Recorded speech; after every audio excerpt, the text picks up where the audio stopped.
Alright. Is this working? It's on, we going? Alright.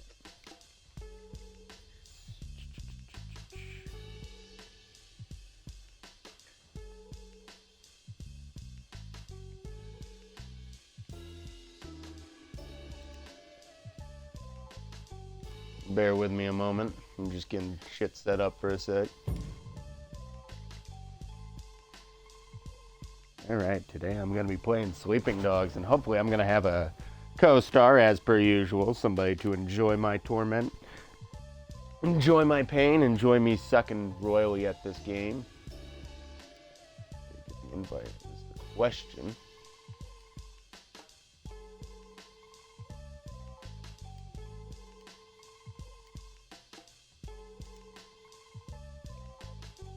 Oops, sorry. Bumped the mic. Professionalism is the lowest priority on my list right now.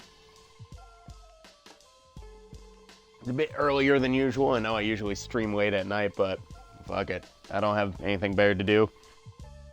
Woke up too late, missed the boat on going to the fucking gym again. Plan on going like at least Monday, Tuesday, Wednesday.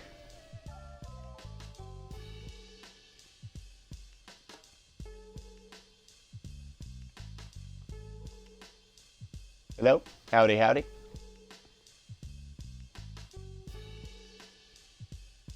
Hello? Howdy, howdy. Hello? Oh, there we go. Hello? Now my How you microphone's doing? working. Yeah, headset's on its last legs. That's a shame. One of the speakers stopped working in the left earphone, so Oh, fuck. they just wear out after a while, man. Nah, I know what you mean. My fucking Turtle Beaches are completely screwed. Yeah, these are Turtle Beaches too. I've had them for like 4 years. It's just like, you know. I've had mine for like... God, I actually can't even remember because I got them for the Xbox 360 and they've worked for the One for the longest time. Regardless, hey, we're on. Hey, greater internet. The- Morty. The dead man convinced me to get on here because I was talking about For Honor. Bitching up a storm as you usually do. Well, it's just I'm just disappointed with it because, like, you know, the game is called For Honor. Nobody It's a game where fights you can play honorably. you could play as the most honorable like warriors in history. It has like so many cool, interesting characters. Like, there's so much like not I don't know what you call this. It's not role playing, but it's like immersion. Like where you really like when me and Yeah. Trustin are playing. Like we're playing as two samurai and are walking like side by side, all badass. Like you feel like a couple of samurai, and it's fucking cool. And then you go online and people play it like it's a fucking video game, and it's like there's Yeah, no. like, It's like I tried getting into For Honor. I honestly did, but like it always pissed me the fuck off every time I just got ganked from the side. Because nobody wants a 2-on-2 like or 1-on-1 stand-up duel. It's always like gang up on somebody and kick his ass. or even in one-on-one stand-up duels, it's like you deal with people who have like sat there and like figured it out, or they've watched YouTube videos that like show them exploits with their character, Yeah. and they'll just like we've already mentioned this before off camera, but it's like they'll Dominant just use strategy. like the dominant strategy. Yeah, they'll just like and they'll like use characters they don't even like just because they have like dominant strategy. So it's like I was talking about I was playing, last night. I fought against somebody who's the shaman, and all they would do is they would do like a quick attack, and then they would jump on you and bite your neck. And they had gotten it like down pat in such a way to where there's like no way to avoid one without getting hit by the other. And it was a waste of time. It was like this person was wasting my time, and they were wasting their own time because you know I obviously I quit the match. I'm not going to sit there and let somebody, you know, brick my game for 5 minutes. So I went back to main menu, and all I thought was, you know, they didn't get the experience from that. They didn't get any gold from that. I didn't get anything from that. And it's like, they literally just sat, it's like, I waited in the lobby for 2.5 minutes to sync up with another player to duel with. And then we sync up, and instead of sitting there and playing duels against me for an hour, and having casual duels for an hour where we sit there and go back and forth and rank up our characters, what do? They throw in the towel immediately, and they're just like, no, I just want to win. And it's like, no, it's like, you have to fight. And, no, I'm not fighting now. Now I just want to win. I just want to win. Okay, well, I'm not going to sit there and just let you spam me with, like, this, like, weird with the moon rod. Well, they have the moon rod from Symphony of the Night. It's like they're just running through the game. You know, they're just running through it. It's like they're not even trying to, like, play. They're trying to, like, do the most cost-effective way of playing the game, which is to just spam. And it's not just that it's cheap. It's that, like, how could anyone, like, I just don't see, if gaming is this broken, to where instead of playing the game, you brick it and abuse it to, like, work it your way. Like, how much dedication did you have to put into that? While I'm having fun with the game, and I'm, like, playing it with my friends, and being casual, and doing PvE, and, like, co-op, and, like, helping people out, and, like, doing, like, honorable duels, like, how much time have I been doing that, and how much time have you spent in training mode, figuring out how to, like, brick these fucking attacks in order to work? Like, combo recognition you know, is it's one like, thing, and, like, winning obviously is its own reward, but, like, at the end of the day, like, it's almost like they pick the one person who has one busted technique that can do just about everything. Yeah, no, that's what I'm saying. Like, yeah, if they had just, like, outclassed me, that's fine. Like, if like, you had a stand-up duel and he, like, ass. parried you and cut your head off, that'd be way different than just doing the uber spinneroonie move to just take you apart. It was literally like this, it's this fast flurry attack, and then they have it set up to where if you block their flurry, they can hit you with this, like, instant melee that you can't block. And if you block their instant melee, it puts them in range to hit you with the flurry. So it's like, you're literally fucked. Like with the character I was, at least, like, I didn't have an answer for it. I'm like, I don't know. Like, I don't think any fighter in history in Warfare has ever had to fight against something like this. So it's like, you know what I mean? It's like, oh, dude. Like, I love the idea. I love the idea of the samurai. I love the idea of the samurai being, like, going up against, like, a dude with a giant war axe, you know, and then, like, the samurai has to figure out, like, you know, it's like how to take down the elephant, you know, and then it's like, oh, but now he's going up against a person with, like, daggers, and they're even faster than him. It's like, now the samurai has to learn the elements of movement, you know. Well, now the samurai is dealing with somebody who's, like, broken the game and is, like, chaining their combos infinitely and won't let you move. And it's like, I don't think the samurai... What's this Shaolin monk with, like, the hook swords who's just spinning at me constantly? That's not technique. I think they've gotten rid of the chicken scratch. Chicken scratch isn't as bad as they used to be, but the shaman last night, that was just... and it's crazy because I know people that play as the shaman, and they don't do that. Like, they don't use that technique that this person had discovered, and it just really it really just bummed me out, because not only that, this person was a higher rank than I was too. This person that played the game. It's the reason why I'm bummed out that I can't like For Honor. It's that, like, all the little shit just pisses me the hell off. Like, yeah, I mean, like I respect you for being able to stick in with it, but, like, me, I feel like I'm wasting my time. It's like, it's one of the reasons I don't play, like, Battle Royale games. I just feel like I'm doing nothing. They added, like, arcade mode, so there's, like, PvE now, which is, like, really good. So they've put a lot more focus on co-op and PvE. You mean having you fun? Just as far. Yeah, like, they let you have fun. And, like, the AI fights better than the fucking people. Like, the AI gives you better battles than, like, other players. Like, other players are so fucking cheap. Look, I get it. Nobody likes to lose. Nobody likes a loser, you know. But at the same time, it's like, dude, this isn't for money. This isn't for Men went too rough on you, rank. officer. This is just a video game, bro. It's like, why you guys have to take it so seriously and try so hard? And then I remember that a lot of these people probably literally all they do. It's like, you know, it's like, unlike us, you know, it's like people probably have a lot more time to put into these games than us. Yeah. And unfortunately, that doesn't breed skill. It breeds like laziness. It's like Like It's like this it's like kinda- when we were trying to play Sea of Thieves together, and like me, you and Tristan are going, yeah, hire, ye mateys, hi, Oh, yeah, love we're like- the we're poop like deck, and then having- I all of a sudden you remember- get the fucking autist from CS:GO going, yeah, he's off the boat, yeah, I got him with a shotgun, he tried to shoot me, he really sucks, got him, We don't have much to go on. got him, yeah, That's why they're dead. you're here. Yeah, they really suck. Yeah, I It's like, remember, you listen to him, it's like, are you even having fun? You're playing I a remember- fucking pirate game, and you're treating it like it's a fucking, like, open lobby of a Raymond team will be in kill touch. game. Like, seriously. Yeah, it's like what pissed me off is that we Good luck spent out like there. 30 minutes getting like gear loaded up onto our boat, like the whole Singing time. sea we're, like, shanties, like, singing just, sea shanties, like, partying making on the pirate boat. jokes. and then all of a sudden, like, you feel your brain cells die when the fucking Downsy comes in. It's like, yeah, got him.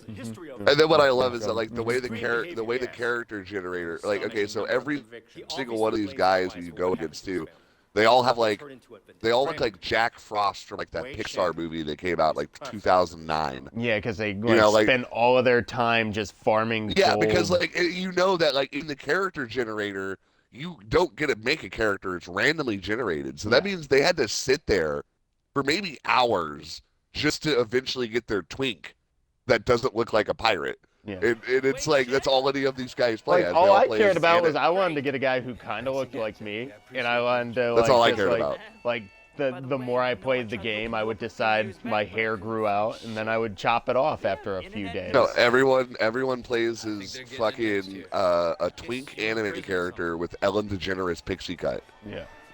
And it's like I get so sick of seeing like anime characters or people wearing like Chinese pirate armor. And Well, it's you know like, me, okay, I we get always it. do make the anime character, but I at least, like, try to make him have, like, a interesting design. Yeah, but like it's Sea of Thieves. It's a game made by Double Fine, Yeah. right? Oh no, it's made by Rare, not Double Fine. It's made by fucking Rareware. It's not a serious thing. It's jokey. It's silly. And people just don't want you to have fun. Yeah. And what's crazy is like what really pisses me off is that they have a rule board. Whenever you start a match, there's a list on the wall that tells you the rules of the sea. And people break them all the time. Oh and there's yeah, no people go out of punishment. their way of, like, fucking with people, which is like vaguely one of the rules you're not supposed to fucking break. It's like, what's The sea calls to all of us. That's what the rule is. It's like Rule 7, like the sea calls for everyone.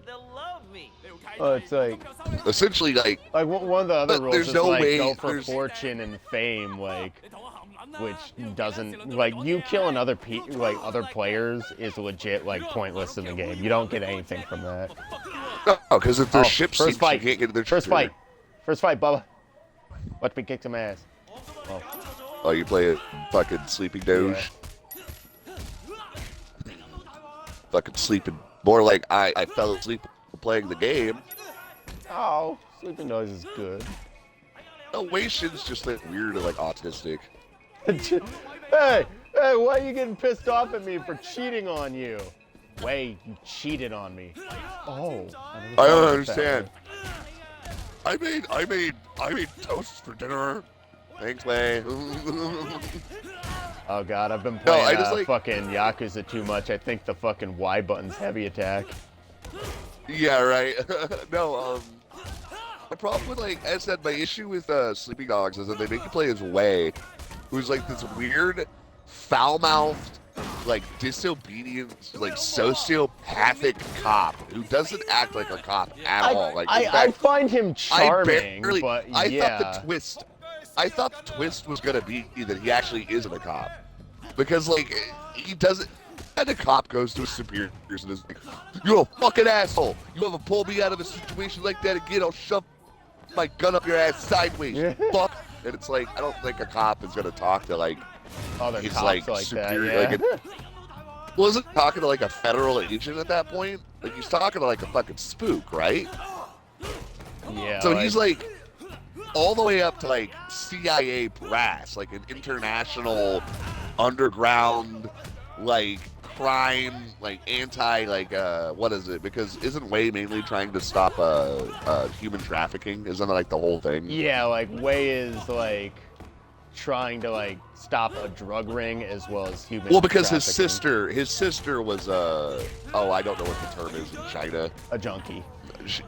No, it's like where they fucking take a young girl and they get her high on heroin and like turn her into a prostitute. Yeah, and fucking Dog Eyes, the one like moment where he basically brags about doing that to Way's sister is so fucked. Like, oh, I remember your sister.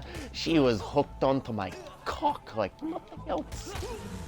Yeah, dude, it's so fucked. fucked. It's like I'm so disappointed that scumfuck, like, you're not the one who got to like fucking kill him. You get to him so quick. Yeah, I'm not gonna lie. The pacing with the story in Sleeping Dogs is fucked. Like, And like the story works for me, but I will admit that it does go a little too quickly. Like from like, hey, you're a cop. Hey, you're in a gang. Hey, you like the gang. Hey, you like the cops. Hey, you get fucked over. yeah, it's like really weird because So everything's cool? you meet Winston and he's like, I don't trust you, motherfucker, and I'm gonna fucking kill you with this gun. And he Hey. pulls out like this You're my 50 fucking caliber brother. gold-plated. He pulls out a 50 caliber gold-plated Desert Eagle, which is like the most illegal gun in fucking China. Yeah, like you And, can't get any gun in China, but he has a fucking deagle, like a big A fucking gold-plated cannon. custom. Is it like ported too? So it's like got a custom body and everything. I'm at the like, cutscene. I'm about to see it. Let me see this shit. Yeah, it's like the most. It's the most egregiously gaudy gun I've ever seen. Like, I don't even think I could lift that gun in real life. I mean, I know Winston is fucking jacked, but Oh god, this guy's got a barbed wire tattoo. I gotta watch out. Prosperity, huh? 點解我唔記得你嘅？ I've been on vacation. and then Winston, like all the characters just look so weird. Like Wei looks constipated. No. Like Winston looks too beefy. It's a very stylized game. Yeah, but the But issue I will is that admit it's like that like the one thing I don't like about Way's design is the fact that like it almost looks like they tried to take because the actor's face looks very similar, but it almost looks like they tried to take like the eyes and mouth and shrink it more to the center of the face. yeah, very bizarre. Thank you. Like, it's like he His has face- fetal alcohol syndrome. Yeah, he does. Thank you. It's like, and I shouldn't trash on games that have bad facial like graphics for like 2009 and stuff, but well, it's like from 2012 or whatever. But it's like Wei like has a Winston's squishy hitting on your face. sister. What the fuck, dude? Where's she now? And she's fucking dead, dude. He's dead. Oh, sorry about that. Oh, I'm so sorry. At least Winston is like So, legitimately like 10 guys, huh? sympathetic. You feel us? Yeah, but it's like that's the thing I don't get with Winston is he's like, I fucking hate you. You're a fucking piece of shit. And then like you do a mission. Help me, for him, help like, me I don't pick out fucking- flowers for my fucking for Yeah, my but he wedding. literally is like, I don't fucking trust take you. Wade? Yeah, you may have stopped him, but I don't fucking trust you. It's like, get out of here, you fucking Well, it's cop. like his Get outta here, buddy you with the pig cop. faux hawk, like the guy who gives you the most friction. Like once Winston's fucking dead, like he's like your best friend. All right. You want to be a tough guy? Oh yeah, But, he's gonna, yeah, it is he's gonna weird. try and kick my ass. Okay. Dude, see what he's got. Great. That's Duke, a Chinese guy named Duke. I'm sorry, Okay. Duke. Are you just not like Duque or something? I'm gonna kick your ass. I'm gonna kick your ass. No, that's Japanese. No, that's Japanese. Oh, I'm a Domo arigato. kick your ass. Mr. Roboto. What the hell? Yeah, does Duke ever see that when he kills a robot? Like he blows a robot's head off and is like Domo. Like, Wipe that smile off your face. Domo headshot arigato.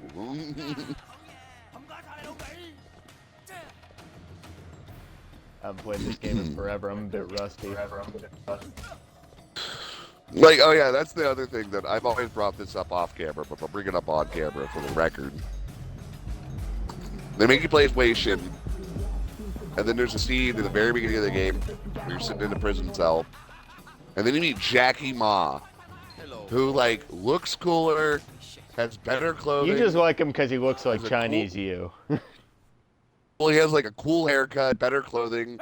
He's skinny, he's unimposing, and We were just leaving.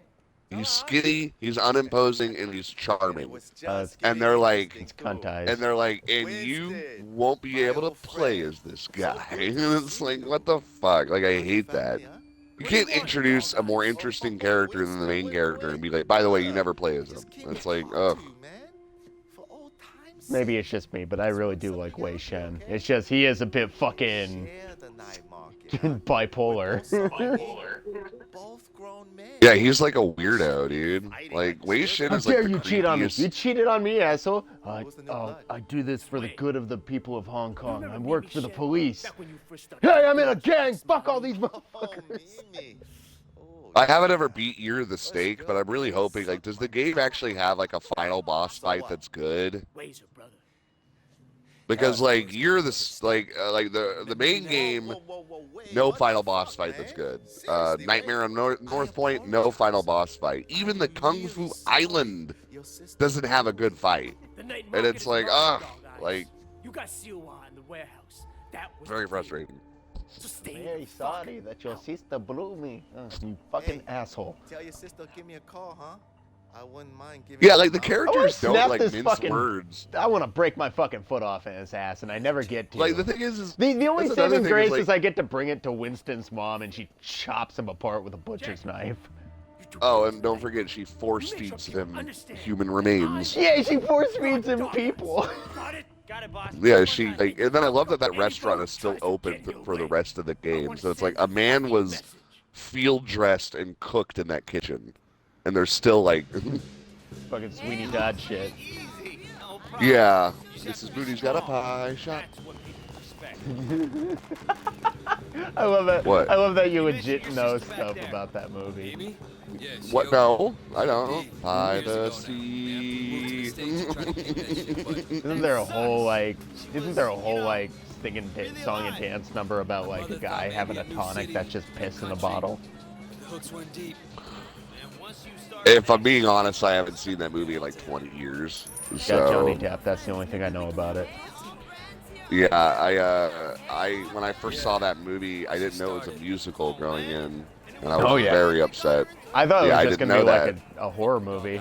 Yeah, but because the fucking advertisement like literally makes it like not like I love how they did that in like the mid 2000s where they're like, oh, Les Miserables is coming out, and you're like, oh hell yeah, and it's a fucking musical, and they don't Les Mis advertise is it. a musical. They don't advertise it as a musical though. They make you think it's gonna be like a Russell Crowe Yeah, crime like drama. they don't even like show you like at least in some of the like first trailers, they don't even show you any of the characters singing. They just have them like have silent B-roll of them acting behind There is like dramatic like, music. in every single Sweeney Todd trailer I saw, like they didn't have one scene that showed it was a musical. They like completely advertised it as a movie. And like I like that movie La La Land came out and they're like, yeah, this is a musical. Or when Mamma Mia came out, they're like, this isn't musical. Like they're not lying to people anymore. They're I like, just yes, knocked somebody's box of food out their hand. hell yeah, brother. What sucks in that game is like I literally cannot pass by a pork bun guy. Like I'll be driving at like 150 miles. Is not whole man. Dude, I'll be like in a Lamborghini driving like 200 miles per hour like down that freeway, and then I'll hear for a split microsecond, man that never eats pork bun, and then like I'll fucking stop my car and turn around. Like, yeah, I'm like, I need a what did you pork say? bun. What did you say? Man that never eat pork bun, never whole man. Fuck. Okay. Give me one. Fuck. Actually, give me two. Give me one. Give me. Yeah, fuck it. Like, me five. like I almost think Wei Shin is crazy enough to where he probably believe. Like, you think the guy's fighting him? What? You don't think I'm a real man? Get over here, asshole! Give me that fucking fork punch. Use the money. See? Stuffs it down his face. He has to press Y or he'll choke. After murdering a man, I gotta pray at this hell shrine. Yeah, like what? Is Wei like a Buddhist or something? He's I want to say he might be, or might have at least trained at the Shaolin Temple in the game. Because he's he wouldn't have trained at the Shaolin Temple. You can't just either train. Either that or his Sifu was Shaolin trained.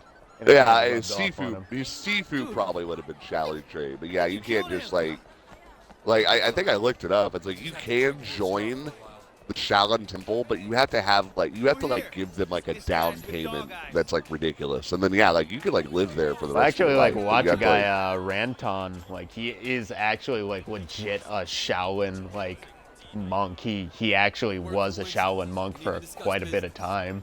It's actually kind of funny because he has one of the fucking most off-color but funniest sense of humors that I have come across for like. Asian man. The one I love is people are like, there's no magic or mystery or mysticism to Kung Fu, MMA, UFC, karate, Muay Thai, none of that. There's no magic. There's no Din Mok. There's no Wing Chun. There's no death touch, right? I was watching this video, and it's like they have like kickboxers going over and talking to the Shaolin monks. And the Shaolin monks like show the kickboxers like their training resume and stuff. And the kickboxers can keep up kinda, but obviously the Shaolin monks have the routine down. Well, it gets to this point where the Shaolin monks bring out panes of glass and they have needles. And they're like, okay, this is like a dexterity training exercise we do. And this is what we do. And the Shaolin monk stands across from this pane of glass and he throws a needle through it. Throws a needle through the fucking glass pane. Like, incredible fucking discipline. And he does it like it's nothing. And, all the fighters are like, haha, okay. All right, I'll take it. And they all try it, and none of them do it. None of them. Not even, none of them. And these are, K1 world-class kickboxers, and they can't replicate throwing a needle through glass. And it's like, it's not a bar trick. There's no gimmick. It's just, dexterity and, hand-eye coordination and being really talented. Those are the only things that let you do it.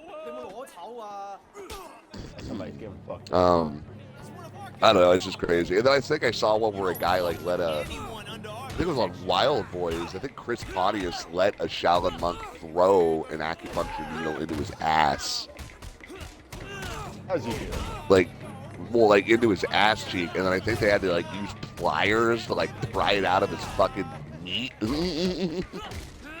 Because you can't pull it out, because it's you pull it and the skin just stretches. It's once you get hit with the fucking needle. Oh no, you fucked up Jackie? Yeah, I accidentally fucking kicked the fuck out of him. He's like, oh shit, oh, where? Why are you doing? Hey, what are you doing? Actually, I thought we were best friends. would probably accidentally fuck up Jackie. Into the crap tank. I just fucked up Jackie again. I realized that Jackie is more gangster than Kiryu and Mashima. You mean Majima? Yeah. Don't get me killed on my own channel, dude. People take Yakuza around here really seriously. I might lose a few. No, but I'm serious. You think about it, because, Well, that's always spoilers. been the joke. That's always been the joke of, the Yakuza games anyways. Kiryu is probably the worst possible fucking criminal. Pork bun man. Don't they have... Do they ever have, a real Yakuza show up in that game? All of the bad guys, unironically. No, I don't mean the cartoon bad guy. I mean ugly bastard, buzzed hair, aviators, gold watches, like Yakuza. covered in Shinto tattoos, and he's like this Literally drugged up. Kuze. Well, actually, Oh, okay, so 3 there's, has like- like a really fat bastard kind of Yakuza guy.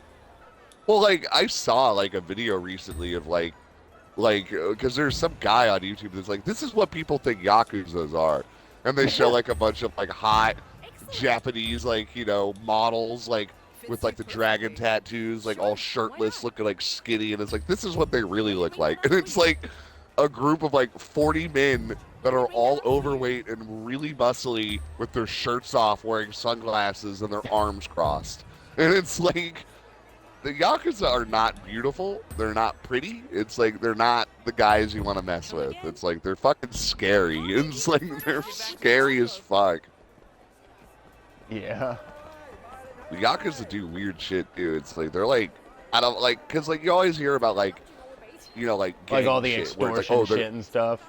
Well, not even that. It's like the cartel. Like the cartel will like cut people's heads off with a chainsaw. Or it's like. Or they'll put you in the fucking Brazilian regime that'll like put you in the tires and fucking light you on fire. Yeah. Or look at the Pinochet regime from fucking Chile, where they make you like have sex with a dead body and shit, like crazy. But then it's like Yakuza. It's like we're gonna like dump cooking oil on your tattoos to burn them off. Yeah. It's like what the fuck, like. And then, like, after we burn off all your tattoos using cooking oil, we're going to strip you naked and then leave you out in the middle of a forest and then, like, watch you from the distance as you, like, starve to death over the course of a week. It's like, okay, that's a little hardcore. It's like, that's more than cutting off a person's head with a chainsaw. It's like, Yeah. I think I'd rather get my head cut off with a chainsaw at that point. It's like, fuck. Like, Yeah. to be At degloved. that point, maybe I'd rather just have the fucking quick death. Or they do like crazy audition shit where they like cut off your fucking feet with razor wire. It's like, what the fuck? Like, well, because like I don't know a lot about Japanese like culture, but I know that like dismemberment and like having like your skin cut off, those are like the big no-nos. Yeah. Correct us if we're wrong. I might be way off color here, but isn't there like a superstition that like if you're dismembered, like in Japanese culture, you'll actually be in the afterlife dismembered?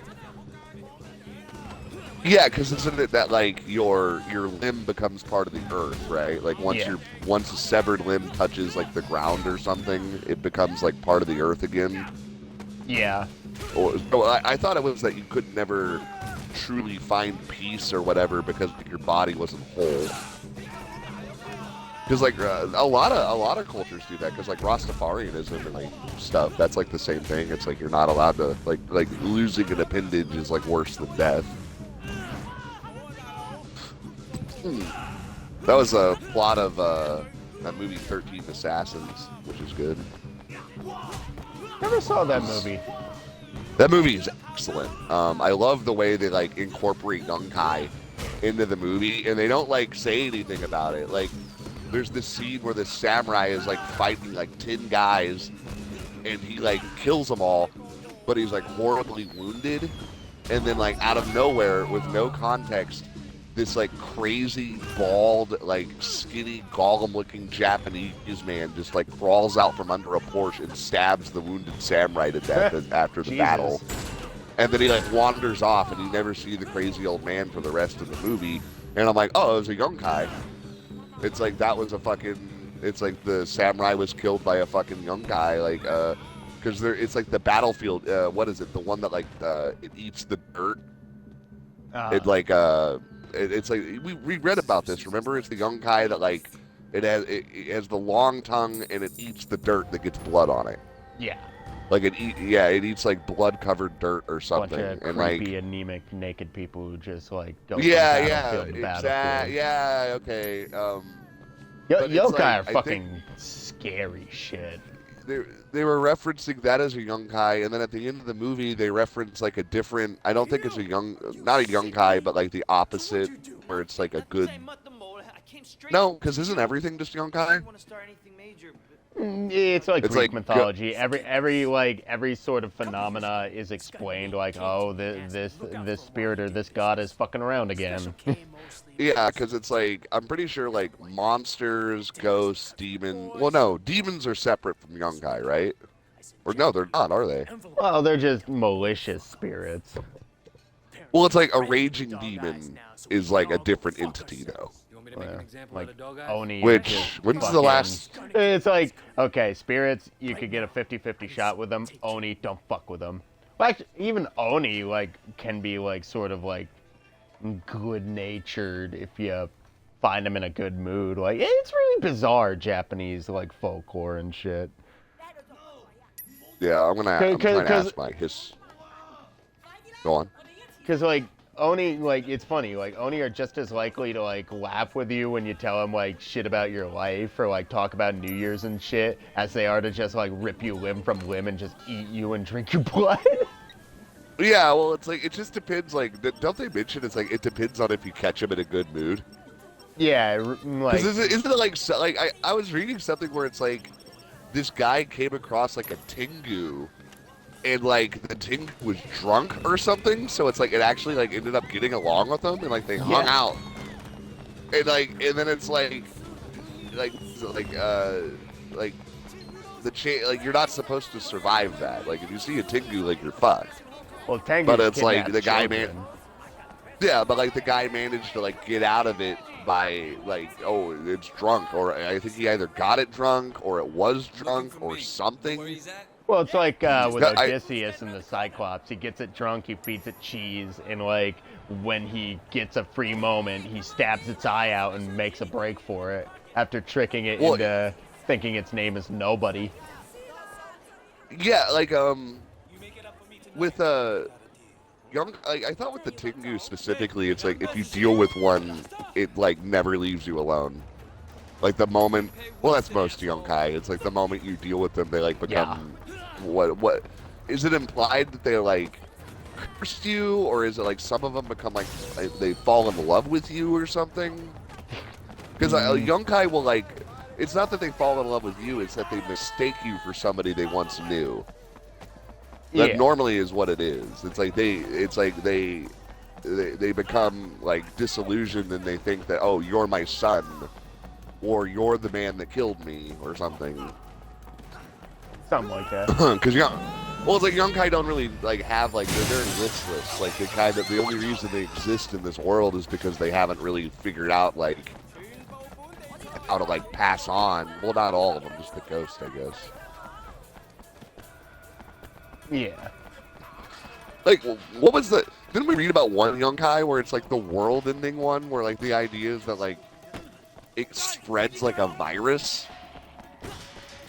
I think that's like just a classic interpretation of like the Grudge Ghost or whatever it is. But the Grudge Ghost is actually based off of like a real ghost, though, right? Because the Grudge, Probably, the Grudge, Ringu, and One Missed Call are all based off of like the same. Well, because the idea is like the ghost like imbues itself into like part of the physical. So like in the Grudge, it's the house. In Ringu, it's the videotape in the well. And then in One Missed Call, it's the music box. So it's like it's always like there's like a Horcrux that contains like the core of the Basically, Yonkai. Yeah. Very interesting stuff. The Terrifying thing that stuff. creeps me out about it though is that what like really creeps me out is like how fucking casual people talked about this shit like ancient times though.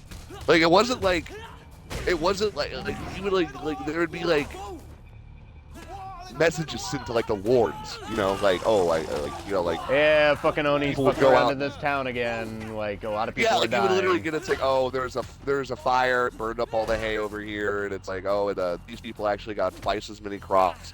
These people got less crops because there's a fucking Oni hanging out by the forest that's been like terrorizing any of the farmhands, and it's like the leader of the area will be like, okay, well, we'll send some samurai to Yeah, we'll send a samurai and we'll some send a monks. priest.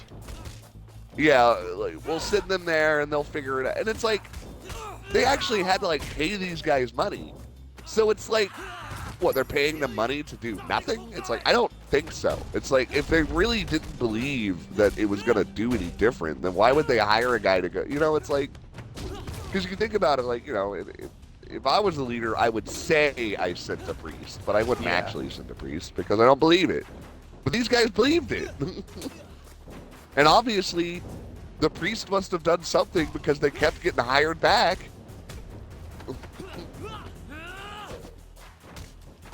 I don't know. I kind of got onto that whole thing where it's like, there's like a logical reason for us to be phobic of everything out there except for one thing.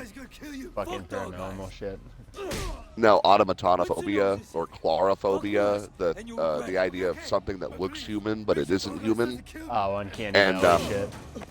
well, people have started thinking it's like, why is that a natural thing for us to be afraid of? And unless there was something back when we were all like chimpanzees that would try to look like a chimpanzee, and it wasn't. Like like, fucking skinwalkers.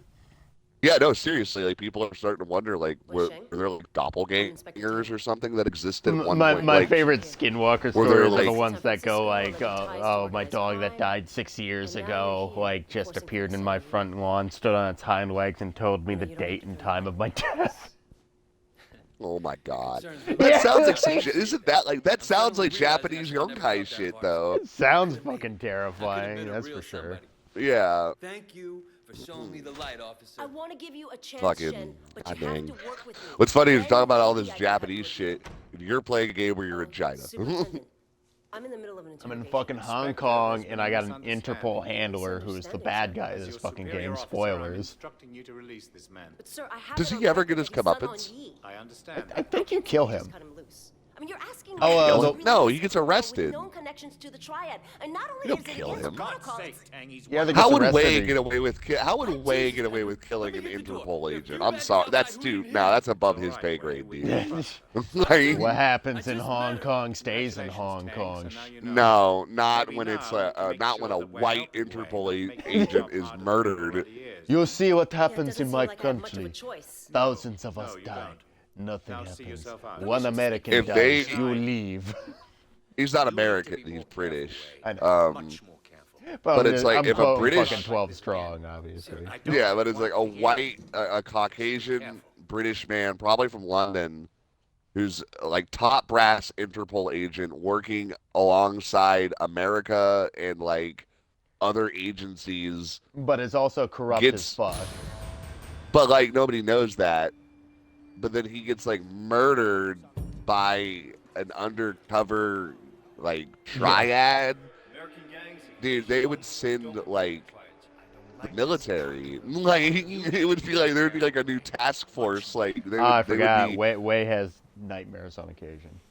That's one thing I enjoy Oh, he about does? this game. Yeah, he he's has like, nightmares. well, he's deep cover inside of a violent gang, and obviously, like, he's gonna have some fucking aspersions about that. Doesn't he like dream about Mr. Tong before he shows up? Does he? I know that people mention it. Like they do mention Mr. Tong every now and again. Yeah. Characters will talk about him like he's a boogeyman. You could go completely barefoot. I forgot about that.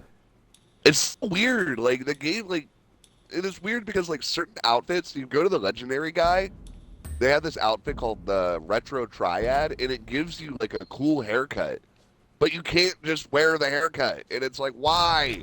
Why can't I give Wei a fucking like a swoosh haircut? You know what I mean? Like what the fuck? Yeah. I'm fucking on my button presses right now. It's just weird. Like that game is so weird. It's unfortunately like severely half baked, even though It is probably like one of the most half-baked, like next to Shinobi Strikers, it is the most half-baked game I've ever seen. next to Shinobi Strikers, next to fucking Shinobi Strikers. Shonen, whatever it's called.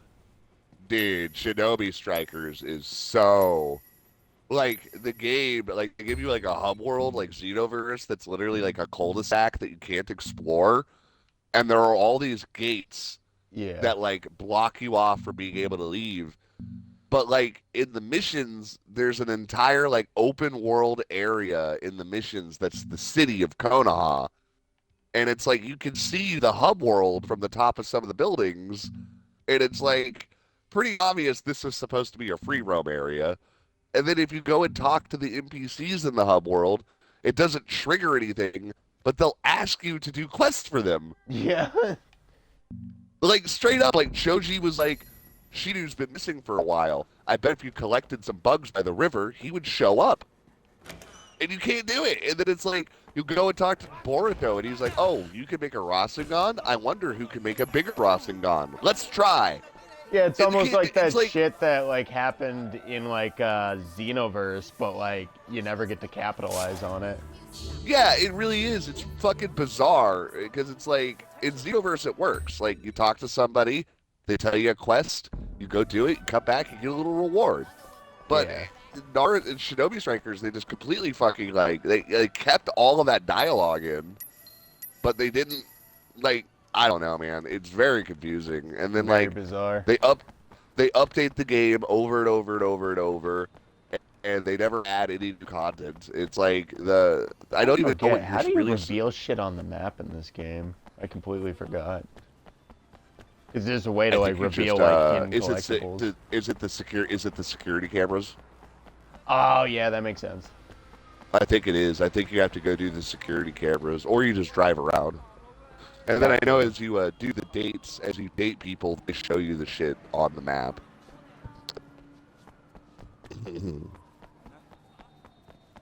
This is blue. How do you even like meet people to date? Oh yeah, you meet them through like missions and shit.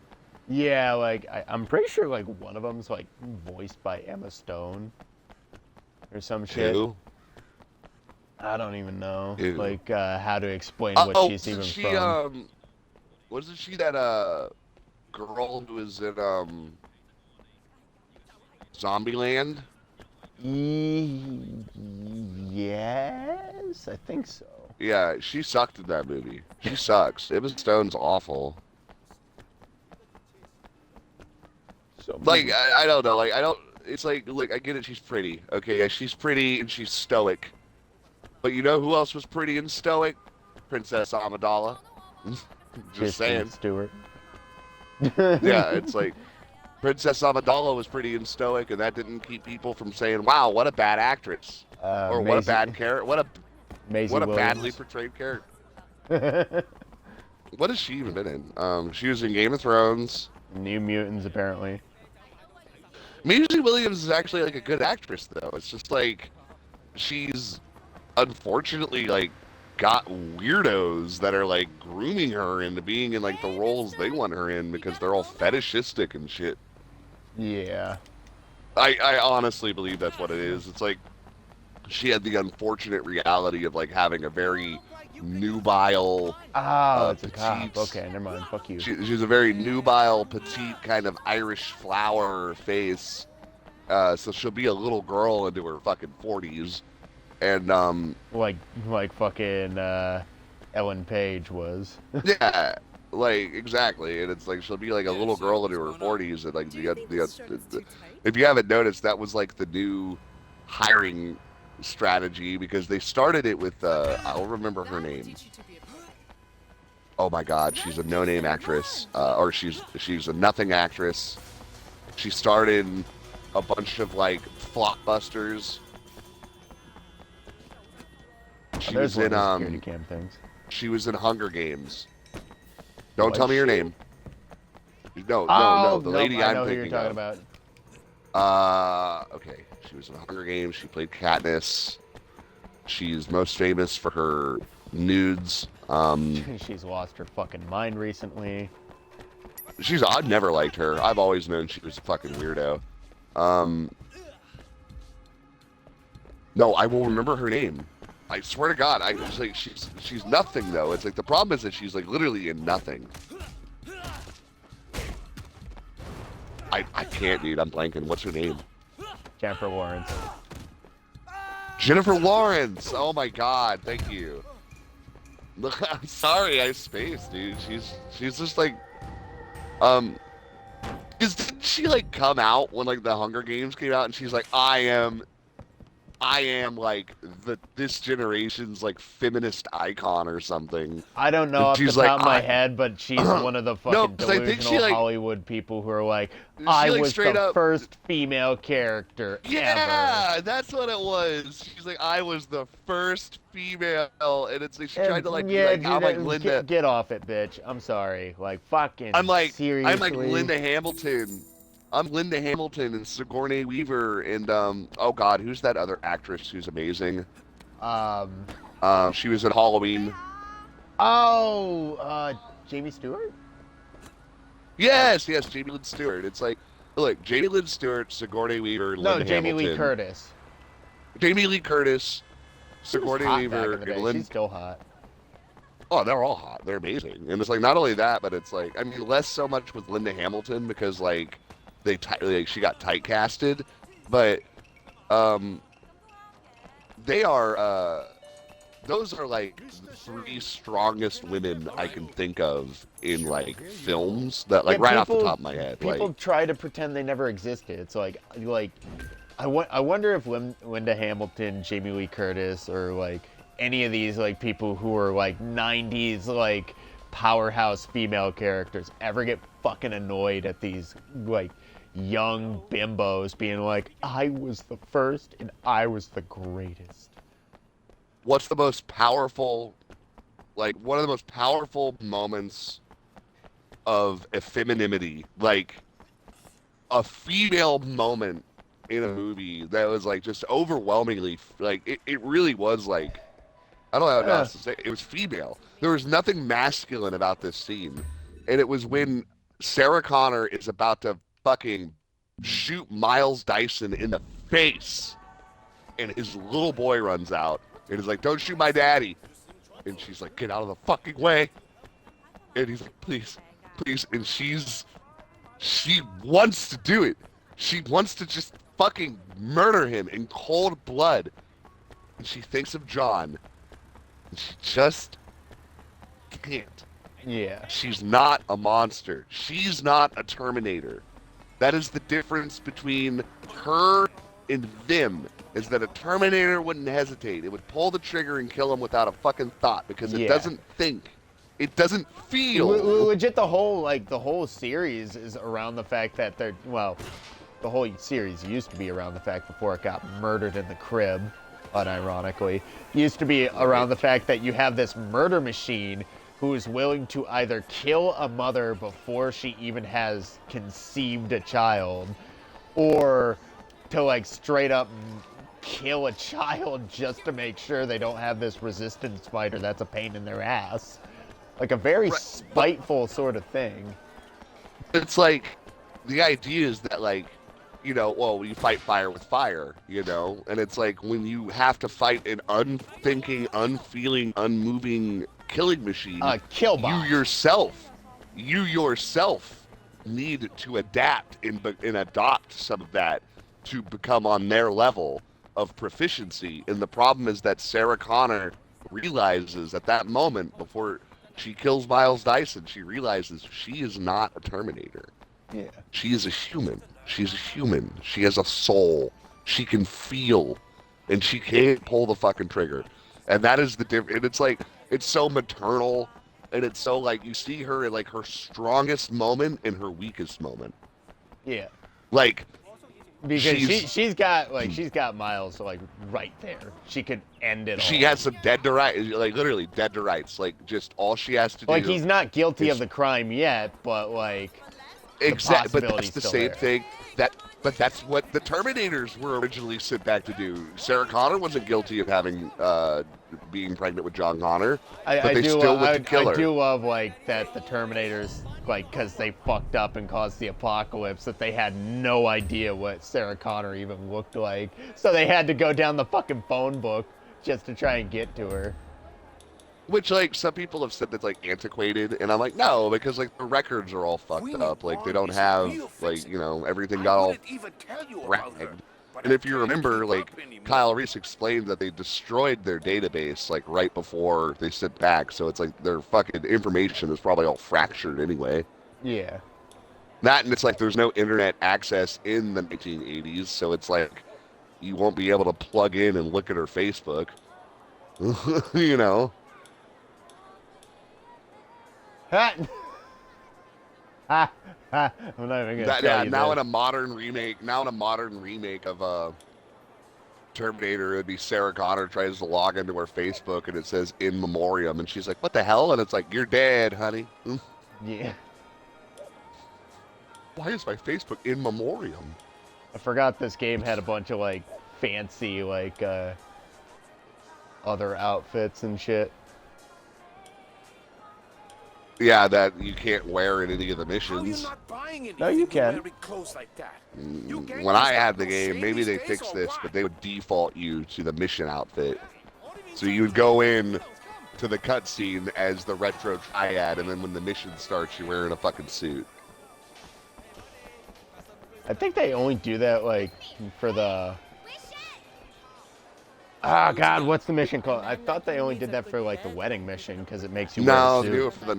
do it for the nightclub mission too. And they do it for the last mission because you dress as you dress in the Mr. Black suit for the final mission. Okay, I'll take it.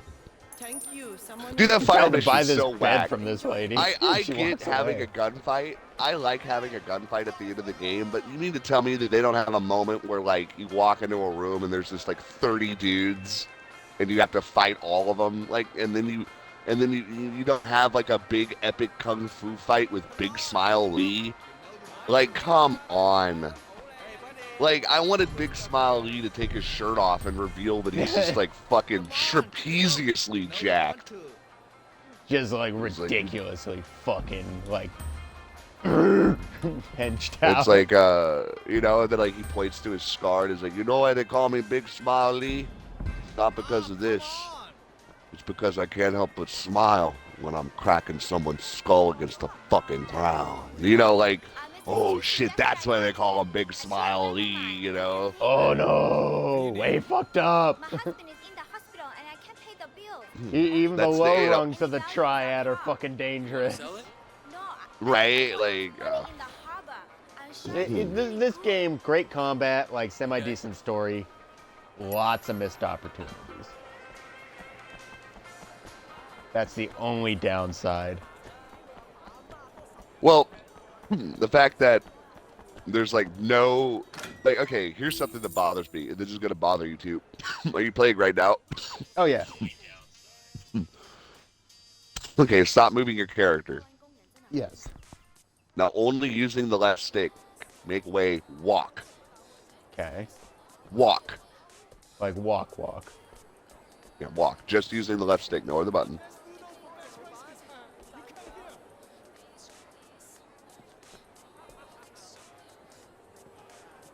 You walking yet? I got a light jog. Yeah, that's what I mean. Now, hold the right trigger and move the left stick. Hold the right trigger. Yeah, now move the left I'm stick while holding right still trigger. running. It's the Oh, left. It's the left trigger. Left trigger. You have to initiate a walk like Assassin's Creed 1 by holding the left trigger, and you move so fucking slow, and the camera is so bad that it's like impossible to even do it. And the only other way to get around the game is by light jog. And I'm sorry, dude, that fucking ruins the immersion for me. That ruins the immersion because, like, me personally, when I play a game, okay, so like, I've always dealt with this thing, right? Like, I remember, I was reading an article about the Afro Samurai video game, and what the reviewer said, the camera is terrible. The camera is awful. It is a bad camera. It's wonky. It's floaty. You know, and I play the game, I have no problems with the camera. And the reason is because it's not floaty, it's an ambidextrous camera, where you're supposed to move the camera tangentially in the same direction as the back of your character, like, with your own brain. Like, you have to do that, So and it it's- requires you it's to inverted. actually, it requires you to, like, well, it's not inverted, it's like, it's hard to explain, but it requires you to, like, if your character moves to the right, you move the camera to the right to reposition it behind your character. So you need to like move both of your thumbs at the same time in similar order to like pan the camera behind you. And it's not that's a bad camera. It's just, you know, you actually have to like know how to play video games well in order to like utilize it appropriately. Essentially, it's what I like to call the maturity difference, the maturity differential. You know, it's like, no, this isn't a game for little kids, so make it play like a game for adults. It needs to be complicated. And that's what they do with a lot of the Resident Evil games. They make the games so complicated that little kids can't play them. Same thing with like Metal Gear. But point being is, in Sleeping Dogs, you don't have the ambidextrous camera while you walk. So it's like, it just sucks me out of it. You would rather it be like the camera in Yakuza, where like you can just hit a button and the camera doesn't change and you can walk. All right. Wait a Right. second. Okay. Yeah, exactly. Or like in Red Dead, you can walk like Oh, this guy. slowly in Red I Dead. forgot about this What the guy. hell? Oh, is it a pork bun guy? No, it's the guy who just like fucking sucker punched the fuck out of a guy and. You remember that guy? He just like he's like, hey, wait, buddy, how you doing? One sec, I got some business to do, and just fucking punches the hell out of somebody. I really appreciate it. A little warning would be nice. Oh, right. Okay. You gonna pull this shit, you gotta learn to drive. Hey, think about dumping that girlfriend too, all right? Well, she's not exactly my girlfriend. I really like her though. She's got a nice smile. What's the most Dresses real interesting nice. documentary you've ever watched? Hated her? Ooh, that's a good question. What is the most interesting documentary you've ever watched? Is she I with that don't girl? normally watch Like, right now? documentaries, honestly. Come on. I watched this one called Lovecraft Country, I think. Well, no, I think it was just called Lovecraft, and it was like this really like cheap. It was a super cheap documentary. It wasn't like very glamorous at all, but man, it like really opened my mind on like I knew of H.P. Lovecraft. I knew of all of his like expanded mythos and stuff. And I had even read some of his literature, but I never really knew about the man. And when I watched that documentary, the amount of similarities, not just in my and H.P. Lovecraft's everyday life, but in our eccentricities, we were so similar. It was like, it really was. It was like weird. Like I felt like, am I the reincarnation of this fucking guy? Because like, it's weird. Like the amount of like consistencies that like we Well, let me have. ask Like you something. even- What's your cat's name? I'm not gonna lie. I had a cat that I named Inward Man. I did when I was like 15. I got a black cat and I named him Jeez, Inward Man. that's incredible. Okay, I swear to God, I really did. I hope your business? marriage works Not out very this good. time around, Sales Mr. are way Lovecraft. down. My shirts No, are just too boring. but like no, Hey, like could you the thing help me is, get I some don't new know a lot design? about his later I life. want That's to where do a we probably landscape diverged. series But it was that like, really capture what's well, cool know a about lot, the but I don't know everything. sure. Like Give me a couple but of classic like, I'm not an shots. expert Email or an them over to aficionado. Yeah. But it's like the whole. He was sheltered in like a library, surrounded by books, and like didn't have like was very recluse as a child, but in a way that allowed him to like expand upon his like imagination and education in like a sort of uninhibited raw way. And there was nobody that really like there was no one that like taught him what to think. Like he just absorbed this information and then did whatever the fuck came to his mind with it. There was no Yeah. tutor that was like, you know, because it's like when a swordsman picks up a sword, normally they're gonna have some context of I want to be a samurai, I want to be a knight, I want to be a Rajput. But imagine not having any context to any of that. You don't know what anything is. You just know, well, I know what a sword is, you know. and I know what a sword. I know how to use a sword. You cut things with it. Yeah. You know, and that's essentially H.P. Lovecraft in literature. It's like, well, I know what a book is, and I know how to read one. And so then he just sat there and read all these books, and it's like him reading all this like random literature, and having like no context really put it in other than what he knew as a person.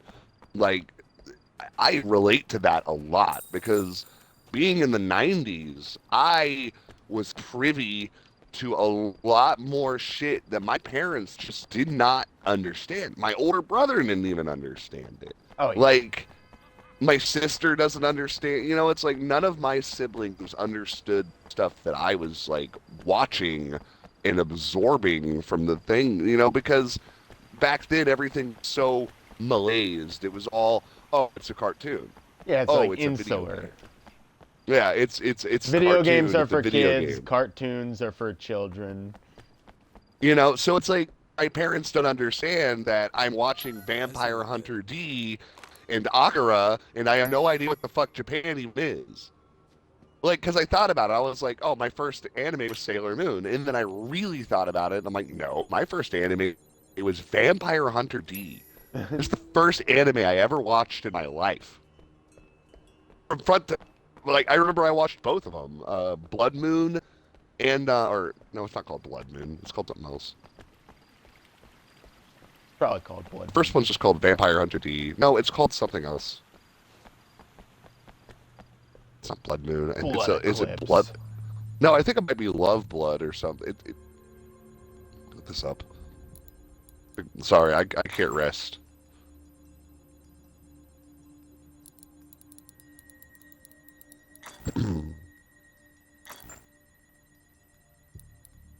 Bloodlust. I knew it. Aha. See? Like I was like Love Blood, Blood Moon, Bloodlust. Oh, there's a. Oh yeah, because I watched the movie from 1985. Vampire Hunter D from 1985 was the first anime I ever watched in my entire fucking existence. And my parents. Oh yeah, I like what? My favorite superhero growing up? Spawn. My parents let me watch the Spawn animated series as it aired. Like, have you ever watched the Spawn animated series? No, but I have seen like some of the best moments from it. One of my favorite moments is with so violent. Like I rewatched the Spawn animated series like a couple years ago, and like, dude, I was having PTSD flashbacks to like my childhood. No, I'm like, because there's like a part where Chapel, he steals a prostitute from this guy. And the guy, like, reaches out to grab him, and Chapel, like, takes out a switchblade and cuts his fucking fingertips off. And then he laughs about it and, like points at the guy and laughs and walks away. And I remember, like, I had a flashback to when I was a kid, and I remember I saw that scene, and I was so confused as to why the guy cut his fingers off for such a small thing. Like, I was like, why did he do that to him? And I remember, like, my dad was like, oh, because he's a real bad guy. And I'm like, yeah. But then after that, there's like a hardcore... After that, there's a hardcore sex scene of Chapel fucking a prostitute. Yeah, and then flashes of Vietnam in Cambodia, and his friend Al smoking a cigarette standing on a pile of corpses, and he's screaming Al's name as he comes. Yeah, and I'm like, fucking dark. And I'm like, what am I like? I'm like, I watched this when I was like 5, like crying, like by into this like, woman, like by myself. Like I would watch the show in my room by myself, and it's like. Yeah, my parents let me. They bought me the fucking box set. Like that's cartoon. They got me a VHS rewinder so I could rewind them faster than the VCR and rewatch them.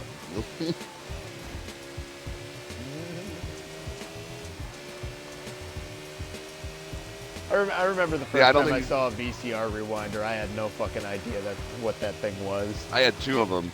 I had one that was just like a black one that was like an oval, and then I had one that was actually like a 1940s like red cherry convertible. And you would pop it up, like the hood would pop up, and you would put the VHS into the hood, and then yeah, it broke though. It was like really fancy. Yeah, it eventually just like it was like there were so many moving parts that it eventually like I think one of them like got locked up, like it got jammed or something because it was like a model, like it was like a model car that would like pop up and yeah, very cool. Let me look up model car VHS rewinder.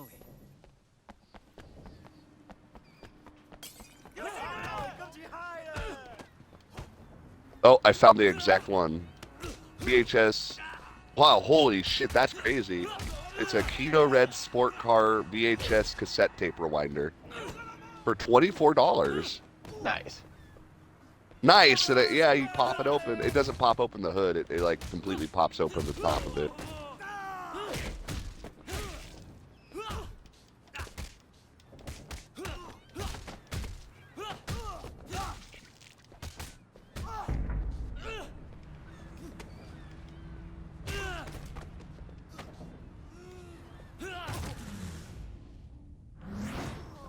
God damn.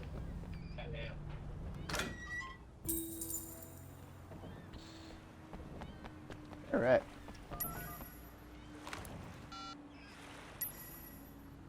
Huh? Hey, yeah, you. Hey, get the hell out of the way. Sorry, I just can't resist the camera. That's it, asshole. Ah. Beat up the drunken ass. No, I don't want to beat this guy. Fuck him.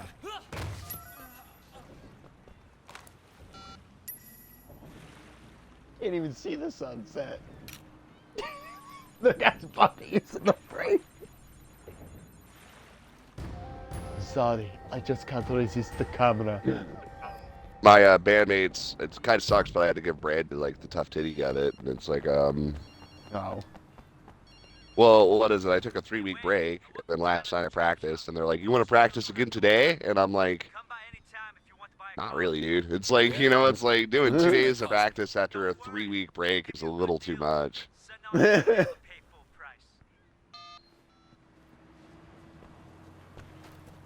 find it bizarre how this game has an achievement for getting all the clothes and all the cars bought, but it doesn't tell you like how much you have cleared out or where you haven't bought the clothes from.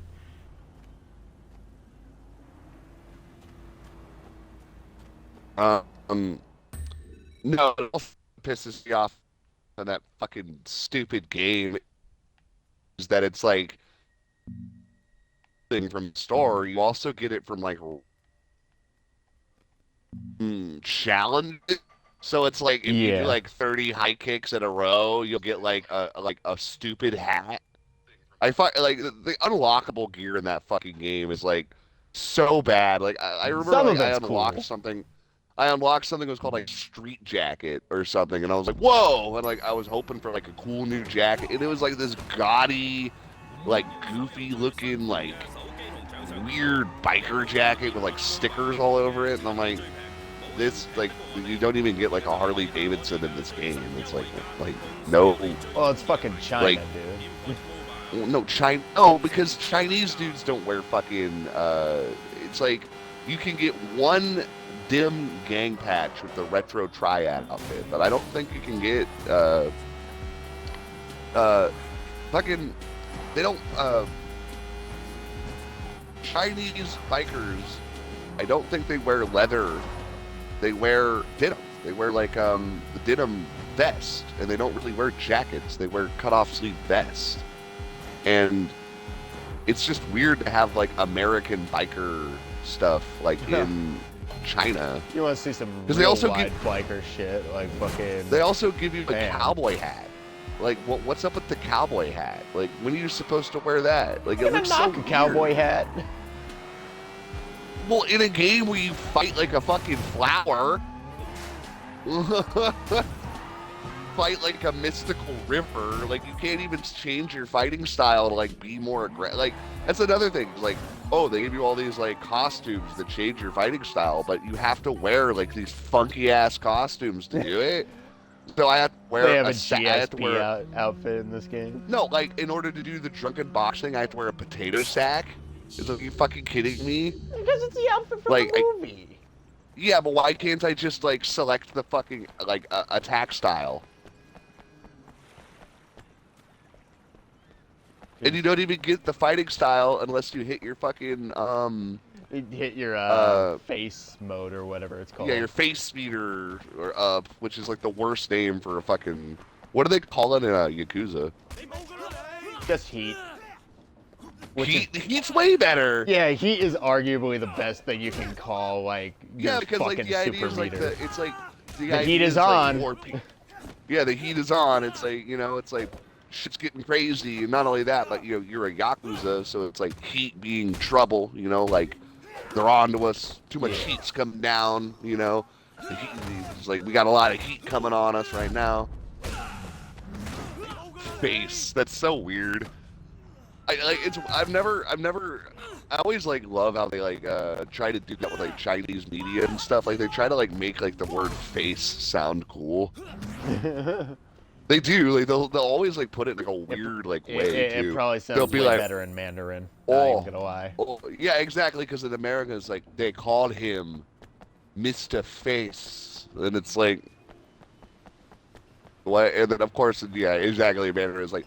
Well, that's like oh god, what was the bad guy's name in Watch Dogs? Oh god, what was his name?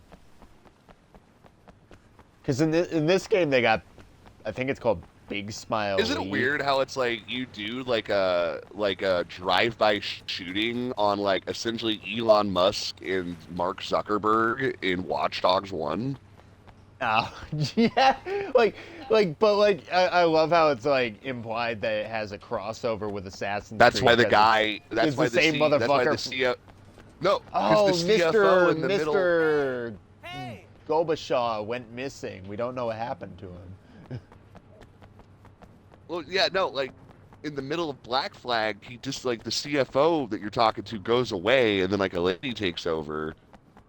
And yeah, it's because as it turns out, it's because like fucking Aiden Pierce like rocks up on him with like a fucking 50 cal and like ventilates his car and him in it.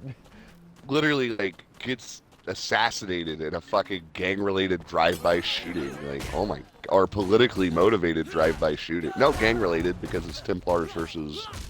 I love how in the most recent Assassins. like game, like Legion implies like you get to play a DLC as Aiden Pierce, and it implies that he completely fucked his life up. like he's homeless down by a river, just in the back of a car doing odd jobs and shit. Yeah, he always kind of seemed like. I really wish that like they would have made Aiden Pierce like Terry Davis. Like, could you imagine how amazing Watch Dogs would be if you played as, like, Terry A. Davis? Like, if he was schizophrenic? Yeah, but that's, like, why he's so good at hacking into shit and nobody can figure it out but him.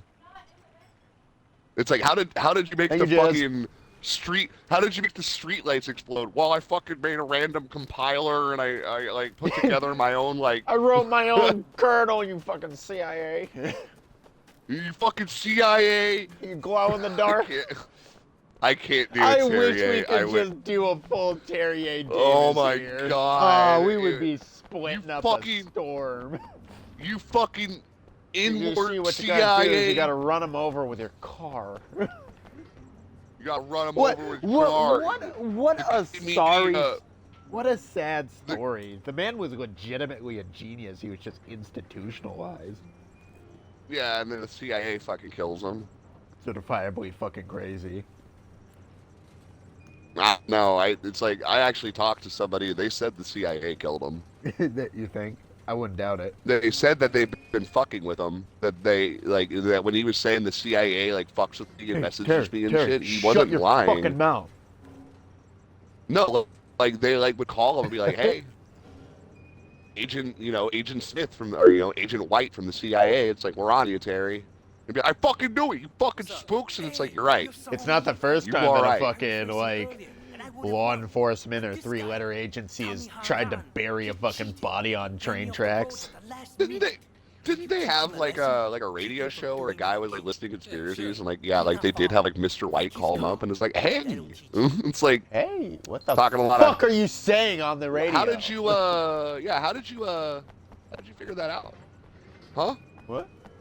How'd you figure that out? Oh yeah, because the guy that wrote Die Hard, he got like fucking swatted. Oh yeah, he And they, got like, in a put- lot of trouble. He's like, how, okay. Are you planning on robbing Fort Knox? What? Because you just basically made a plan to rob Fort Knox that would have worked. Yeah, it's like that's literally the only way. It's like, because didn't they like know? They knew that would have like, or what? Did they not have a contingency plan for what he had written? The fuck, are you kidding me? These guys are retarded. Well, nowadays it's like the CIA, like, cause South Park makes fun of it, but it's true. Like they'll get like screenwriters from Hollywood to come in and help them like come up with ideas during hostage situations and stuff. Because they had like didn't like Mel Gibson help out with like a hostage exchange or like a military thing or something at some point? Did he? I think he made it like, yeah, because they call in people because they're like, hey, we're dealing with like these fucking weird Palestinian guys. We don't know what to do. It's like, what's a creative solution to this dilemma? And I think they have like a lot of like Mel Gibson and like fucking Martin Scorsese and like those guys. Like they'll actually come in and like they'll pitch an idea, and the CIA will be like, thank you for your pitch, and they won't tell them whether or not they used it or not, but like they'll like take their ideas and then they'll like put them all together into a think tank, and they'll be like, well, Martin Scorsese said this, and Mel Gibson said this, and this guy said this, and it's like, you know, Jordan Peele said this, so it's like, I think we should take this out of Jordan's plan. Which, like, look, I get it, Jordan Peele, you know what, man, I get it, dude. You hate white people. And no, I'm serious, like, you know what? Do it, man. You do you, dude. Like, it's cool. Like, do I agree with you hating white people? No. But it's a backwards way of thinking. But you think the way you want to think because that's you, man. And you know what? It's like, if you want to make these weird blaxploitation films and like double down, triple down, and like, you know, make everything into like, you know, like really like toe the line of like Samboism and tokenism and like, you know, causing stereotypes to become like, you know, like more ironclad, like reinforcing them. It's like, you know what, man? Go for it. Yeah. I'm not gonna stop you because other people can take what you've made and can take inspiration from it to make something that's way better than that. Yeah. And you know, and it's like, he's quality, he is, but quality does not always intent does not mask quality. Not to be this lame, but you know, Germany had some pretty good movies about their side of things. Without that Germany, were very we wouldn't popular. have had cafeterias. Well, what I'm saying is like they had some propaganda that was pretty popular at some point, and Yeah. even though it was very high class and very well made, in the future we have come to look at this well-made propaganda and we go, you know what? No. Maybe it was a just little bit because backwards. It looks nice, but it's not what we're about. I'm sorry And about we're all gonna that. think about this like era, and Jordan Peele is a small part of this much larger thing, and we're gonna look back on stuff like this and we're gonna go, huh, it was high quality, but this is not the type of thing that we want. It's like nobody really wants this, you know? Nobody wants to be this I just think we'd hateful. be better off helping each other. Well, because it's like, Use the help if you're willing to give it. you know, be free of hatred, man. It's like, life is way too short to be pissed off all the time. It's almost unfortunate that people consider like American History X a white supremacist movie when it's really not. No, it completely, like, if you're ignorant and immature, yeah, sure, because it has white supremacist imagery, and just by having the imagery alone, you can associate your ideal, like, your ideal capitalisms on it. I've literally heard white supremacists say, "I like American History X" up until he goes to jail. Then I stop Yeah, watching it. fucking. You know, it's like once he goes to You the missed jail the and he fucking point becomes of a the movie, Bubba. They I'm literally, sorry. I've heard people refer to it as once he goes to jail and becomes a pussy bitch. I know why, you know, and they're entitling that he was a pussy bitch, and it's like, dude, no, he tried to be a hardcore motherfucker, and it got him about fucked, literally. and it literally got him. It got him SA'd in a shower by his own people, his own friends, apparently his own brothers, as he would call it. And homeboys. I watched this movie, this documentary, and it wasn't a very good documentary, but it did have a good point. It was called Erasing the Hate.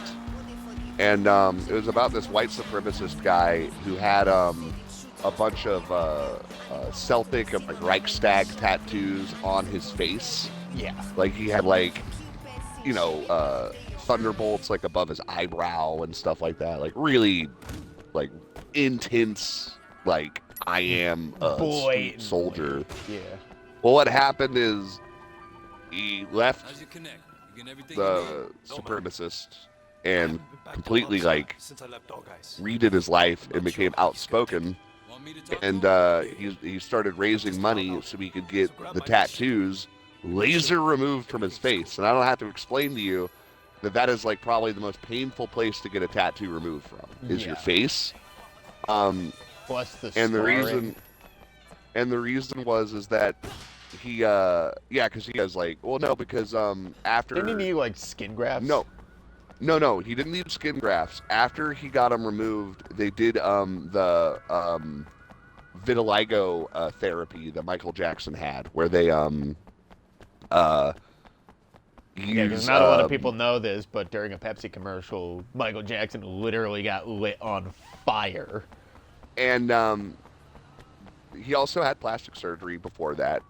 What ended up happening is because of his burns and because of the surgery on his nose and his cheeks, it's like over time the scar tissue began. And he also, I believe this also happened because he may have had some surgery done to remove the pockmarks from his face, because a lot of people forget Michael Jackson had really bad cystic acne when he became a teenager, and it actually really hurt him because he would show up to his own concerts and people would be like, "Where's Michael?"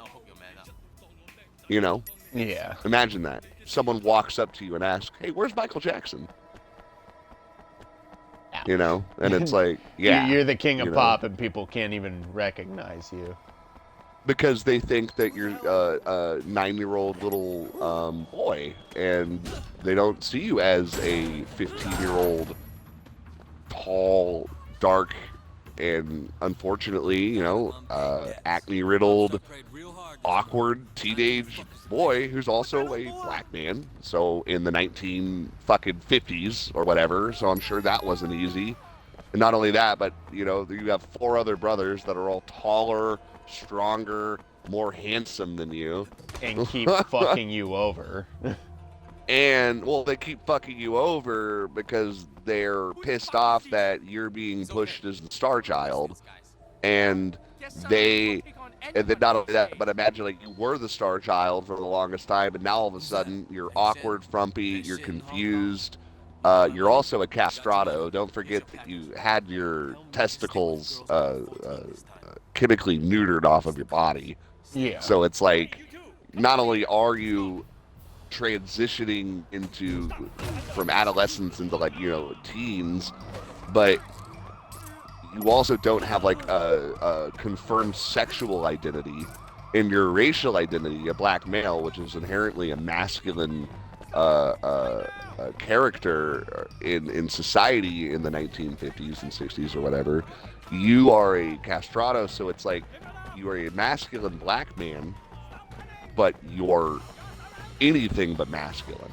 Yeah. And not Long only that, hair, but now, like boyish features, like light tone of voice. And you're also a masculine black, but you're awkward, frumpy, and you have horrible acne, and it's like the amount of confusion and his decisions to completely reinvent himself with cosmetic surgery really isn't all that confusing when you think about the amount of trauma that will put on a young person developing, especially when you're isolated. I mean, like, Michael Jackson would tell stories about how he would get like $100,000 from like a show. He's like a child, and he's like one of the most highly paid like R&B artists of all time. And like he's like still like a little boy. Like he's like, I don't know how old he is. Probably, I'm gonna say, for the story it sounds I say 9, but he was probably like 10 or 11 or 12 or whatever. Yeah, people still watch the Jackson 5 like Christmas albums because of Michael.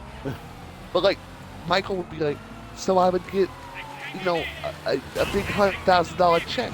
You know, I don't know, like I would just go to the candy store and I'd buy candy and I'd get some comic books, and then once I got what I wanted, I would just, you know, let my parents have the rest. And it's like, what? And it's like, yeah, you would go and buy candy and comic books and like little toys, and then you would just like not care. Like it's not that he would give it to his parents; he would just like, you know, be like, and then they can handle the rest of it. Yeah, it's like then then you know, then my constituents will handle the rest of it, and it's like, what in what? It's like you're yeah, poor guy. Yeah, poor fucker. Find out where he hangs out. Now I will say he is a weirdo. He is a weirdo. Well, I don't know if he was a child molester. He was definitely a sexual he was definitely a sexual deviant for sure. Like, if not a sexual deviant, just a regular deviant. Yeah, he was definitely like pervert. I don't know.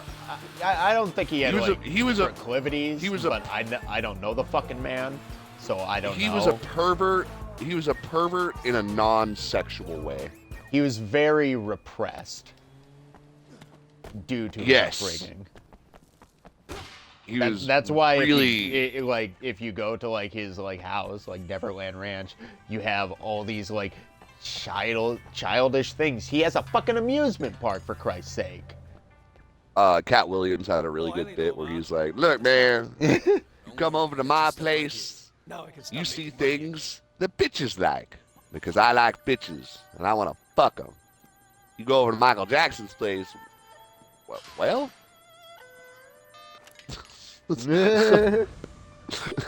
Fuck, but yeah.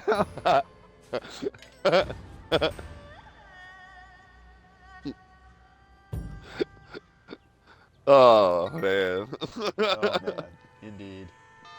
But I mean, the thing is that said, like I don't know if like do not think. I don't know Michael if like Jackson that is the truth, because ever touched like a kid. yeah, I don't know personally. if he did or not, because it's like, did he even have like any I don't like you even said he was chemically castrated. I don't even think he like, had that's any the sex theory. drive. Like I don't even know. Like, did he even have like a sex drive? Yeah, it's like, because at that point, it's like, does he? Because do you feel it's like- anything? yeah, it's like, does he even feel anything? Does he even have like the sensitivity and impulse, like, you know, or what? Like, because I'm not gonna lie, like I would imagine, like if you didn't have any sensitive genitalia for any kind of stimulation, and you engaged in something that was sexual, I mean, man, would it like make you like pull a fucking Will Smith and like throw up and shit? Like, wouldn't it like?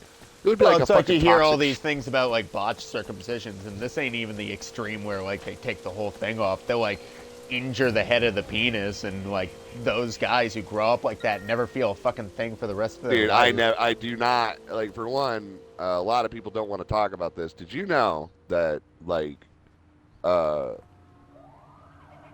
circumcised penises allow men to perform SA more successfully than no, I'm serious. Like, No, you've told me about this.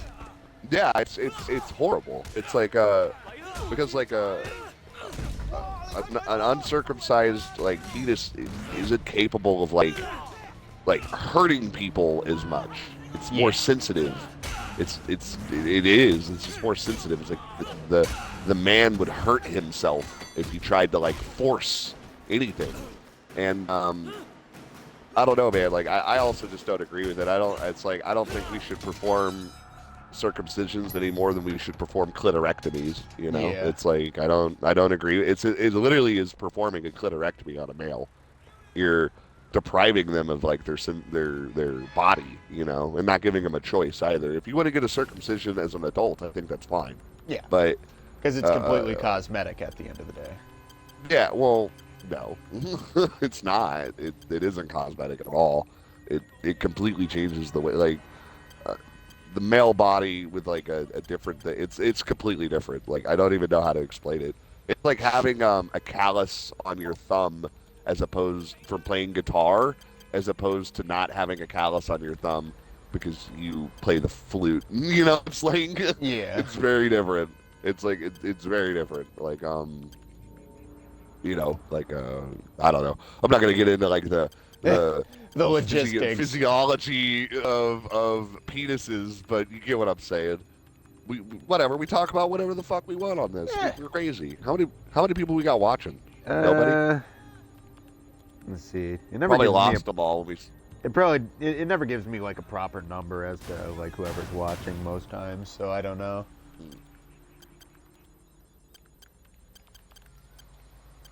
Regardless, yeah, sorry, I went off on kind of like a circumcision tangent right there. Circumcision, Michael Jackson tangent. What were we talking about before that? Other than For Honor, I kind of got no, lost we were in talking the about journey. Sleeping Dogs. We were talking about Young Kai. We were Right talking before about Michael Jackson. how you would We've prefer gone on to to the play topic as of, your like- young, like boyish Catboy Twink instead of Wei Shen, which is a Sigma male. I just want to play as Jackie Ma because he has more like character. He has more character. It's like, I think Chop Saki is best when it's a slender guy who's toned but isn't like an overwhelming physical powerhouse, and the reason he's so good Wei at Shen beating ain't people like up is Winston because Chu like levels of swole. Wei Shen is fucking jacked. Wei Shen looks like fucking Batman. Wei Shen looks like Yes. Bruce Lee. Winston, no, he looks like Batman. Winston He does not look like looks Batman. like Batman looks Winston like Winston. looks. Winston looks like fucking Duke Nukem. Winston Wei is Shen like looks basically like Chinese Brock Lesnar. Yeah, Wei Shen looks like if Batman. Winston took off his shirt and there was like a giant like sword down the middle of his chest, I'd be like, yeah, that makes sense.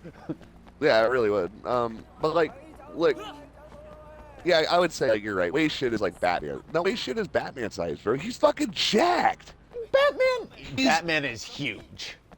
Batman is massive. Wei Shen is not as big as Batman. We're gonna look this up right now. Have you never seen a picture of like Batman from the Arkham games? He's fucking crazy. I'm gonna look this up. Batman height or Bruce Wayne height and weight. He's gotta be like 6 foot, like 5 or something. I'm wondering. He's 6'2", 210 pounds. Yeah, Batman is fucking ripped. Wei Shen height and weight. Wei Shen's a middleweight. I'm telling you right now. He's 5'8" and 175. Okay, maybe Batman would fuck him up a little bit. He's only 28 years old. He's almost 30? What? Damn.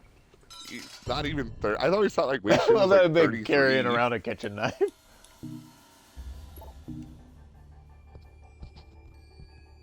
That's another thing like that's weird about Sleeping Dogs is there's no weapon shop. There's no underground like black markets. You can't do anything fun. You can't drink at a bar. You can't go to an can opiate. like get people arrested through a security cam or fuck around with the security cams. I love the nothing. security cam missions. Like Yahtzee, like I don't agree with most of his takes. I think he's funny for the most part, but like his bit about like this game and the security cams is pretty much true. Where he's like, whenever you do the security cams, you have to identify like the drug dealer and the buyer, and you have to do look for the guy with a fucking suit smoking a cigarette. Right. That's the guy. Every single time. That's this the guy. in a suit smoking a cigarette. It's the guy, right? I agree. Like I said, I need to play Sleeping Dogs again because I want to get to All right. Year of the Snake, where I Yeah, can see if the if you game have actually. Xbox One, you can just play the DLC right off the bat, I think. No, I know, but I need to beat the whole entire game to get the whole experience because I have to play through story, and then you have to do Kung Fu Island, and then after that it's Nightmare on North Point, and then you end with Year of the Snake. Yeah. And Year of the Snake Which- is like wild. Dude, Nightmare on North Point is the fucking most like, oh god, it pisses me off and how bad it is. Is it that bad? I was so stoked. You gotta realize, when this game was coming out, Red Dead Redemption came out with Undead Nightmare, and it was like, bam, like in your face. It was like, whoa, this is really good, right? And then, Yeah. I can't remember the name of the game, but you know it. Infamous, where you play with the electric powers. the vampire DLC. Infamous Yeah, they 2. released like a vampire DLC, and it's fucking sick. Like no, and it's like, yeah, whoa! that's fucking badass. I love So the you have, Infamous DLC. so you have Undead Nightmare, and then you have Vampire Infamous, and then what do you get? Sleeping Dogs, Nightmare at North Point, and I'm like, Chinese no. folklore, demons. Oh, let's and get it's like the fucking whole going. map, like the entire map of Sleeping Dogs is gonna have this shit, and so I get it, and it's literally just North Point. If you travel anywhere outside of the map, there are no enemies, and there's just zombie civilians walking. Just zombie civilians walking around and driving and doing nothing. There's literally nothing. Nothing to do. You can go everywhere on the map, but North Point is the only place with any interactivity to the DLC, which is really weird because I kind of hate how North Point is the most like stylized and like cool place in the entire game, and then the rest of the like game just sucks. Like there's nothing interesting anywhere else. Like North Point. What the country road? I like how like hilly. There's like, one country road. There's one country road to the north of the map that's pretty cool, and then there's the cemetery. Oh my god, I never realized this before. Like Wei Shen, I think he has Guan Yu tattooed on his left arm. What's Guan Yu? He's I think he's like Chinese. Like, you ever play any of the Dynasty Warrior games?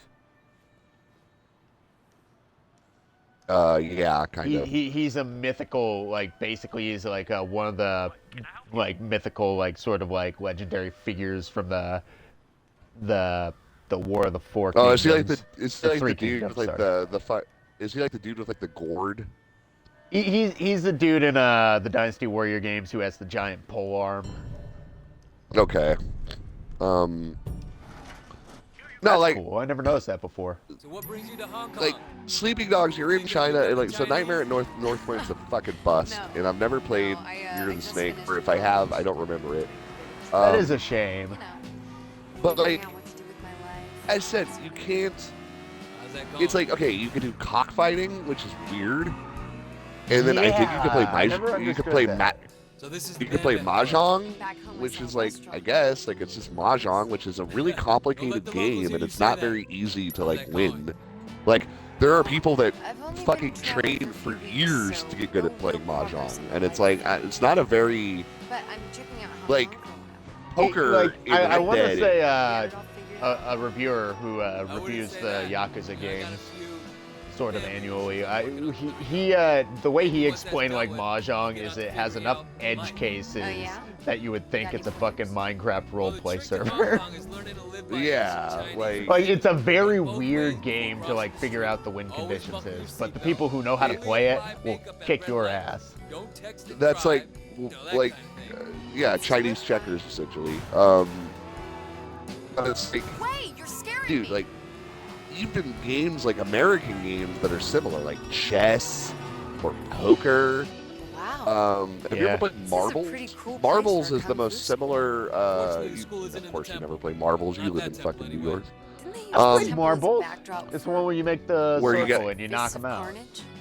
Yeah, the marble board. You have a You flat think I board. had no fucking childhood, don't you? You motherfucker. Yeah. Well, marbles is fun. Marbles is essentially a version of Chinese checkers that we took from the railway workers Yeah. that came to America, and like we sort of just like adopted it and simplified it, and now it's like playable.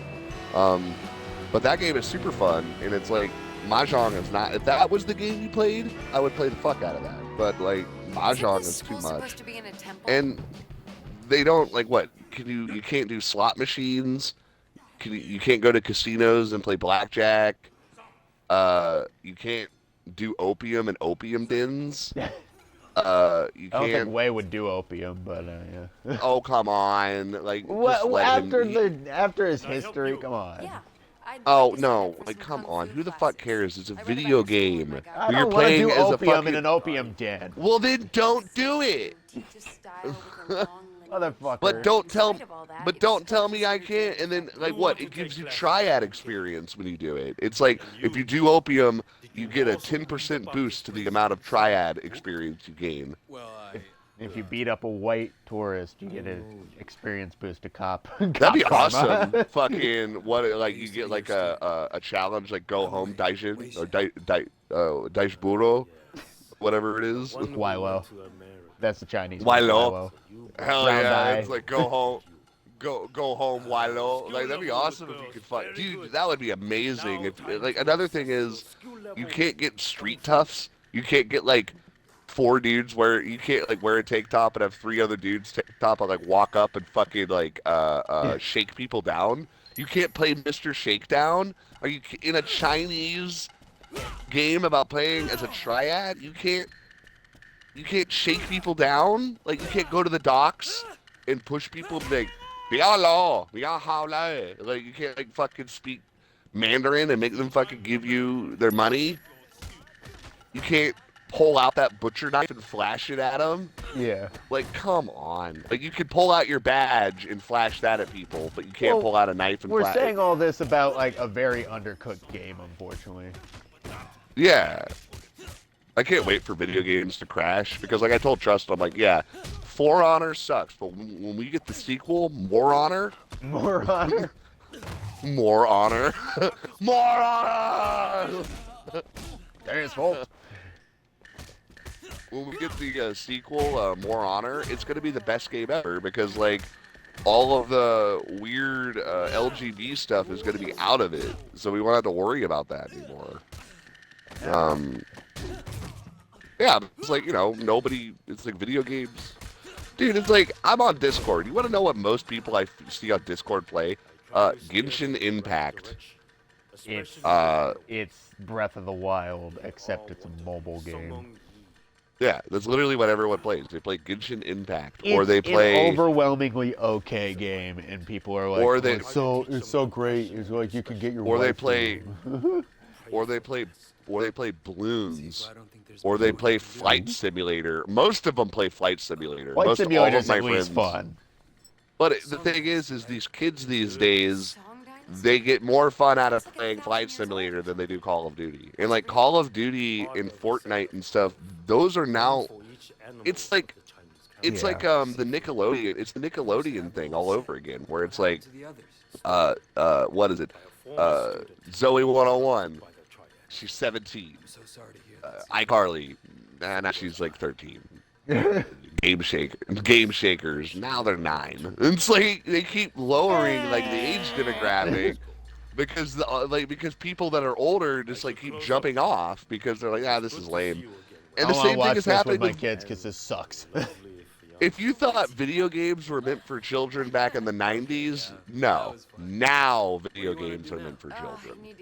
Like, because Trusty the other night was like, why is it that like For Honor has so much goofy shit in it? And I'm like, and then he's like, it has so much goofy childhood shit, but then it has so much like overly violent fucking kill animations that are insane, and I'm like, Fortnite, Doom Eternal. Yeah. It's The like Fortnite literally dances like give me It's nightmares. Fortnite dances and glory kills from Doom Eternal. It's like that's Like- what they. It's like EA mandated that the people that make For Honor put in Fortnite dances and Doom Eternal glory kills because that's what makes money. It actually does concern me. Like, I understand the whole, oh, don't make fun of them like too much. They're just kids. But it's like, you have so many kids that just go out and make an absolute fool of themselves doing these stupid Fortnite dances. And it's like, I don't even know what to say.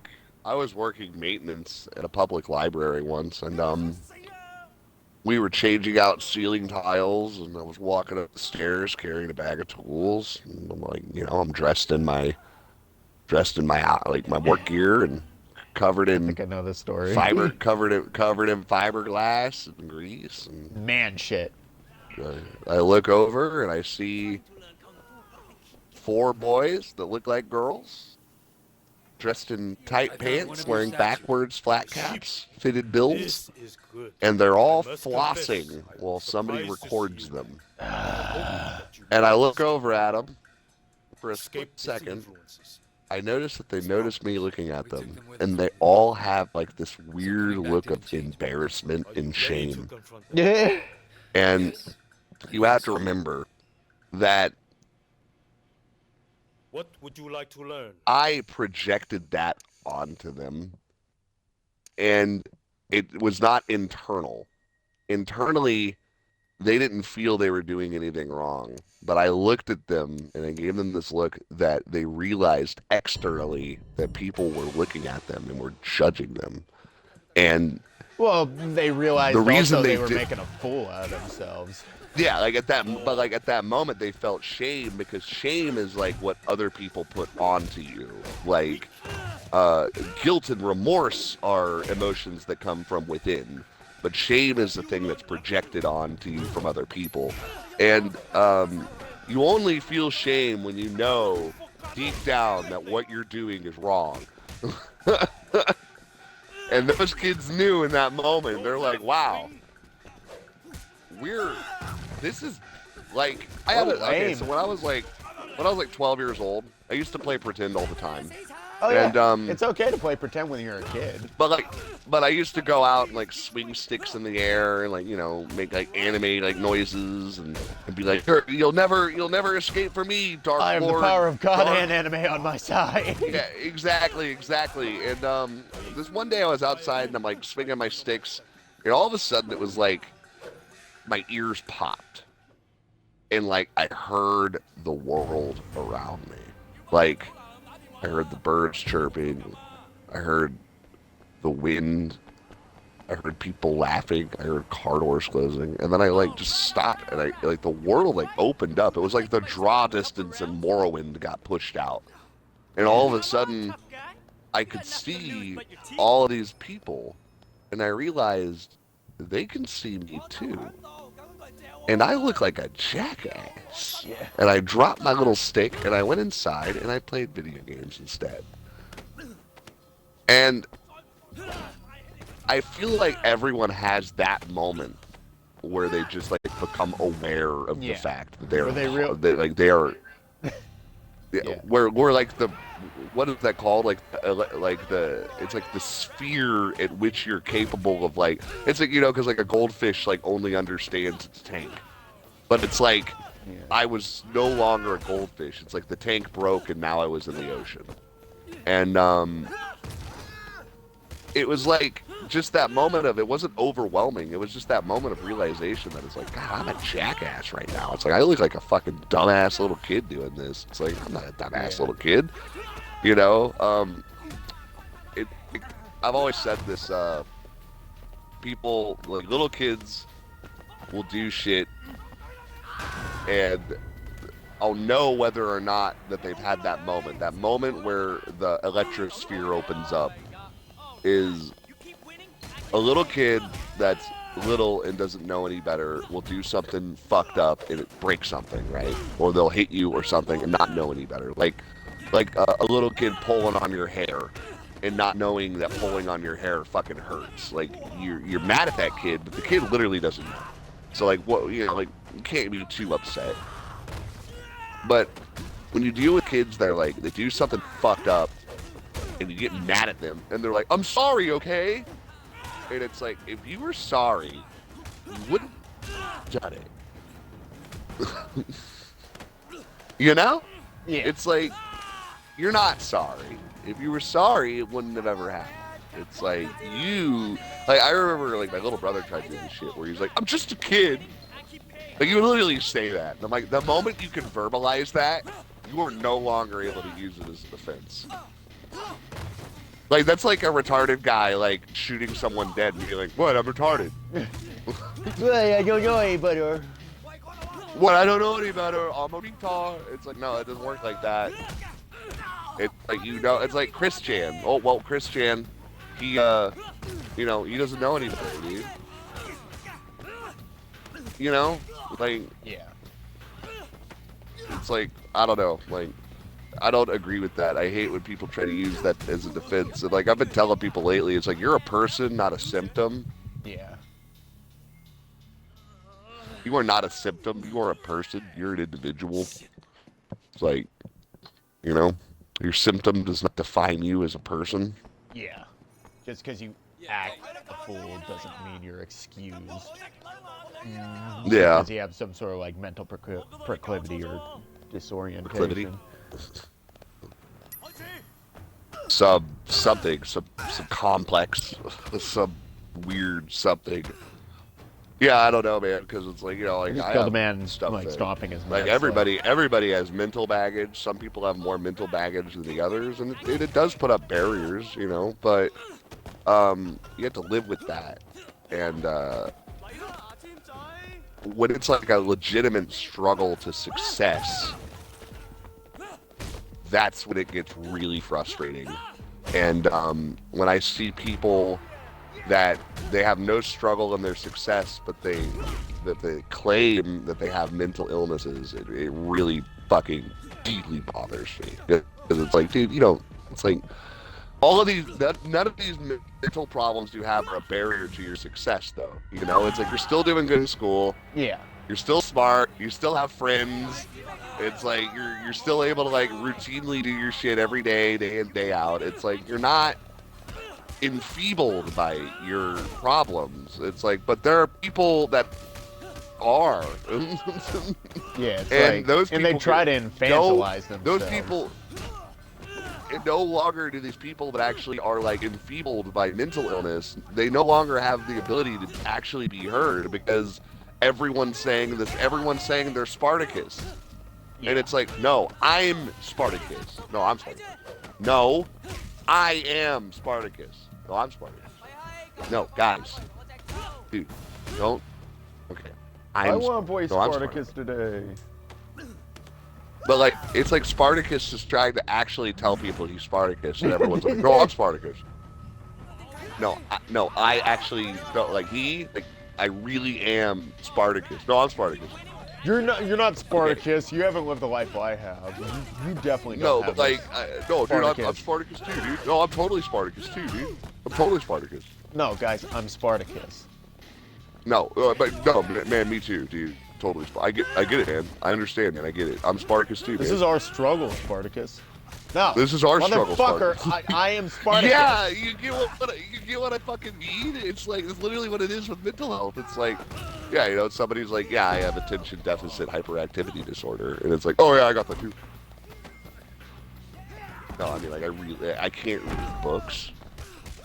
It's like, what? It's like, I become distracted. I stare off into space when I don't mean to. When, like, I have, like, stimulus around me. So, like, a bird flying by a window can, like, cause me to, like, go catatonic for up to a minute. Yeah, I have that too. I like stare at my cell phone for like 20 minutes sometimes, so I just forget myself. And like then the motherfucker who actually is having a problem is like, hey, how about you just shut the fuck up? Oh man, how dare, man? How dare you fucking bigot? How dare you speak to me like that? I got a problem. You're really Very triggering me. sensitive. I did that to somebody. I was like, because they were whining. They were whining at me, and like I raised my voice. I'm like, what the fuck is your problem? Stop whining. And they're like, hey, I just want to let you know, like, you raising your voice really triggers me. And I'm like, well, you whining really triggers me. If you're, it's like, don't be up. It's like you're not allowed to say I'm not allowed to get angry when it's You're like. pissing me off. Yeah, you're pissing me off. It's like, you're pissing me off. You're doing something that's pissing me off, and I get angry at it. You're not allowed to tell me I can't be angry. Just like I'm not allowed to tell you you can't do shit that pisses me off. But I am allowed to tell you that you're pissing me off when you do it. You know, if you want to be a sad sack and whiny and shit, that's fine. But it's like, I don't care. Yeah. I don't know. It's just People just don't know how to like behave. I don't even know what to. I don't even know a good way to say it. Like, is it behavioral? Is it just like society's too cushy now? People don't realize that they're acting like idiots or making problems. I think it's just people are fucking just like, you know, stuck in that ignorance, man. Like, the other night I was dealing with a guy, maintenance of mine, who's over. And he started like talking to me about like a text argument, and he's like, okay, well they said this, and then I said this, and I'm like, nah, don't say anything, dude. They need to get sober. And they're like, what? And I'm like, no, don't tell them anything, man. It's like, well, like if they're not sober, they don't need to be a part of this. Like, you know, it's like just tell them like, look, you can't talk until they're sober. No, but what I said was, I'm like, look, I don't really want to get or know any of the interpersonal conflict or drama going on between you guys and what you say. I'm just telling you this right now. If they're not sober, you can't trust the thing they're saying, so talking with them is pointless until they're sober. Do you understand that? And they're like, well, no, I mean, like, that's not the only problem, though. And I'm like, that is the problem. And they're like, well, no, they're with, like, a fucking wife abusing, like, fucking hit you, like, and I'm like, they're high on drugs.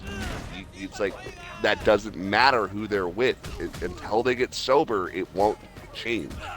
And like, I just had to keep repeating myself. You know, it's like sitting down in like a fucking room with cops, and it's like, lawyer. Well, we're just hoping you could answer. Lawyer. Well, we were wondering, lawyer. Motherfucker, give me a lawyer. Literally, like, that's all I'm gonna. If I'm I ever not talking to arrested, you. Give me a lawyer. If I'm ever, for whatever reason, interrogated, and I hope this isn't like but like, yeah, I advise this to anybody. If you're ever being questioned for anything, and you're in a room, you're in an lawyer. Just lawyer up. Don't say any other word but the two-syllable word lawyer. None of this is anti-cop. It's very common sense, because no, and don't even you're in say an interrogation chamber, they are not your friend. Don't say I want a lawyer. Don't say I need a lawyer. Don't say I think I need a lawyer. Don't say, do you think I need? Just say lawyer. That's all you say. Yeah. Lawyer. Lawyer. Don't give them the lawyer. time of day. That's your response to literally everything they say, is just say lawyer. What's funny is I'm pretty sure Mike did that in Breaking Bad. Yeah, that's awesome. Like, I'm pretty sure that's how Mike handled it. Like, I'm pretty sure when he gets lawyer. I'm not talking Mike, to we were you. just the one. Mr. Ehrmantraut. No, he doesn't even say that, because we're like, Mr. Ehrmantraut, we were doing lawyer. Well, look, we were just wondering, lawyer. Look, we respect you a lot, okay? We just know that lawyer. Like, just like fucking, it's all you say. It's like literally all you say. Is you just. It's like, because like specifically, if you don't know why you're there, you don't need to be there. Get a lawyer. No. Yeah, get a lawyer. Like, even if you are like clear of mind, you know you did nothing wrong. Those cops in that room, they want to pin you for something, so you get a lawyer. Yeah, cops are always trying to arrest you, no matter who you are. They are not your friend. Like, that's the problem. No, they're not. They're not. No, police officers are not your pal. That's such a regressive way to think, think, motherfucker. Can you tell me different? Dude, no. Like, don't do that, man. It's like it's not to be a dick. It's like what happens is like that friendly banter shit. That's how it's like that's an angle, man. It's an angle. They're trying to play you. Yeah. It's like it's nothing personal about the cop. It's just like the way you're trained. It's like if people let slip something that sounds a little off, it's like they're trained to kind of poke their fucking nose in. Like they're a detective. They're literally there to detect shit. Yeah. And everyone knows when you get friendly with somebody, when you think you're friends, you let some stuff slide. Maybe you say a dirty joke. You know, maybe you call somebody a bad name behind their back. Maybe you say something you shouldn't say. And when you're friendly and you accidentally say something you shouldn't say with your buddy, you can go, shit, man, sorry. You know, like you ever hear that Modest Mouse song? I ran my mouth off a bit too much, and what did I say? Well, you just laughed it off. It was all okay. Like, you know, like it's like that's what your friends do. What's funny is they do talk about a cop in that song too, but different. If you run your mouth off too much and I ran my mouth off in front of a cop, what did I say? Well, he took me to jail and I was there for 10 days. Don't worry, we'll all end up in jail. Don't worry, we'll all end up in jail. Jack, you're giving me some really bad mixed I'm messages. hoping that you can pay for your bail. Don't worry, we'll all end up in jail. I walked too slowly by a cop car the other day.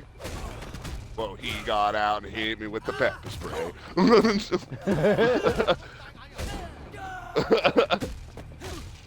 I ran my mouth off to my parole officer, and what did I say?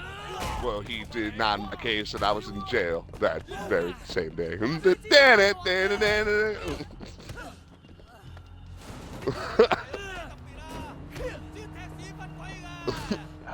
guy pisses me off already. Like, I'll tell you this: if you ever go to you're gonna go to prison for a non-violent felony, and you're high, or you could say you're on drugs, they'll opt you to go into rehab, and if you complete the rehab program, you're probably gonna get parole and no jail time. So I'm just saying, rehabilitate yourself. Don't incarcerate yourself. It's the help. The help is there for people that want it, man. All you gotta do is take it seriously. You know, all you gotta want to do is, like, you know, if not become a fucking better person, at least become like a person who doesn't like hurt other people. You know, like if you're gonna hurt yourself, at least hurt yourself modestly. Like, you know, like don't sit there and fucking die at the age of 30 from heroin. It's like, you know, at least get to 57. Like, come on, like, you know. I'm saying, like, I'm not trying to say, you know, become a perfect 1950s citizen. Live a long but, life. Know, try to make it last while you got it, and don't fuck it up. Yeah. Don't do or anything if you do that would fuck mess it up, anybody else up either. Yeah, don't harsh somebody's mellow just because you're having a bad time. You know, man, life's a garden. Dig it. Yeah. Can you dig it? I'm dressed in like a fancy like cashmere bathrobe and I get a bullet in the Hell yeah, bro. I can't believe you know what's like really crazy? Like Rockstar made a video game based on that movie, and that apparently really it's like fucking good. It's like it. sex ass amazing because like I guess like what they did was they made it to where every part of the game takes place when in the movie the scene is focusing on different characters, and the game takes place like it's always like, all right, we'll split up. You guys go this way, we'll go that way. And in the movie, it follows these two guys, but in the video game, you follow the other two guys. So it shows you like different perspectives of the same scenes happening at different moments. Like The Godfather did that too. Yeah. Like where you saw like you were the guy. I really liked that. You're the guy that plants the gun. You're the guy that sees Luca Brasi get fucking killed. Dude, Luca Brasi had the best scene in the Godfather game. Do you remember like his intro? Like you're getting your ass kicked, and he's like, hey, kid, handle your shit. But like the way he punches one guy, and he just like picks up the pipe, and he just like crushes his head in like a cage. He's just like thunk, and just bats him over the head, and you just see like brain stem like spew out of his fucking skull. It's One like, of my Luca favorite Brasi- things though about The Godfather is like how like the actor couldn't properly remember his lines because he was like a legit mafioso that they hired on for the movie. And, like he was trying to remember his lines and he was like reading out and apparently oh, what's the guy what's the guy's name who made the Godfather movie? Oh fuck, I can't Francis remember. Ford Coppola. No. Yeah, Francis Ford Coppola. Yeah, he was like he was watching it and he's like, hey, put a camera on him. Is Francis Coppola, Ford why? Coppola fucking Sicilian? I bet he's Sicilian. He's probably, but like he was like, put a camera on him. Well, why, Mr. Coppola? Cause I like he's practicing his lines because he's terrified to meet the Don. It's actually it's good world building, trust me. And like it's one of the most famous like opening like things to the movie. It's just like Luca Brasi trying to remember his lines while he's about to go in and talk to the fucking Don, and makes him look like he's like, really trying not to fuck this up. Well, because like in a way, but like in the movie, you could tell that like Don Corleone is moved by Luca Brasi's fumbling compassion and his timidity in even looking at the Don, almost in like a sort of like samurai kind of like Bushido way. Like Luca Brasi sees like Don Corleone as like this sort of almost like revered, like he's almost more than a man, like, you know, like in a way, like I don't know. And it's funny because out of all the people the Don Corleone talks to, Luca Brasi is the most deserving to speak to him. Yeah. And yet Luca Brasi is still so like timid about the act of doing so. Even though he's like the highest ranking guy that talks to him in that entire movie, he is still so timid, not from fear, but out of like respect in trying to be, you know, the problem with that movie, of course, is that they don't speak Italian through the entire thing, which is weird. Well, they do when like slightly like people speak Italian when they do the Assassin's Creed thing where it's like they like use like mannerisms and stuff. But like when actually that's not a that's a when he isn't that goes like to a, Italy. Yeah, but isn't speaking isn't parsing part of your traditional language and mixing it with English? Isn't that like a Hebrew thing? Is it? It's like a Hebrew thing, right? I know it's done a lot by like people who are Jewish and Israeli.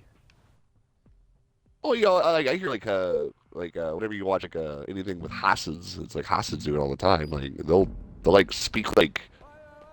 Isn't there like a term for it? Like Pig Latin or Spanglish or something? I swear to God. I don't even know. I swear to God. Head. I don't know, man. Is it Yiddish?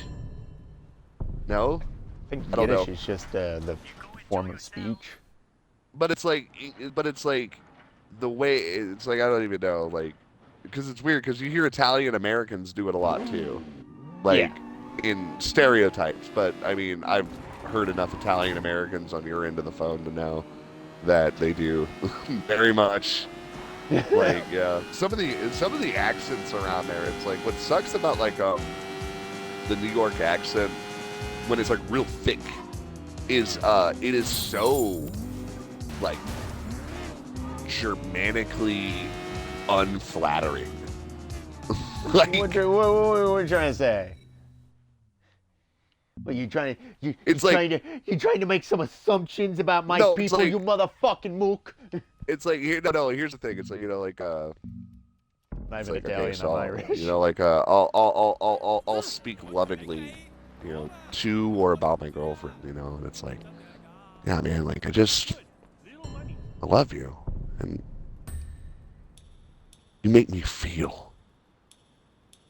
Okay, now a New York guy. Yo, like, you know, like I love you, and like you make me feel. You're kind of fucking cute. Like I'm just gonna say. I love this girl, man. It's like I love her. Think you're exaggerating. No, that's exactly what it is. Dude, whatever. Like, I listened to one guy that you were near, and he was like, yo, it's me, yo, what up, man? And it's like, just his, like, that's like him casually saying hi. He's like casually saying hello. He's like, hey, oh, yo, what you do? Hey, yo, it's great, yeah. No, we're going down to the batting cages. It's like, okay, great. Whoa. Yeah. Can I talk to Dead Man again? Yay! Yo, here he is. Hello? It's me, Fred. Hey, yeah. I I'm with my don't sound like friends. James Sunderland day in Hey, day out. it's me. Hi, it's me, Dead Man. I'm with my friends. Oh, I'll call you later. I'll call you back, I I'm the promise. kind of guy who likes to watch it when my wife gets fucked. I'm the kind of guy that likes to watch my wife get fucked. Oh man, that just reminds me of like the bit where it's like all the Silent Hill guys, like all of them are just like casually at a bar. Yeah. And then like it's like Murphy Pendleton and then the woman cop are like police officers and they're escorting like shirtless Buff Sunderland out of the bar, and he's like, "You got nothing on me, you fucking pigs. You got You're not nothing gonna on get me on me." this. And like Murphy's like, "Shut the fuck up!" Like it's on the head of the neck. Like, Yeah, Murphy's a why cop. don't you shut the fuck up? Hits him across the mouth with a nightstick. Tag him, Pendleton. Got it. Cuff him. You fucking pigs, you won't fucking get away with this, you fucking pigs. I know my rights, you fucking They bastard. fucking hit his head on the fucking top of the cop car and then push him in the back. Like fucking. Oh, fuck! Henry's sitting at the table. He's like talking to like Heather or something. And he's like, man. James Okay, never and then, was like, the they're same driving ever him. since his wife died. They're driving him to the county jail, and like the lady's driving the car, and Murphy's up front. She's like, "You need to clean off your nightstick." It's like, yeah. It's like, yeah, Sunderland resisting arrest, huh? And like James is all quiet, and then like James like reaches down and like pulls like a combat knife from like out of like his belt, and he like puts it in between his like feet, and then he like aims it at the back of the driver's seat and like fucking like drop kicks the fucking knife like through the cushion and stabs the lady in the back, and then the car flips and it like fucking crashes, and what is it, like Murphy wakes up and the car's upside down and the lady's like dead and her like neck is broken or she has like something impaled through her face, and like he crawls out and he like gets out of the wreck and he looks up and he like turns on his flashlight and he calls in on his radio and he's like, "This is Murphy Pendleton, we got an officer," and like, you know, he gets feedback and he turns it off and he's like looking around and everything's all foggy. He's like, "Where the fuck am I?" And he's like walking around and he's like in this weird town and it's like completely foggy and he like doesn't know where he's at, and then it goes back to his squad car and all of a sudden the body of his like partner's gone. He's like, "What the fuck?" And then he sees like a shadow run in the distance and it kind of looks like James Sunderland. No. And he's gonna get that son of a bitch. So he runs into the town. And This new Silent Hill game sounds weird, but sounds pretty good. that actually would be a sick set. Like James is actually like a fucking crazy like con serial killer guy. Have it be like, well, man, because that's what happened to James after Silent Hill 2. Is like he fucking went crazy nuts and became like a fucking murder man. Whoa, that would be sick.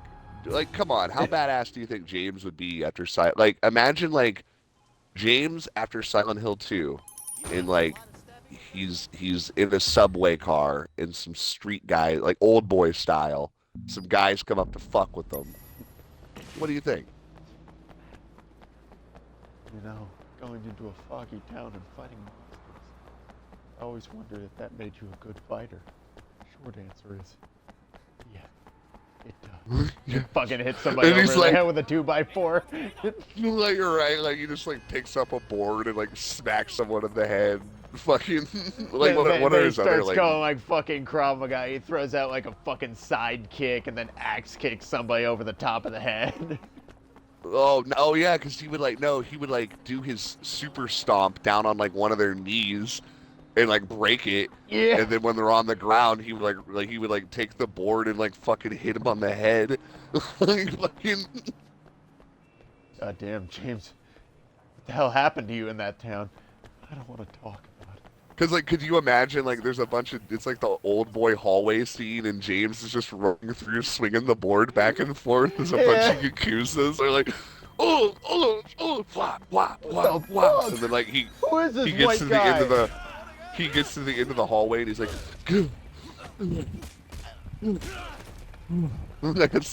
it's just a breath because he's out of stamina.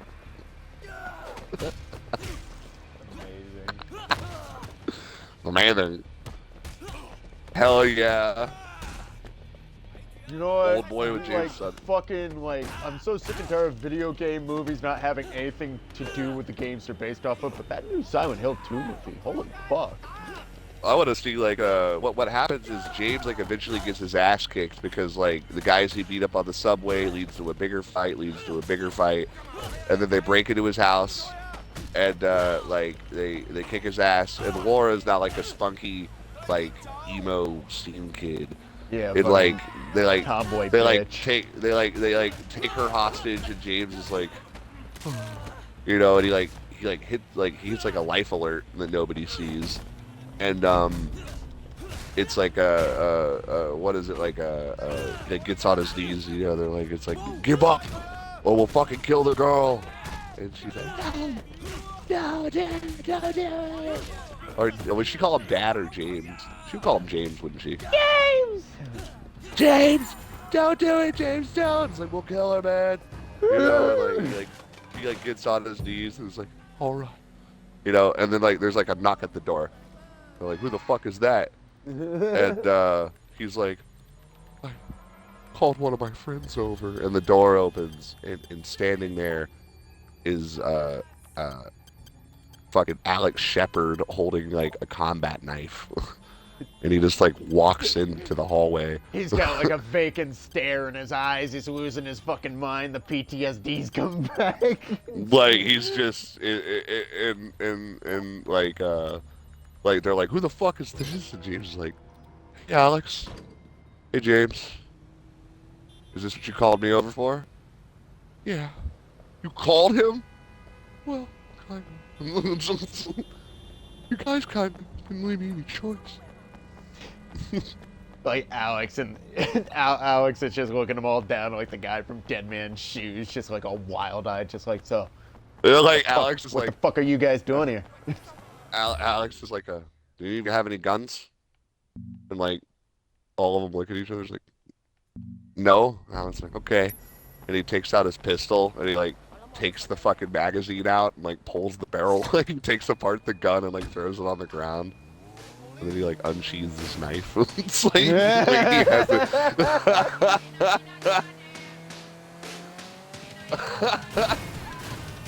God damn. And then you have like a raid hallway scene where he's just like fucking annihilating people with like spinning combat, Eviscerating motherfuckers. like stabbing people in like the neck, like slamming their head into the wall. Like, dude, he would fucking, like, Alex Mason fought against real people before. Like, he's a killer, dude. Yeah. The end of that game, when you fight the cult members, dude, Alec Mason can do, like, because that's where, like, the damage to the human characters in Homecoming is, like, really realistic. Yeah. And you can, like, swap between, like, gun melee and shooting guns and, like, melee with your knife. And, you can pull off a headshot and just be like, stab, stab, brutal execution, fucking damn, and just, like, blow a motherfucker's brains out the back of his head. Like, it's sick, bro. Yeah. I love that shit. Sorry, my bad. Silent Hill Homecoming is underrated. I really, really like that game. I hope it gets a sequel. I hope it gets a sequel. I really do. Oh man. Oh.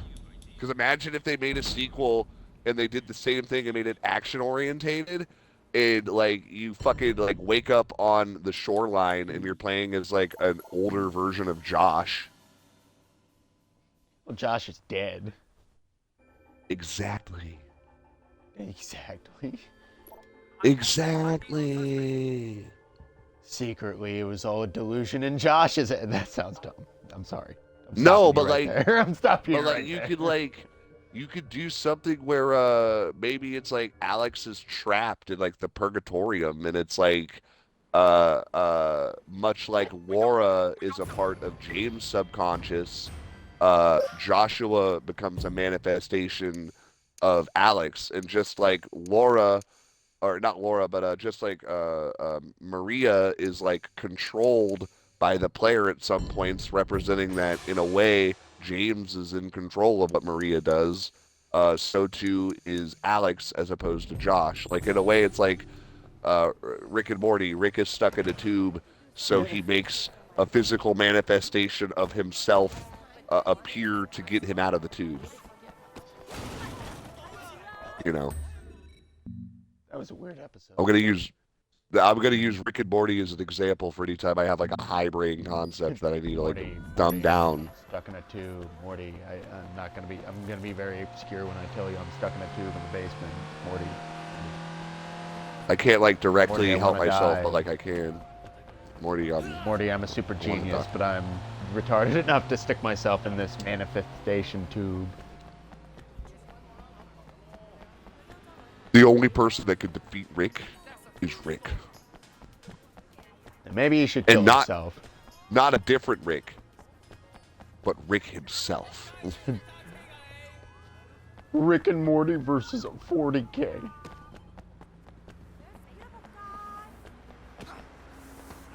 Okay, let's actually think about this. Rick and Morty versus Rick Sanchez versus Immediately, 40K. without even like missing a beat, they would just exterminatus the planet and then chase him through the wormhole, blowing everything up. Yeah, because the problem is that it's like if he goes into like the Euclidean plane of the 40K universe, does his portal technology subvert the wormhole away from the warp's influence? If so, is Rick Sanchez capable of withstanding the warp? If he can create a shuttlecraft that is capable of doing that, then maybe he could have enough psionic. Well, I don't know, because Rick isn't psionically adept. You have to be born with psionics, which is only a thing in the 40K universe because of its timeline. So he wouldn't have. He would have to create technology that could withstand the warp, which I think Rick Sanchez could do. But I don't know if he could perfect the technology to where it could withstand the warp continuously forever. Because as I've seen with Rick and Morty a lot, you know, Rick will have like an invention that's going great, but it will overload and redline and break at some point. That's a big point in the show, is that shit that shouldn't break breaks, and he has to repair it. You know. Yeah. And it's like Rick is always at his best when he's at his worst, you know.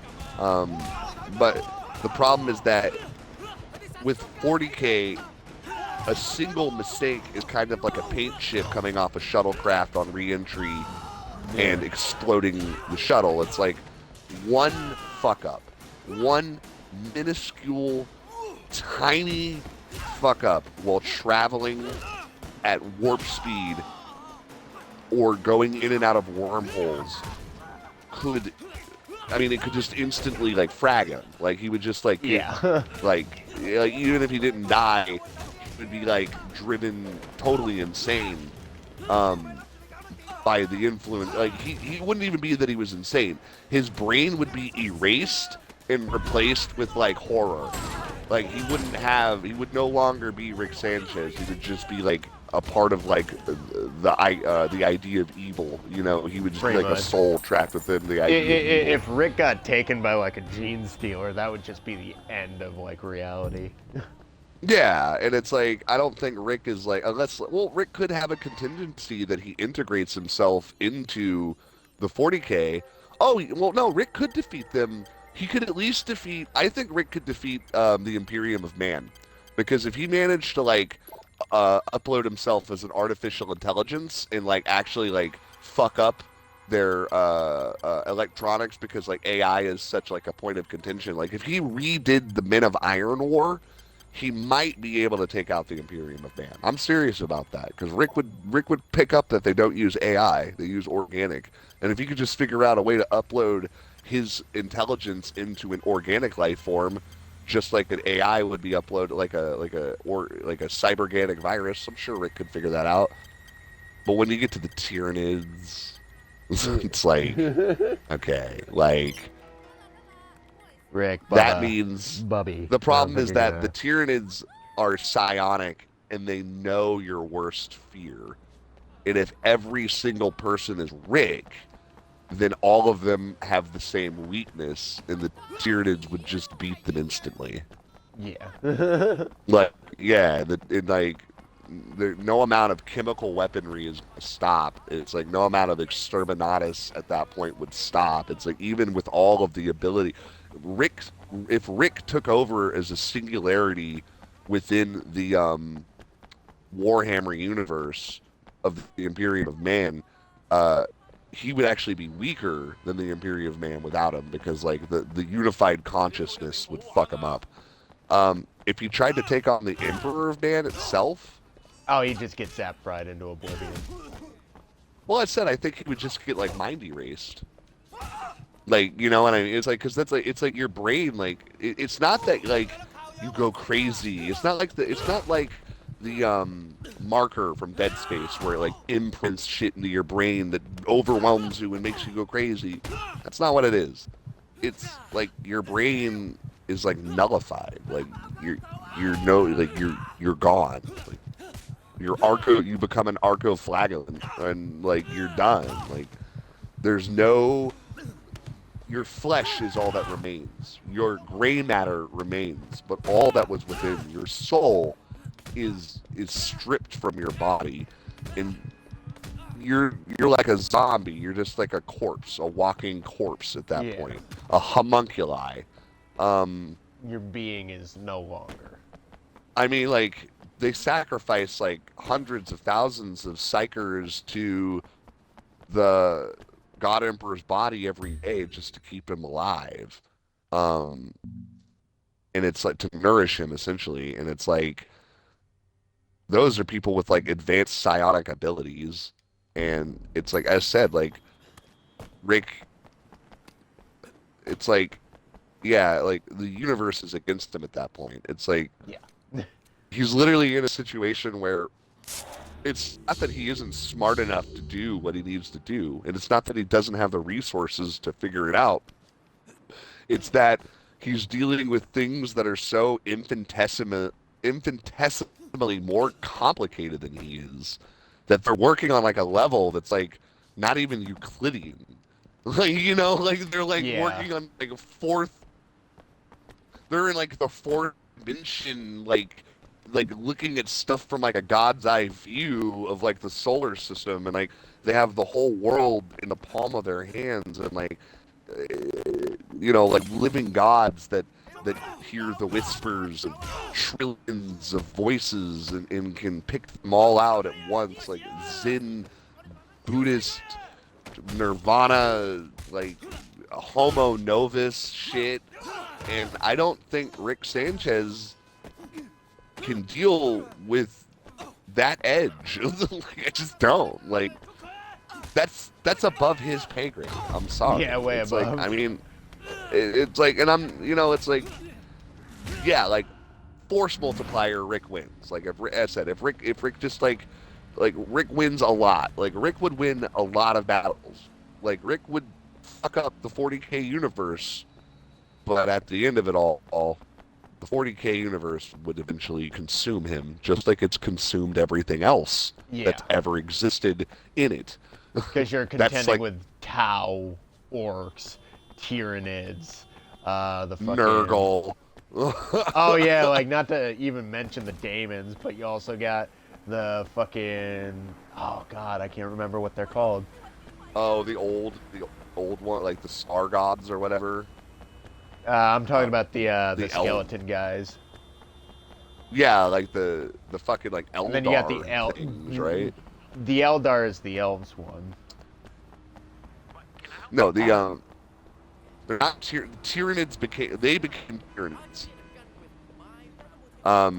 Like they are the precursor to what Tyranids were. I'm pretty sure. Because they were turned into iron after a god ate a star, and it turned them all into like metal. Well, they're not the I can't. No, they're not Tyranids. What I'm saying is, it's like they're the precursor race. Like, Tyranids came from them, but they existed before that. Yeah. I'm pretty sure I'm talking about the right thing here. Because, like, they were, like, this race that was, like, on a toxic planet, and they would all die. The Mechanicus keeps fucking with them, too. Like, they always go into, like, their little, like, hovels and worlds to, like, steal the technology from them. Rick would be able to take over the Adeptus Mechanicus, like, really fast. Like I said, like, all of the technology stuff, Rick, in the Imperium of Man, all of the technology would be, like, really fast. I think he'd be able to handle the orcs pretty well, too. I think he'd be able to outsmart them and, like, probably, like, make their magic not work by gaslighting them. And then it's, like, or, like, making them have some kind of like, political thing that's like, no, we no longer breed, you know, it's like we're all celibate or something, you know, and it's like, or convince them to become vegetarians or something, you know, it's like he could outsmart the orcs.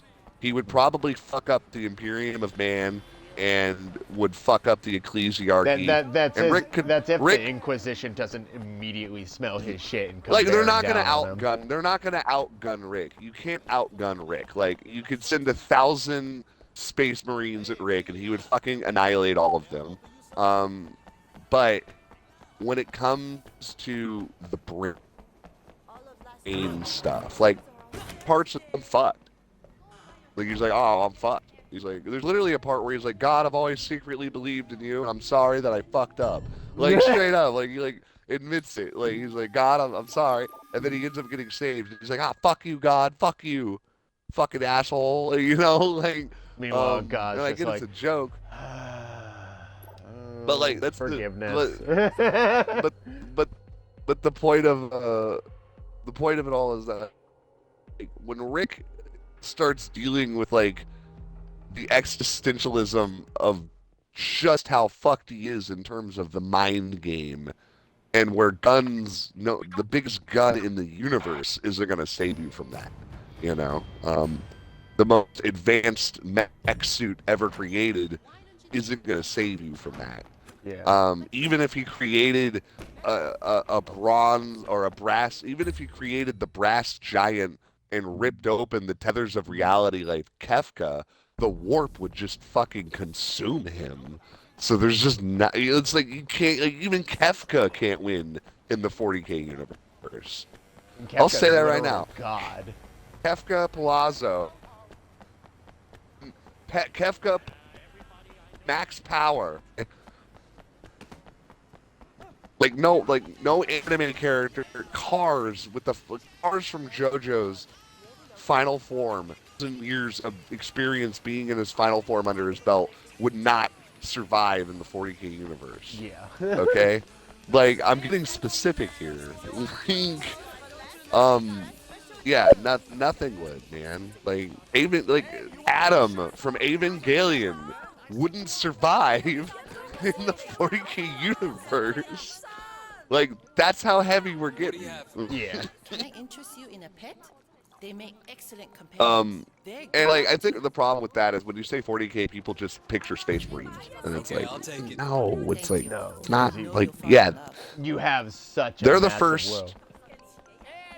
Like they're the tutorial level. Hell, people like, are always like, oh, if you're a Marines, human, you have to like be either in the Imperium of Man or you have to like pray you get made a Space Marine. No, you can be like a fucking space pirate.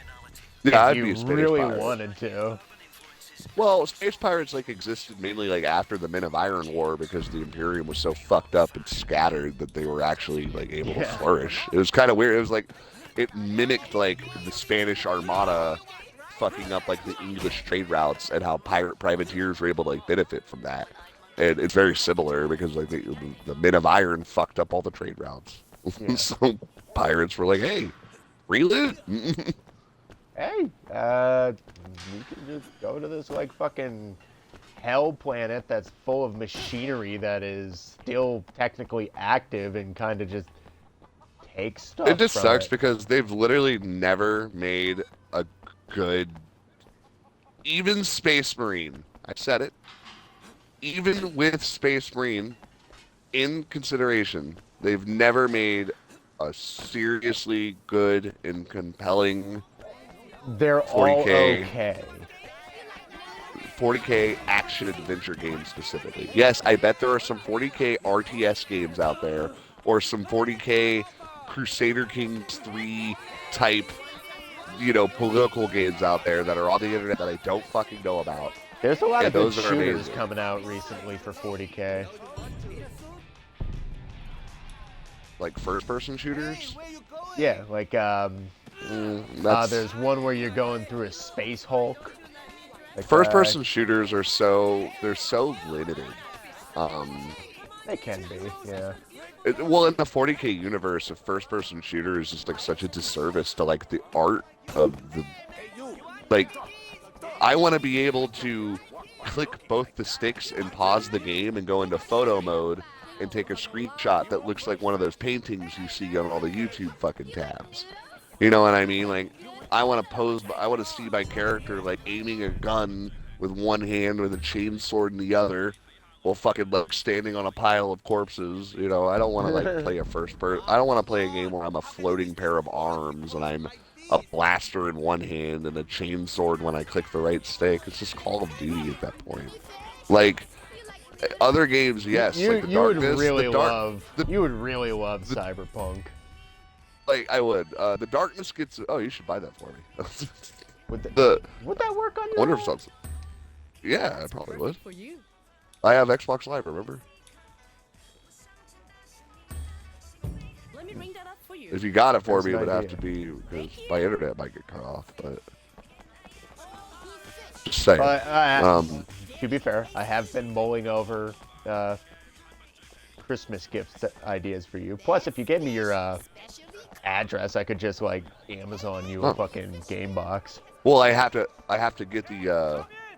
The patch, yeah, I know. That Yeah, is fair. so I almost would prefer to get a digital copy of it. Sorry, I'm not trying to be difficult.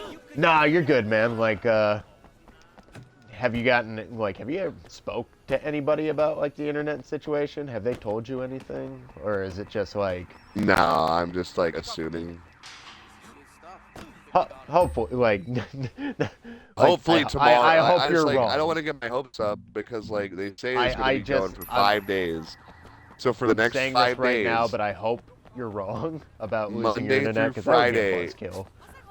Monday through Friday, there is a distinct chance that I will lose internet, and I don't know if I'm going to get it back. So, because they're remodeling the computer room, and they're probably going to unplug all the shit. And if they replug it, or they don't replug it, I don't know. And another issue is that maybe they'll change the fucking Wi-Fi password because the people in this apartment complex. People like use it? I They don't have to. know, and as they say, no news is good news, so I'm not going to say anything, because if I told people I use the Wi-Fi, they're going to be like, oh no, that's our Wi-Fi, and they're going to be like, you can't use, that's the Wi-Fi we use for our computer systems, and our YouTube videos, and our Netflix that we have in the office. Well, maybe you can be coy about it. You can like pretend you don't know about it and be like, hey, does this place have any like I'm going to localized say I'm like taking, Wi-Fi? I'm going to tell them I'm taking college courses. Like, hey, I'm taking, like, college courses on their laptop, and I was able to use the Viewers, Wi-Fi it's okay from to my- bullshit for self-benefit because this fucking world. Well, yeah. Well, I everybody mean, does it. honestly, though, I am taking psychology courses online. It's just not for a degree. It's, you know, just for I pay money For every understanding. month. I pay money every month to get exclusive access to criminal psychology videos and like lessons about psychology and like Yeah, so you know pathology, what all to that say to shit. police and where to bury the bodies. No, you don't. Okay, for one, here's what you do. You don't kill anybody, ever. You Don't murder. It's wrong. If you're ever in a situation... just kill people. If you're ever in a situation... If you're ever in a situation where bury the body is a thing, you need to turn yourself into the police. Yeah. Yeah, absolutely. They should... The term bury the body should come up after the person is identified in a morgue and you are let off on, like, self-defense charges. Like, that's about it. Bury the body should be, like, something you only hear That at should be funerals. that's the family's concern after they after their son gets killed in combat, you know, or something, whether it be military or gangland shit that you circumvent by protecting yourself. I love how, like, for the longest time, like, liberals are like, man, don't shoot criminals, man. It's like, that shit's fucked up. And now, like, criminals have been, like, these, like, fucking TikTok kids are, like, crazy, dog. Have you been seeing these, like, fucking kids, like, these, like, they're, like, little kids. It's, like, African child soldiers, bro. That's, like, literally all I see. Like, it really reminds me of African child soldiers. Because like it's no longer... Beast of No it's Nation no longer... shit. You always want to see... You always think that it's going to be, like, oh, there's, like, 4 20-year-old, like, thugs that are, like, teaching these little kids to get into this shit. No, it's, like, a group of, like, 13 and 14-year-olds, like, bragging and laughing after shooting a 12-year-old to death in a gunfight. Yeah, like, fucked. I just saw a video of it, man. Like, these fucking little kids, bro, pull out guns and they, like, fire, like, 30 shots at each other. And, like, shot 2 dead, like, wounded 5 others. And then it's like there's videos of them, like, going to the mall and, like, jostling each other and, like, laughing and, like, bragging about it and shit, like, getting on their phones. And it's like, damn, like, yeah, bro, like, that's... So, are you dying? Yeah, I'm getting my ass kicked. I got fucking 3 guys hitting me with crowbars. What the fuck?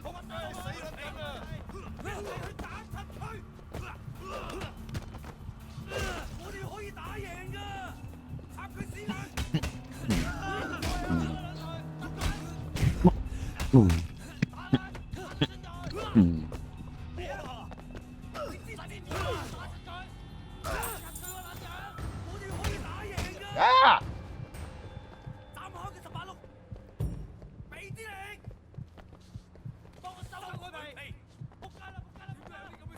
This guy did not want to give up the fucking fight. I was just getting beat the fuck out of. God damn. Yeah, but fucking world's a goddamn crazy place.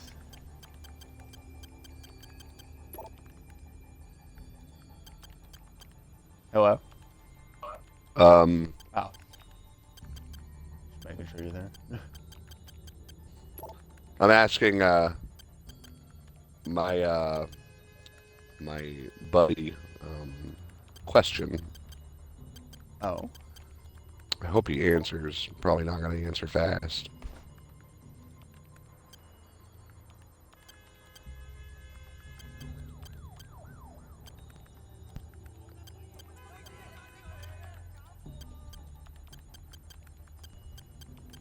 Holy shit, bro. What? Here, I'll just send you, some of, Yasbo's art real quick. You fucking... You're making me jealous because I'm a... Dude, look at this. This is like some, like, Kentaro Miura shit, bro. It's like Araki in Kentaro Miura. I'm not jealous of my lack of skill. Look at this. I sent to your phone. Okay, that is pretty badass. Dude, that's fucking crazy good. That is pretty sweet. It's like what even...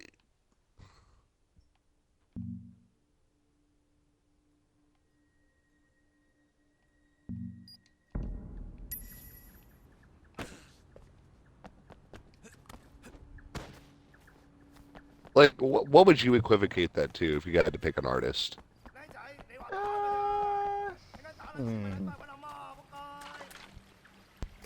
Hard to say. It doesn't like have any of the like hatching that Kentaro has. It definitely has a lot. No, of, it's like, but it's also shading. more like that. But it's like that kind of like really like Stan Lee, like superhuman. Which I kind had a of way like to put it up on the like screen. it's like that art, like the Art Deco kind of like very Romanesque, you know. But it also has like this weird sort of like stylized, like kind of like Japanese like angles, like it's.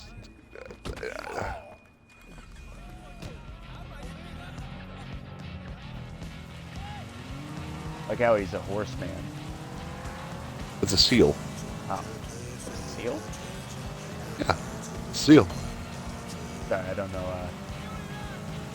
animals. It's all Chiazma draws. Seal. Draws seals, bro.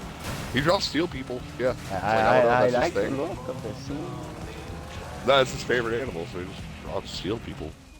It's funny because it's like I guess it's a furry thing, but every time he draws them, it looks like it doesn't look like furry art at all. It's like it just looks like tribalistic. It looks like tribalistic. Like it's not like the like fucking freakazoids in your goddamn Discord. No, it's very. Like, it's hey, more look like look at my OC, and it's got like it's more hips and huge it's tits. more like Tolkien. You know, like more like fantasy, like Elder Scrolls kinda. You know, like it's not furry. It's more like It's like it's an anthropomorphic like seal man, but it doesn't have any of the conventions that like modern like fur fag art has. It doesn't arouse Dude, you. because like some of that artwork that I see of furry stuff is just like it is so uncomfortable. I'm like, oh my god, like, ugh. Like, you know what I mean? Like it is like it makes me like feel weird when I look at it. I'm like, oh, it's such an ugly drawing. Like, ugh.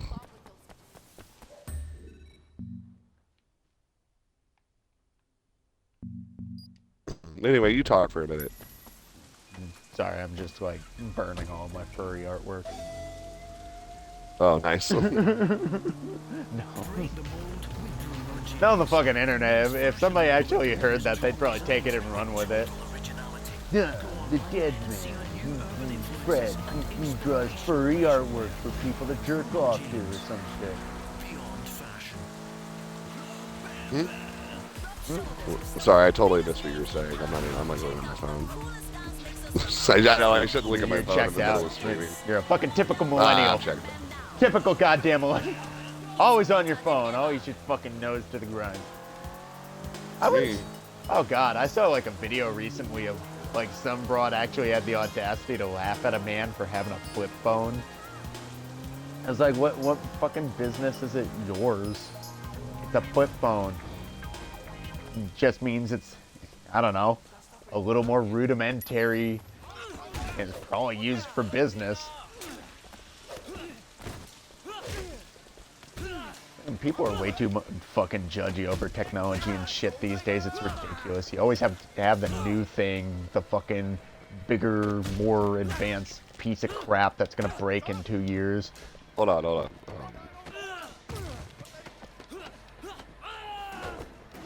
Fiction is its realistic depiction of its figures.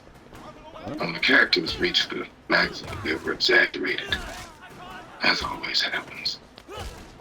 This is a vintage. What is that from? Unbreakable. Oh! That's my favorite glass? scene of the movie. Yeah, it's my favorite scene of the movie.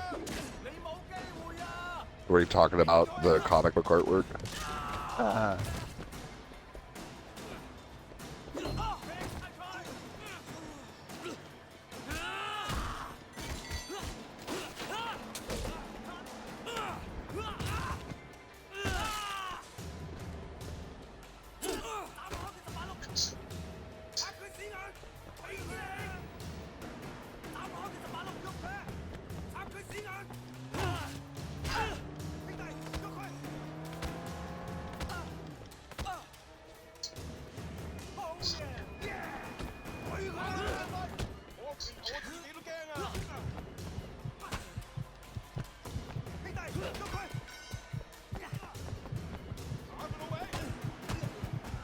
Oh, what the hell? Time like these, I wish I had a fucking gun to pull out and shoot these guys.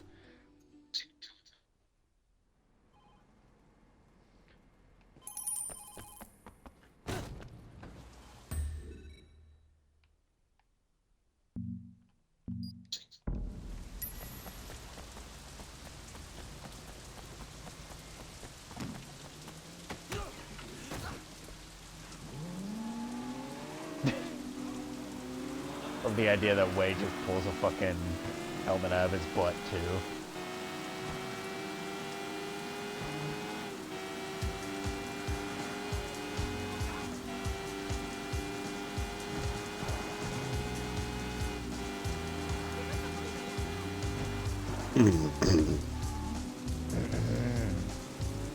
Shut up! Don't shut up! Don't patronize me. I'm patronizing you because you're on your fucking phone. No, I'm not. Get back! Get back! Get stay back! Stay back! Shoot!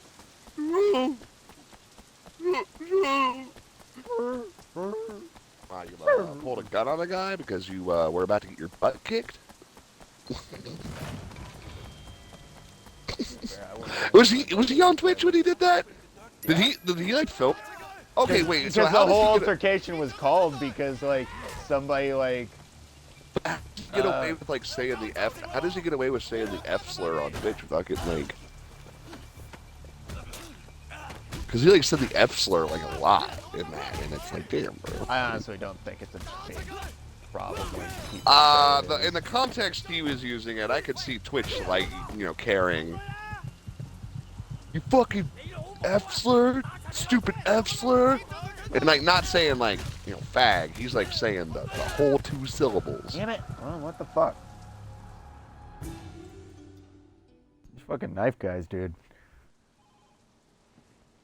Yeah. But like like as long as you make money on Twitch, they will let you get away with fucking murder normally. To get away with? Oh, I can't say that. Whoops! Not saying that. We've already probably said it like 3 different times. Oh, dude, no, I'll just do the melody.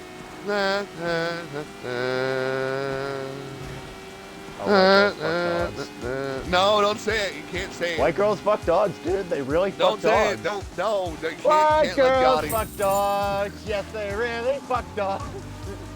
I don't give a fuck. Twitch can suck my dick. I don't give a flying fuck. White girls fuck dogs. They really fuck dogs. And I'm gonna say the N-word. Well, that one actually might get me banned. I can talk about white girls fucking dogs all day.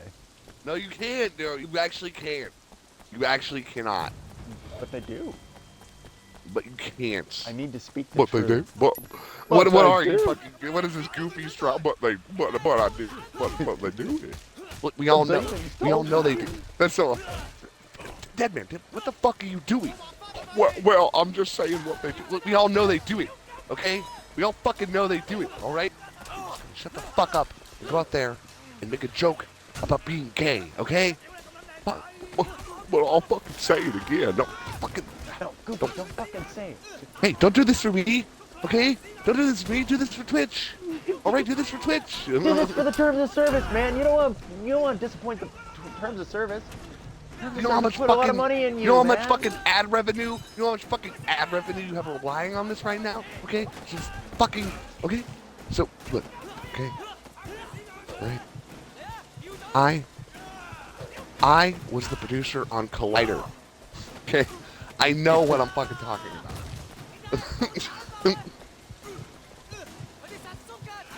Well, actually, no, I was, Ow! Oh, hold on, no, Fred, we'll just have to do it. Let's do the whole thing. So, yeah. So I know you're playing Sleeping Dogs. I know you're big into Sleeping Dogs, but Square Enix, they actually didn't send me the definitive edition pass, so I'm not going to talk about it. So, moving on to something else. So let's talk about something that isn't Sleeping Dogs. Hey. What? What the fuck is going on here?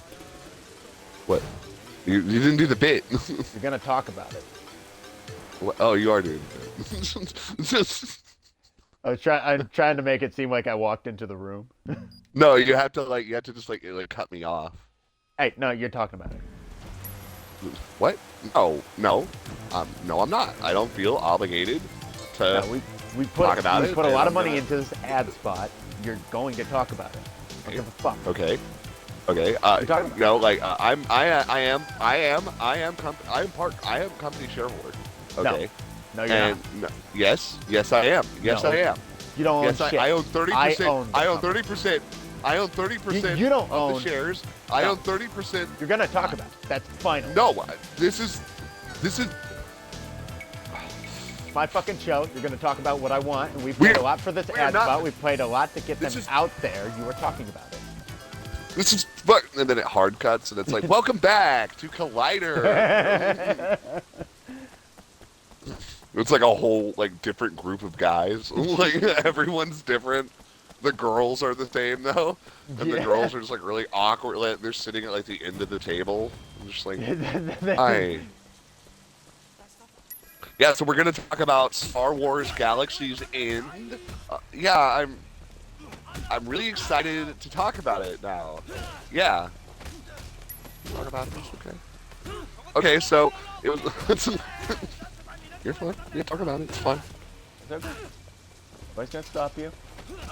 I just love it because like that happens only because of YouTube, where like some talentless asshole will like get his claws into like the company, and like the company is like, God, I wish we could just fire this fucking imbecile. Like this guy has created something that's bigger than him, and he's a fucking hanger-oner. And honestly, it's like he needs to make the executive decision to dig out and sell the company, like Tom from MySpace. But no. No. He wants to be, because he made the show with his friends in college, and he's gonna still be a part of it. And Disney is like looking at all the people they hire on, and they have like hot women and like supermodels that look like young Zac Efron, and then they have Frumpy Dumper, the man child baby, and they're like, yeah, we're not inviting this guy that smells like cheese to like fucking Galaxy's Edge so we could like come on merchandise. Who would you rather go to Galaxy's Edge? The ditzy bimbo who's like, look, Alex Yoda, it's so cute. Or the guy who's like she like sees like this is the sheet from the lightsaber from episode 4 of like Star Wars Rebels. I want to see a video of like a holograph effect where a holograph comes on and the girl like screams like, oh my god, like, and she's all like happy, she's, like, jumping up and down. Oh my instead god, I of love seeing Baby like Yoda, and she just instead of stop seeing talking like about anything but Baby Yoda. Instead of seeing like a 40-year-old man who sees the holograph is like, whoa, man. Man, like dude, they that's... really dropped the ball. The budget here just doesn't. No, they won't even say that. Like it's even like man children that are like overly like, they're like stoic about like, they're like, wow, man, like, dude, it's, I can't believe I'm even here, man. And it's like, nobody wants to see that guy. Oh man, it was like, I remember growing up and like when my dad would put out cigarettes on my arm, but like he'd put like Star Wars on the TV like right after, and you know it's the best of times. Kevin Pereira had this bit where they were doing like the Breakfast Club on G4. Oh no! And he's like playing the goth kid in the Breakfast Club, and he's like, "You want to know what outdoing your old man's high score on Space Invader, or you want to know what outdoing your old man's high score on Atari Twix 2600 Space Invaders gets you?" And he like raises his shirt, and he has a cartridge like jammed into his stomach, and it's like an infected wound, and he's like, "You can do this for dinner," and then it's like, and then he puts his shirt back down, and it's like, wait, what? It's like, dude, you need to go to the hospital. Like, Are you okay? My God. Yeah. I love it though, because like I can't remember what it was in the Breakfast Club. Isn't it like he does get burned by like cigarettes or something? Yeah, like something like that. Like he gets his ass kicked, or he's got like bruises. I think he has like cigar burns. Yo, did him and Molly Ringwald fuck? Did they? That was just like love interest from the movie, wasn't it? Yeah. Did they fuck? I don't know. I'm gonna look this up.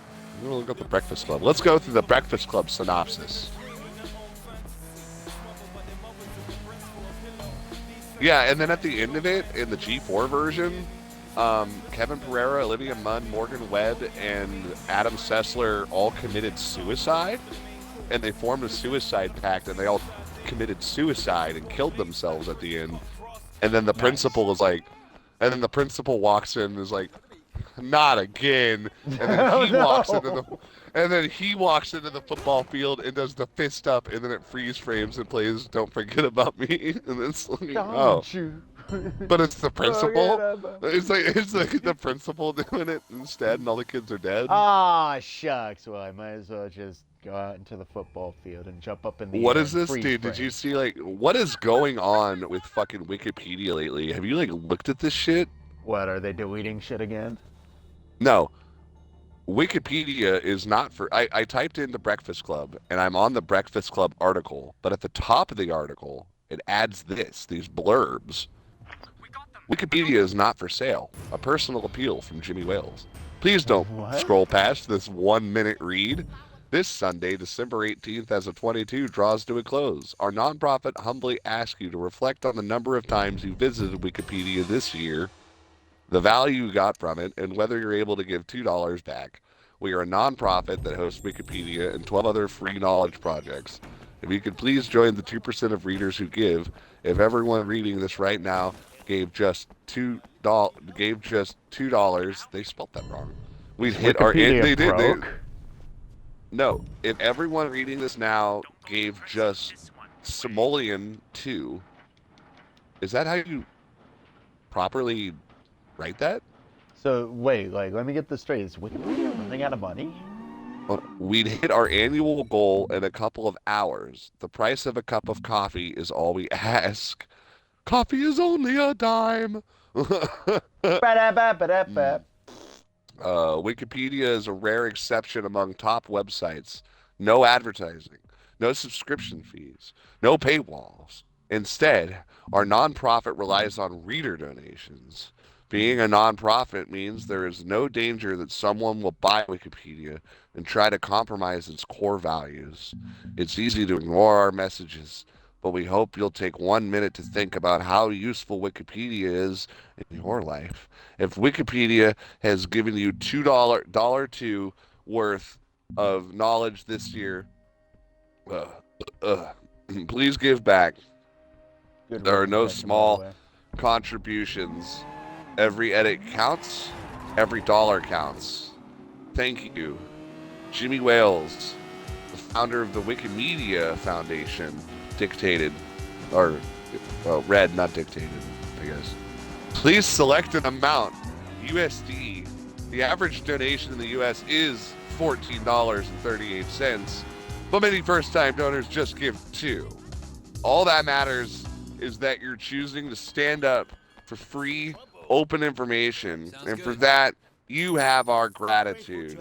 So send us $2, $10, $14.38, $15, $25, $50, $100, or even an other.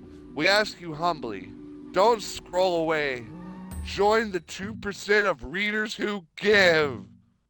Maybe later.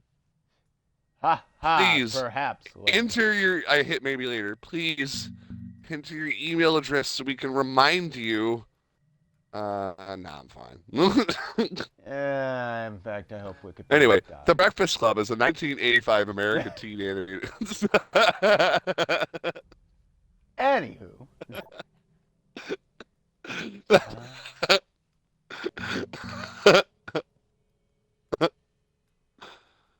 That's funny. All right, let's go through the plot. On Saturday, March 24th, 1984, 5 students committed suicide at Shermer High School. The report is at 7 a.m. after an... No, I'm joking. On Saturday, March 24th, 1894, 1984, dyslexia, 5 students at Shermer High School report at 7 a.m. for an all-day detention. Nerdy Brian Johnson, varsity wrestler Andrew Clark, introverted outcast Allison Rich Reynolds, popular snob Claire Standish, and rebellious delinquent Sean Bender. Hell yeah. In voiceover, the 5 are described respectively as a brain, an athlete, a basket case, a princess, and a criminal. They gather in the school library where Vice Principal Richard Vernon warns them not to talk, move from their seats, or sleep until they are released at 4 p.m. He assigns them a 1,000-word essay in which each must describe who you think you are. He leaves, returning only occasionally to check on them and reprimand them. John ignores the rules and spends most of his time bullying or harassing Claire, Brian, and Andrew. Oh, fuck! Ah, god damn it. Hold on, I gotta get back to the Breakfast Club.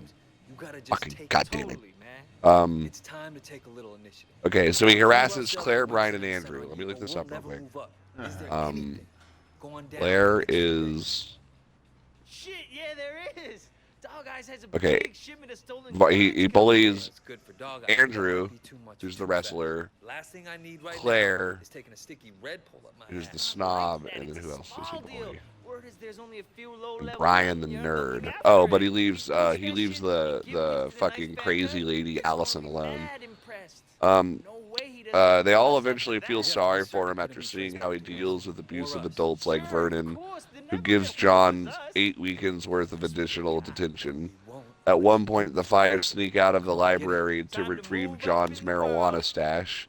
John allows himself to be apprehended by Vernon in order to give the others time to return to the library undetected. John is locked in a storage closet, but he escapes and returns to the library by crawling through the ceiling panels. The others help John hide and cover for him when Vernon comes to investigate the noise created by John's escape. The students pass the time by talking, arguing, listening to music, and smoking marijuana. Hell yeah, brother. Gradually, they open up and have sex. No, I'm joking.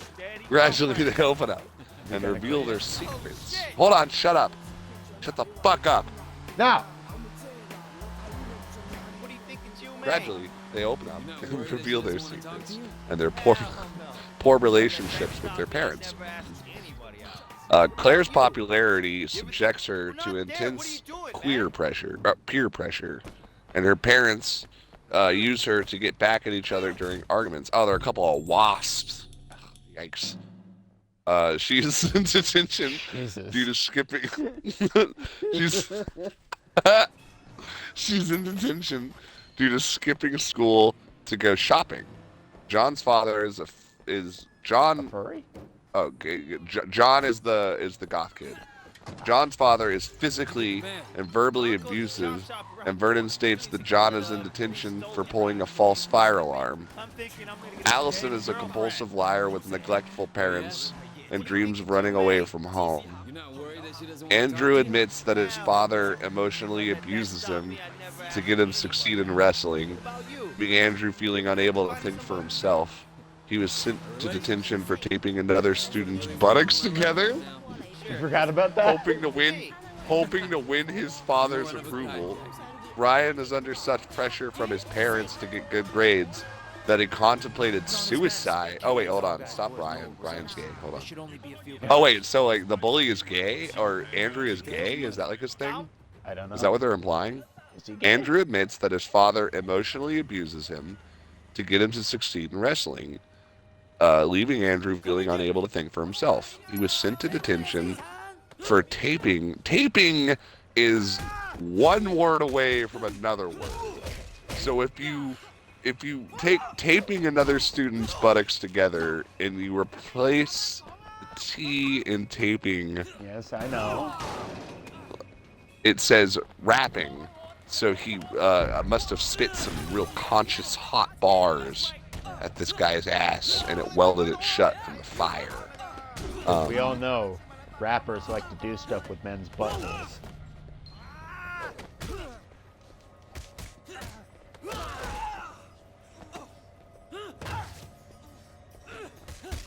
Just gonna let the audience stew on that.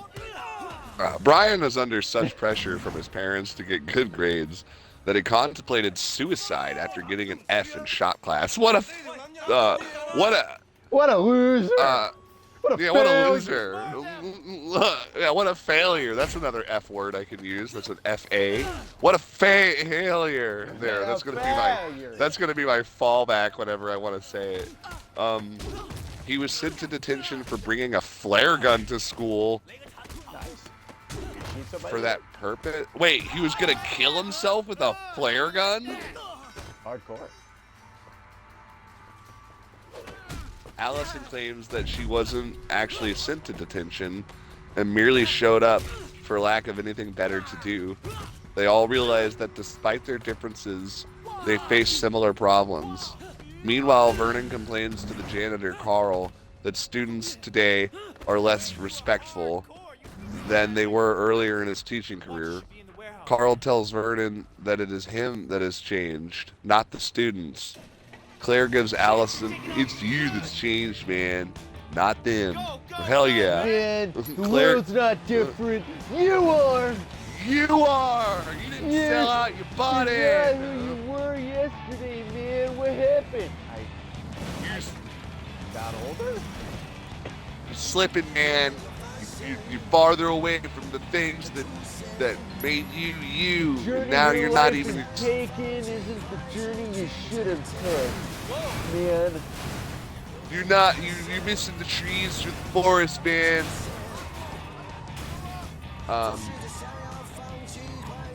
Claire gives Allison a makeover, which sparks romantic interest from Andrew. Claire decides to break her pristine, innocent appearance by kissing John. Although suspecting their new relationships will end when detention is over, they believe their mutual experiences will change the way they look at their peers. As the detention nears its end, the group requests that Brian complete the assigned essay for everyone. Oh, nice. Hey, Brian, will you just, write the essay? Oh, okay. And John returns to the storage closet, so Vernon thinks he's left. Brian leaves the essay in the library for Vernon to read after they leave. As the students part ways, Allison and Andrew kiss, and as do Claire and John. Allison rips Andrew's state championship patch from his jacket to keep, and Claire gives John one of her diamond earrings. Vernon reads the essay in which Brian states that Vernon has already judged who they are using stereotypes, but each one of us is a brain, an athlete, a basket case, a princess, and a criminal. Does that answer your question? He signs the essay with, "Sincerely yours, The Breakfast Club." Crazy, man. We did it! Holy shit! We did it! Check it out. That sounds like a good movie. I don't want to watch that now. I was hoping it would be outlandish, but You've never actually watched The Breakfast Club? no, I have seen it. But I remember there being a little bit more intimation than kissing. Because there's a part where Claire and John are in the storage closet together, and they kiss, and then the scene cuts away, and I always intimated that and I thought well, did they have protection because she's taken away she gave him a diamond earring, and he's gonna have to fucking sell that to pick up for child support. Oh, it's not fucking diamond, it's cubic zirconium, because her father hates her. You won't forget about me, because you'll have to see me every day for the rest of your fucking life. You can't avoid my child, cause you know it's yours. Don't you forget alimony. Don't you.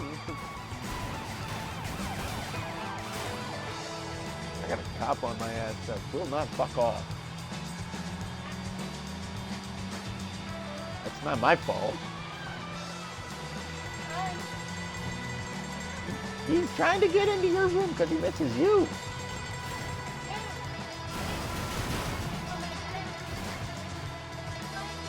hasn't come out to me.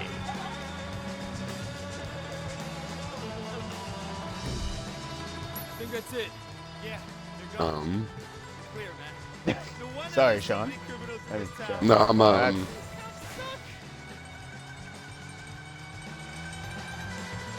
What do you think will happen with Dog Eyes? I don't know. He's an asshole. God. But he has friends in high places. Hey, he's a piece of shit. Don't be afraid of him. Man, what wait the till you fuck? got back. What? Get to know who's who before you start. I'm reading like some of these reviews, and it's like, dude, I am. Oh, is it like the Lakeview Terrace reviews? Yeah, it's like the 5 young stars would have mixed well even without the fraudulent encounter group candor towards which the Breakfast Club forces them. Even when we were kids. What? Hold on, let me read the whole thing. Hold on.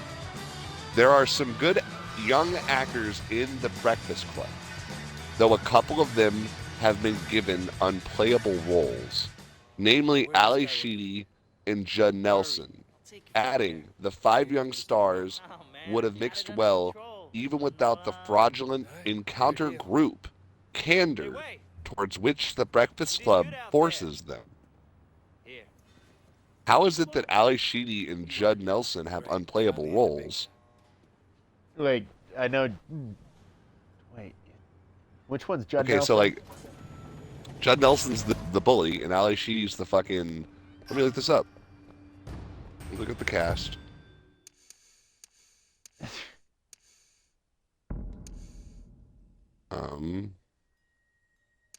Ali Sheedy played the crazy girl, and Judd played the criminal. How are those? What was the exact way they worded that? Unplayable roles? What? How is playing somebody with a mental health condition and somebody that's dealing with abuse unplayable roles? Like, what the fuck is that supposed to be? It's a fucking bitch? movie. It's a fucking movie reviewer, dude. Well, not only that, they're but what are you brainless. saying that like people with mental health, a character with mental health and a person that suffered abuse, that's an unplayable role? It's like, well, fuck you, bitch. Let actors act. What the fuck is wrong with you? What unplayable role? Why? Because they're fucking mentally fucked up, so nobody can portray that appropriately? Oh, thanks. Yeah, I don't want any representation. It's just like, what the fuck?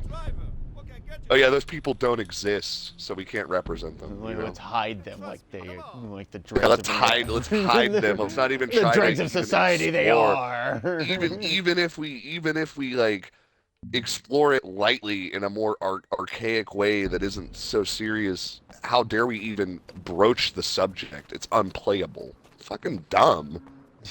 Like, maybe I'm taking their words out of context, but what a fucking, like, what a dumb thing to say. What a like trite observation.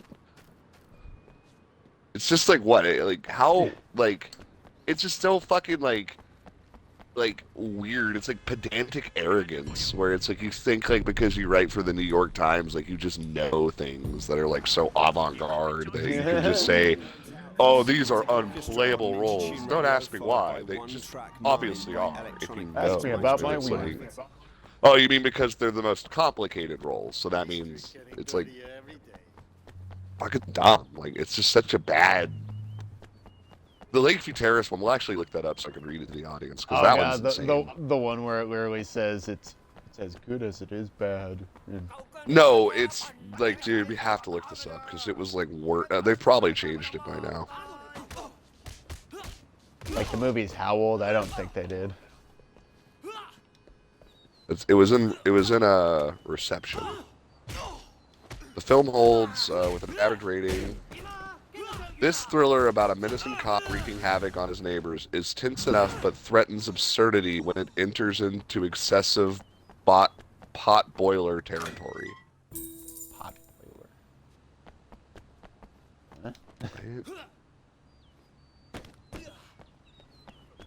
boiler. Some will find it exciting. Some will find it an opportunity for an examination of conscience. Some will leave feeling vaguely uneasy. Some won't like it, and some will be absolutely sure why they don't, but their reasons will not agree. Some will hate elements that others can't even see, Some will only see a thriller. I find movies like this alive and provoking. I'm exhilarated to have my thinking challenged at every step of the way. Well, that one makes sense. An overall shape and message, Lakeview Terrace is a conventional suspense thriller, but the details kick it up a notch. The fun of Lakeview Terrace is not what happens, but in how it happens. Okay? One of the toughest racial dramas to come out of Hollywood since the fires died down. Much tougher, for instance, than Paul Haggis' hand-wringing Oscar winner Crash. Lakeview Terrace delivers fairly tense and engrossing drama, but succumbs to thriller convention. The first hour of the film feels dangerous, necessary, and rife with comic disturbance. The later stages overheat and spill into silliness. The first two-thirds of Lakeview Terrace offer a little more subtlety and complexity than the seemingly straightforward premise would afford. But the climax is loud, dumb, generic, and over the top. The movie might have something to say about black racism, but the conversations go nowhere, and the cliches of the genre take over. The idea of a black actor cast as the virulent bigot with the object of his campaign of harassment, the young interracial couple who move in next door, could be viewed as a novel twist, but the film, absent a sense of place and populated by repellent or weak character, soon devolves into an increasingly foul litany of events. Okay, yeah, I don't remember. That's not. Where was the one that we? They removed it.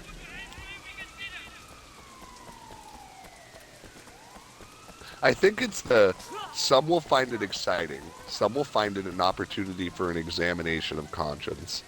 Some will leave feeling vaguely uneasy. Some won't like it and will be absolutely sure why they don't, but their reasons will not agree. Some will hate elements that others can't even see. Some will only see a thriller. Yeah, it's just a bunch of Like- word salad. Yeah, like what does that even mean? It's like that. I think that's specifically the one that I. Oh, dude, who said that? Roger Ebert said that, bro. Oh, what a cunt. I don't like Siskel and Ebert. They're so whack. Like, Or they're so full of Ebert wrote- themselves. Well, not only that, but it's like sometimes They had it's the like they're just audacity so, to, like, compare, like, fucking, like, E.T. to The Thing. Like, what was it? They like reviewed Wolf Creek. And they're like, an exercise in futility, a horrible film about women being horribly hurt, and it's awful. It's just nothing but violence towards women. And it's like, okay, but it's scary though, right? No, it's not scary at all. It's like, It's tasteless. I don't know. I think Wolf Creek is pretty fun. You ever see the unedited version of Wolf Creek? Like, that movie has a couple scenes that are pretty fucking scary. Him slaying. There's one scene where the girl falls into the well, and the guy doesn't know where she is, and she shines her flashlight around, and she starts noticing that there's like bodies, dozens and dozens and dozens of bodies, and as her light shines on them, she sees like centipedes like crawl into their faces and shit.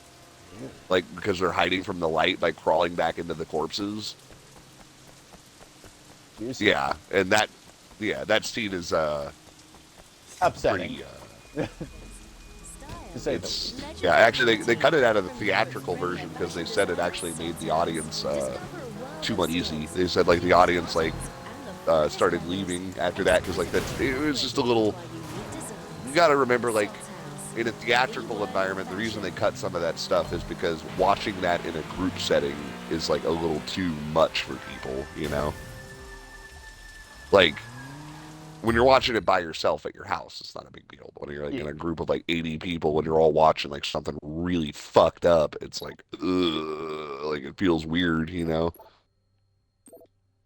That's how it was when I watched Halloween in the theaters. That movie fucking, that part where Michael Myers beats that kid to death in the woods with the stick. Oh, yeah. Dude, the audience was like but like all of us were like looking away from the screen, like covering our ears and faces, like squinting. We're like,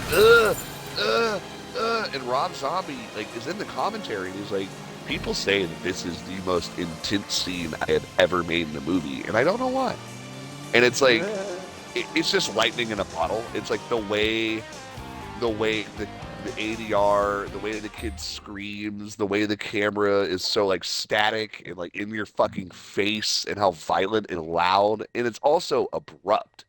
And you go from seeing this kid as like this fucking horrible, awful alpha bully to then like, boom, he's a victim. You know, like instantly, like as soon as he gets hit in the legs, like all it takes is a hit to the legs and he's fucking done for.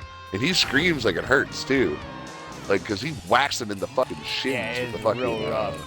Plus, like, for, like, in between, like, him getting fucking whacked with the giant log is, like, just his nose is all jacked up and fucking bloody because he got smacked in the face with a log. His teeth are fucking busted out, too. Like, a bunch of his teeth are chipped.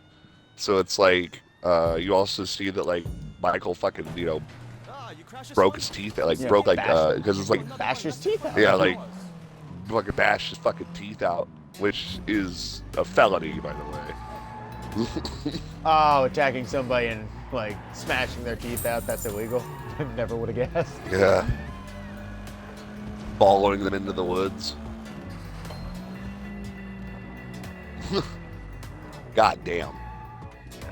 What's crazy is like I think they actually do like at some point like say like there's like they bring up that they don't know if that kid was killed by Michael Myers, but they have like an idea that he was, but they can't prove it or something. Like there wasn't enough. I think they bring it up in Halloween 2. Is there like it's like even like it's like not only did Michael Myers kill, you know, his sister, his stepfather, and her boyfriend, but it's like even another young boy, you know, Terrence Howard, fucking was found dead in the woods, beaten, you know, like earlier that day, which many think was Michael Myers as well. It's like I think they even get into like cats going missing. Like they bring up that like there's a lot of warning signs before it happened. Yeah. Rob Zombie Halloween movies are so fucking good. God, they're so good. They are. They're amazing. Like they're fucked up and just great. Especially the first one. The second one is like really intense and like makes people really uncomfortable, which I get it because it's supposed to be. But the first one is like, oh man, they're like, it's just like the shot-for-shot remake of the first one. I'm like, I know, right? It's like a remake, you know, like a remake. It's like more like brutal and more violent, but it's the same story. It's the same movie, it's just like remade for modern audiences, you know, like a remake. There's titties in the first one. Is there? Absolutely.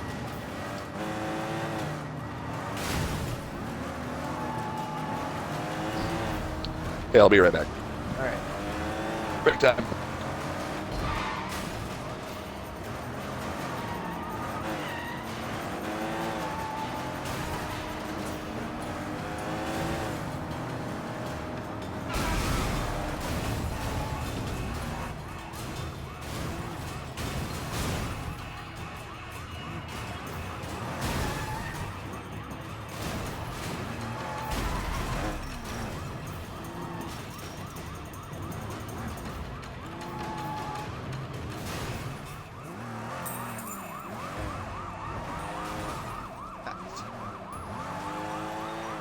So good at the game.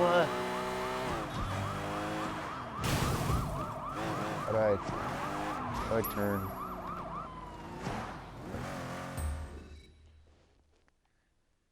Alright. I wish they marked off which fucking shrines you already got. I don't even know which ones I haven't got. Unless mark the ones that I have got. Oh, no.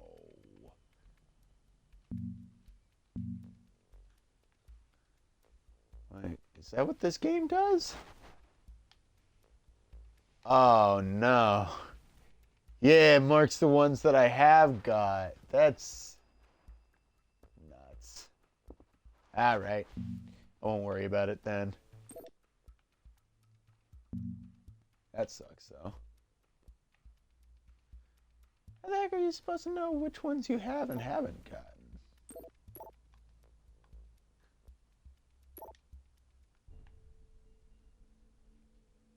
I guess the only way you're gonna get fucking shit in this game properly is if you look up a guide online or something. I can't remember like whether or not it actually like gives you the ability to like open up the menu and find stuff. Oh well. Cop jobs, let's do that.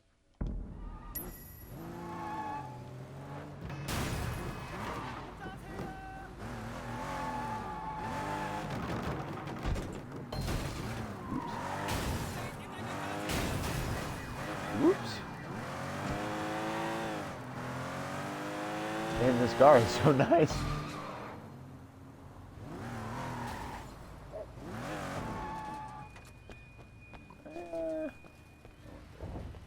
No.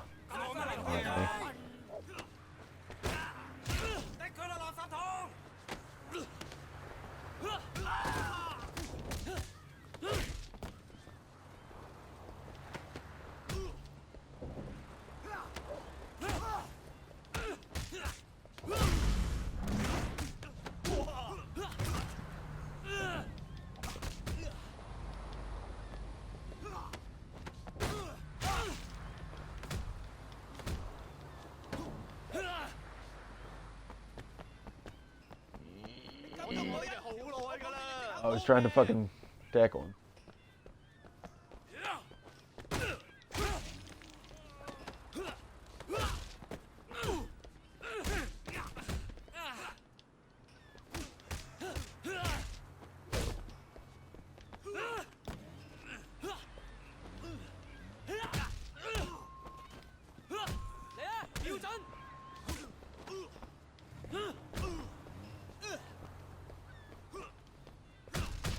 Ow.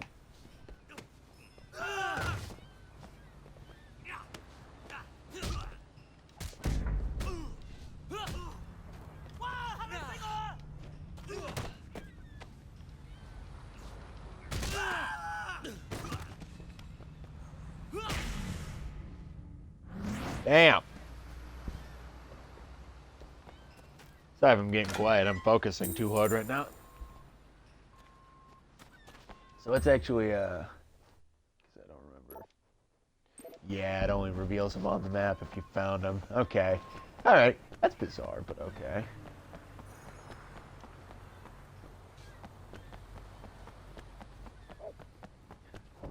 But I could have sworn, maybe I did just look up a guide when I last played this. Because I could have sworn that it actually gave you reference marks on the map for you to follow. Ow.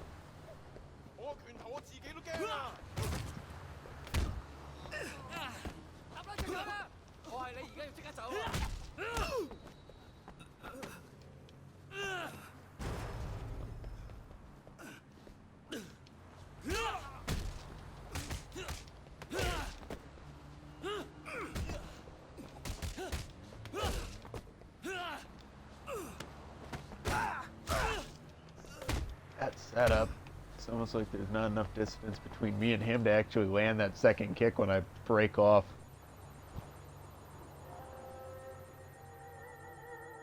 I hate these ones.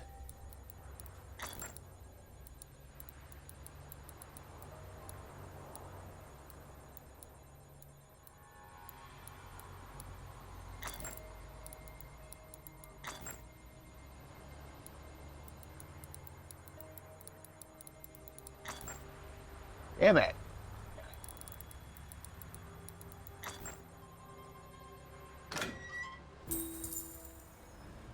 Mr. Black? What? The heck is Mr. Black?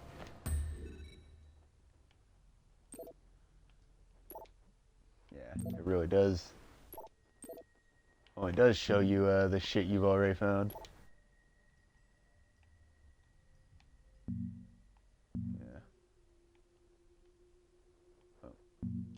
Eventually, I'm sure I'll off screen get a bunch of the extra stuff. Right now, I'm just playing this for fun.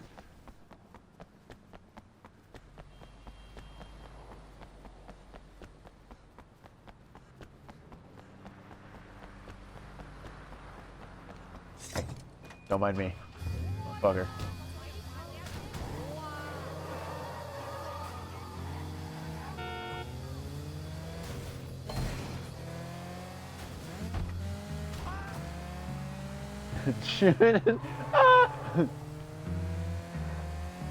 Shin is kind of a fucking sociopath in this game. He is kind of really weird. No.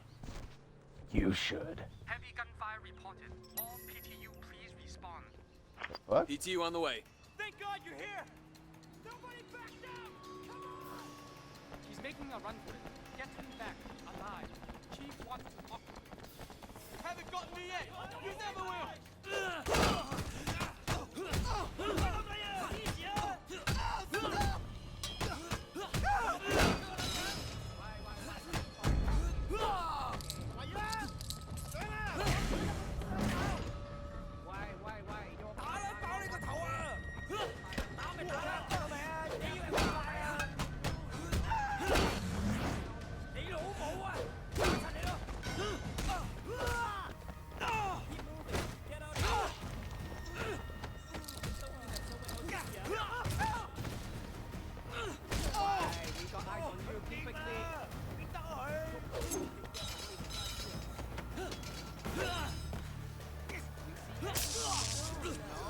Oh, nice. Do not resist. That was not what I expected starting my patrol. Thanks for your help. I didn't mean to punch the fuck out of you. I punched the fucking triplet. Damn, that was kind of screwed. Like I just fucking hulked down, smashed him in the face. Oh, nice.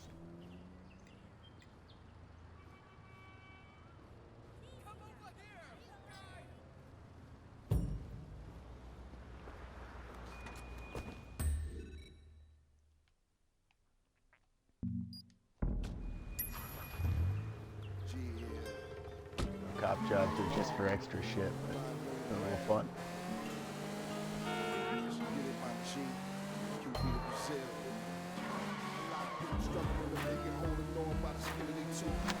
Queen Jive is kind of hard, right? Amongst my friends, right? Not in the world, right?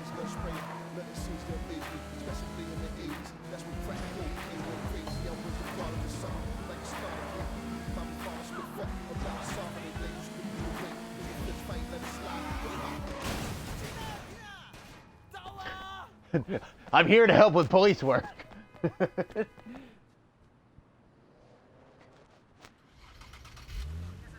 Gotta chase a guy. Oh. Oh, you put me in a chonker of a vehicle, huh?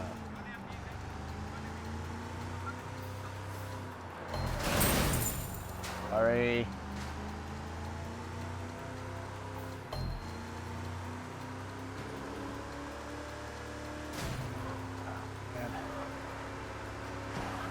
Driving missions and trying to keep cop score up is just fool's errand.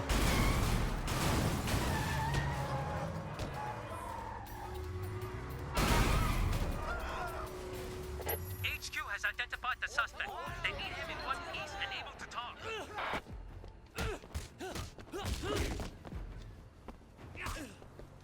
Ow. Ow!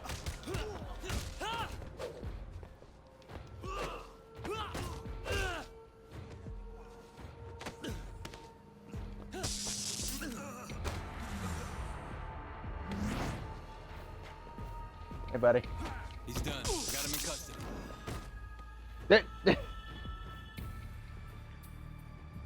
So I only had to knock the one guy out?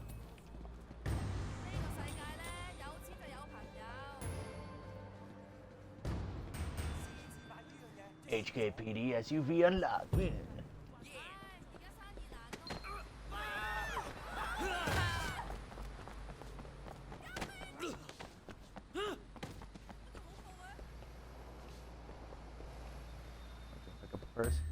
want to be a common purse snatcher, an actual criminal for once. Instead of helping out cops.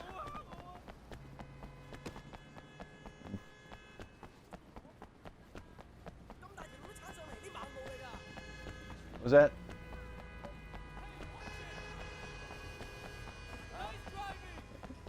Nice driving.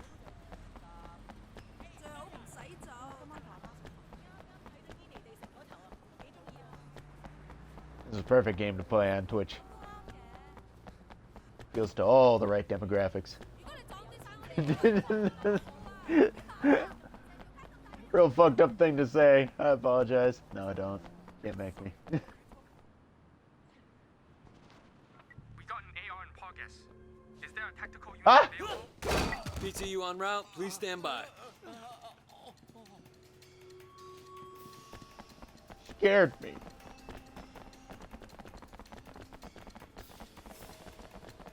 Thank God you're here! Come on, man! What have you got? Ow!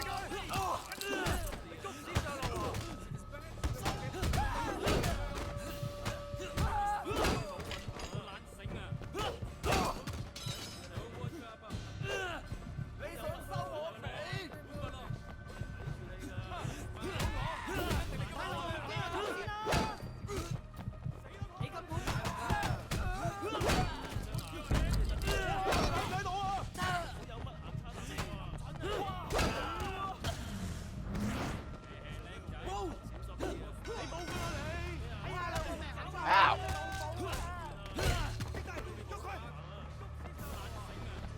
What are you doing all the way up here alone?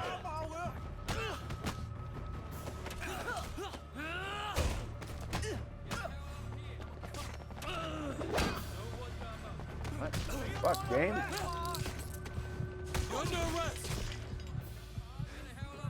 The cleanup crew is not gonna love this. Well, maybe that. Fuck you.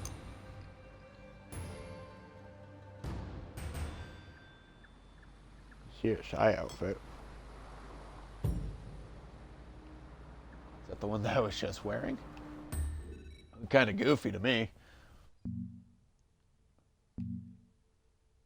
Alright. I'll go do a story thing. If I knew, like, if I honestly knew how to fucking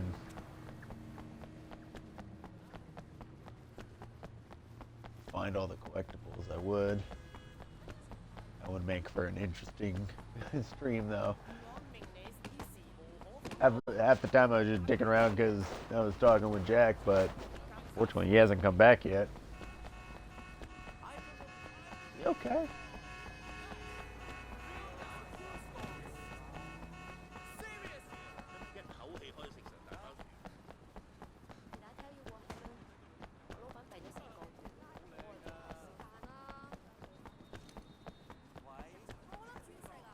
Work bun man. All right, I'll take it. Thank you for shopping here. Thank you for charging me $25 for a steak.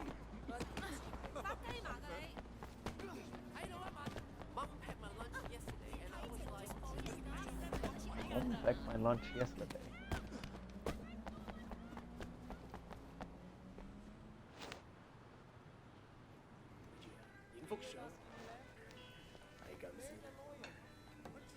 My man Wayne! You done good. You restored order to the night market. Well, you took a chance on me, Winston. I wanted to make sure it paid off. You got the right attitude.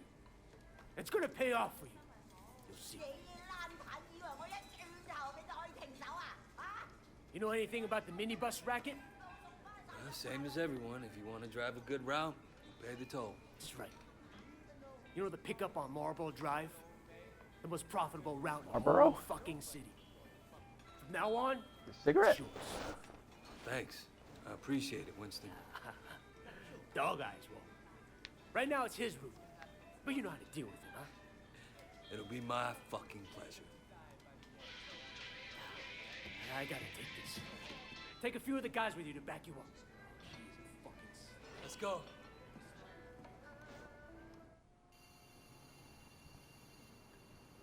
What's going on? We're going on offense.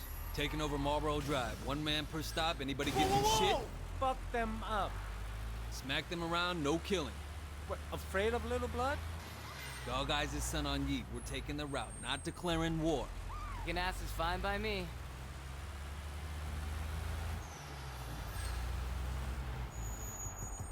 I'll take this one. I don't Good job. fucking Yeah, kick which his ass. bus. Wait, hold on, gun. How come we're going after Dog Eyes? Shouldn't we be fighting 18K? Dog Guy came after us? This is payback. Plain and simple. What if Dog Eyes complains to Big Smile Lee? What if he sends Mr. Tong after us? Look, dude. Dog Eyes might work for Lee, but Winston answers direct to Uncle Phil. Nobody's going to fuck with the chairman. Nobody. Try not to drop my cop score too much. Already lost the final badge, but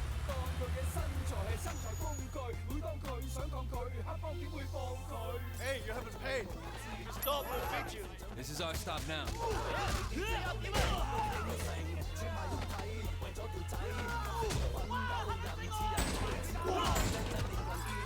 how about you, Bubba? You wanna go in? Let's go in.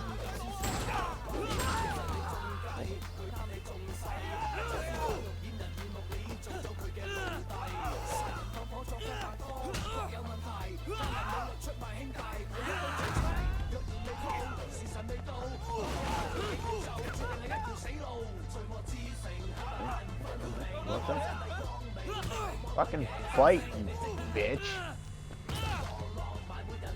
That was a good drop. Was that part of the song?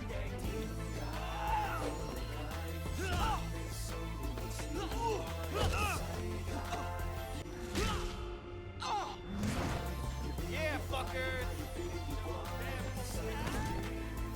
Oh, fucking really? Alright, what are you trying to do? I'll give you that. Thanks. Yeah, we have another guy with us a while back. He was good with his fist too. Came out of nowhere. Good story. Didn't talk much. You remind me of him. A lot. Turned out he was a cop. That's why he couldn't kill anyone, see? So now we know how to spot a rat. You talking about? You know that? You know what they do to traitors, right? When Tong is done with them, he buries them alive. 6 feet under. Nobody coming for you. Hey, fuck you, Conroy. I still think about that poor fucker sometimes. What the fuck is this guy's problem? Like, I know I'm a cop, but like, fuck, dude.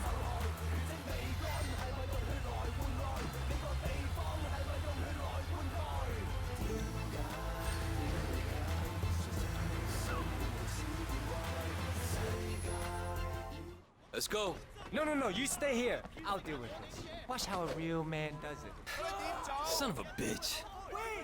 So I'm on Discord, and I'm going through the new people in my server. And, I noticed there's people that have been new in the server, but they haven't been active.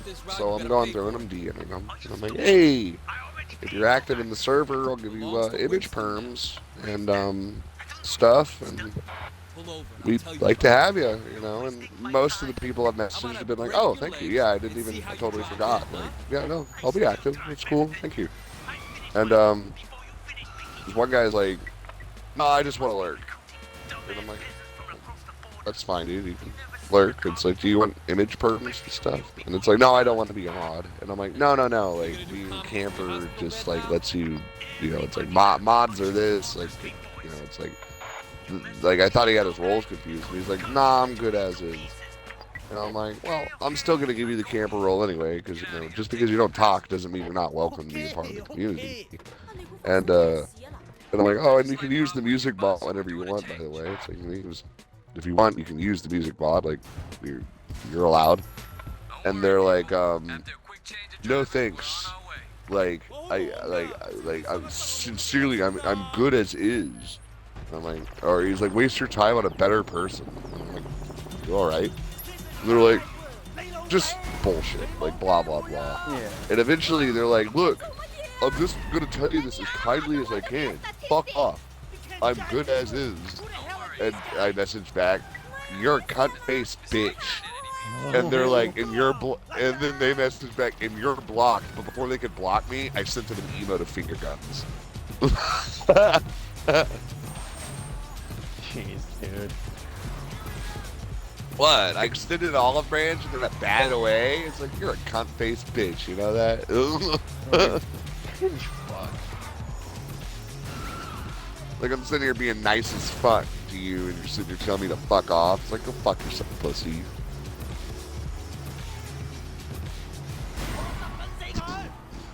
People can't handle the heat. They can dish it out, but they cannot take it. Get out this way. Where are the police? Just relax. Just like you. Can't take it. I can take it. You can't. Unlike your mom. She died. Oh. My condolences. I'll bury her back in the grave. I'm sorry. She's inurned in a tomb. Thank you. Yeah, now it's awkward. Hey, you know what? I could probably make some pretty good grandma's cookies there. Ashes. Grandma's ass cheeks. I love your grandma's ass cheeks.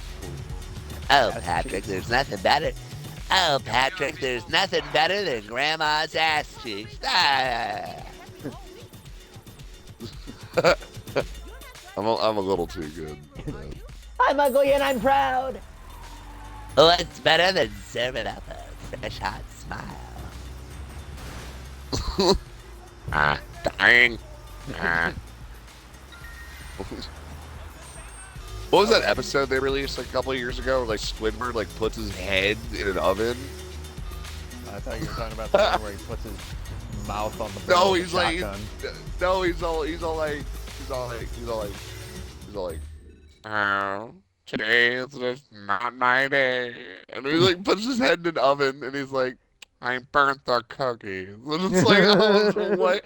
And then he's like standing on like a stool and he's like, this is it. This is how it's gonna go. And he's like tying a rope.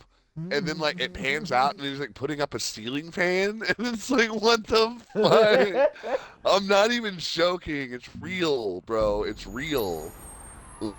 They're really getting on that Squidward suicide train now. Hell yeah, brother. Hell yeah, brother. You know there's like 3 different edits of all of those scenes of just Squidward dead. Hey, what's a Wubbox? A Lumox? Pretty sure that's the thing from the Dr. Seuss book about trees. No, it's from My Singing. It's from My Singing Monsters.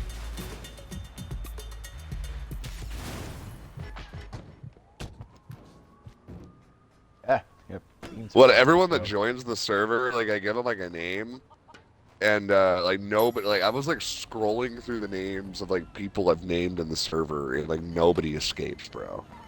You're so belligerent Like about changing people's names. It's weird. Like, what? Let's go through. We got Shammy, Raven, Kyle Beeflofsky, Alien Czar Rust, Altenstein, Oscar, Billy Dote, Brendan with the soccer ball, Cannibal Eagle, Cinnabon,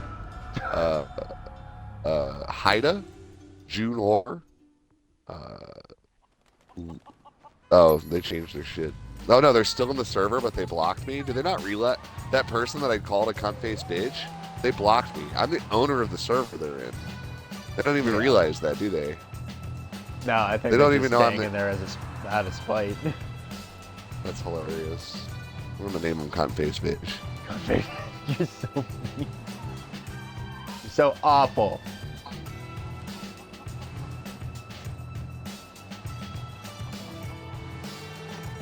Hailing.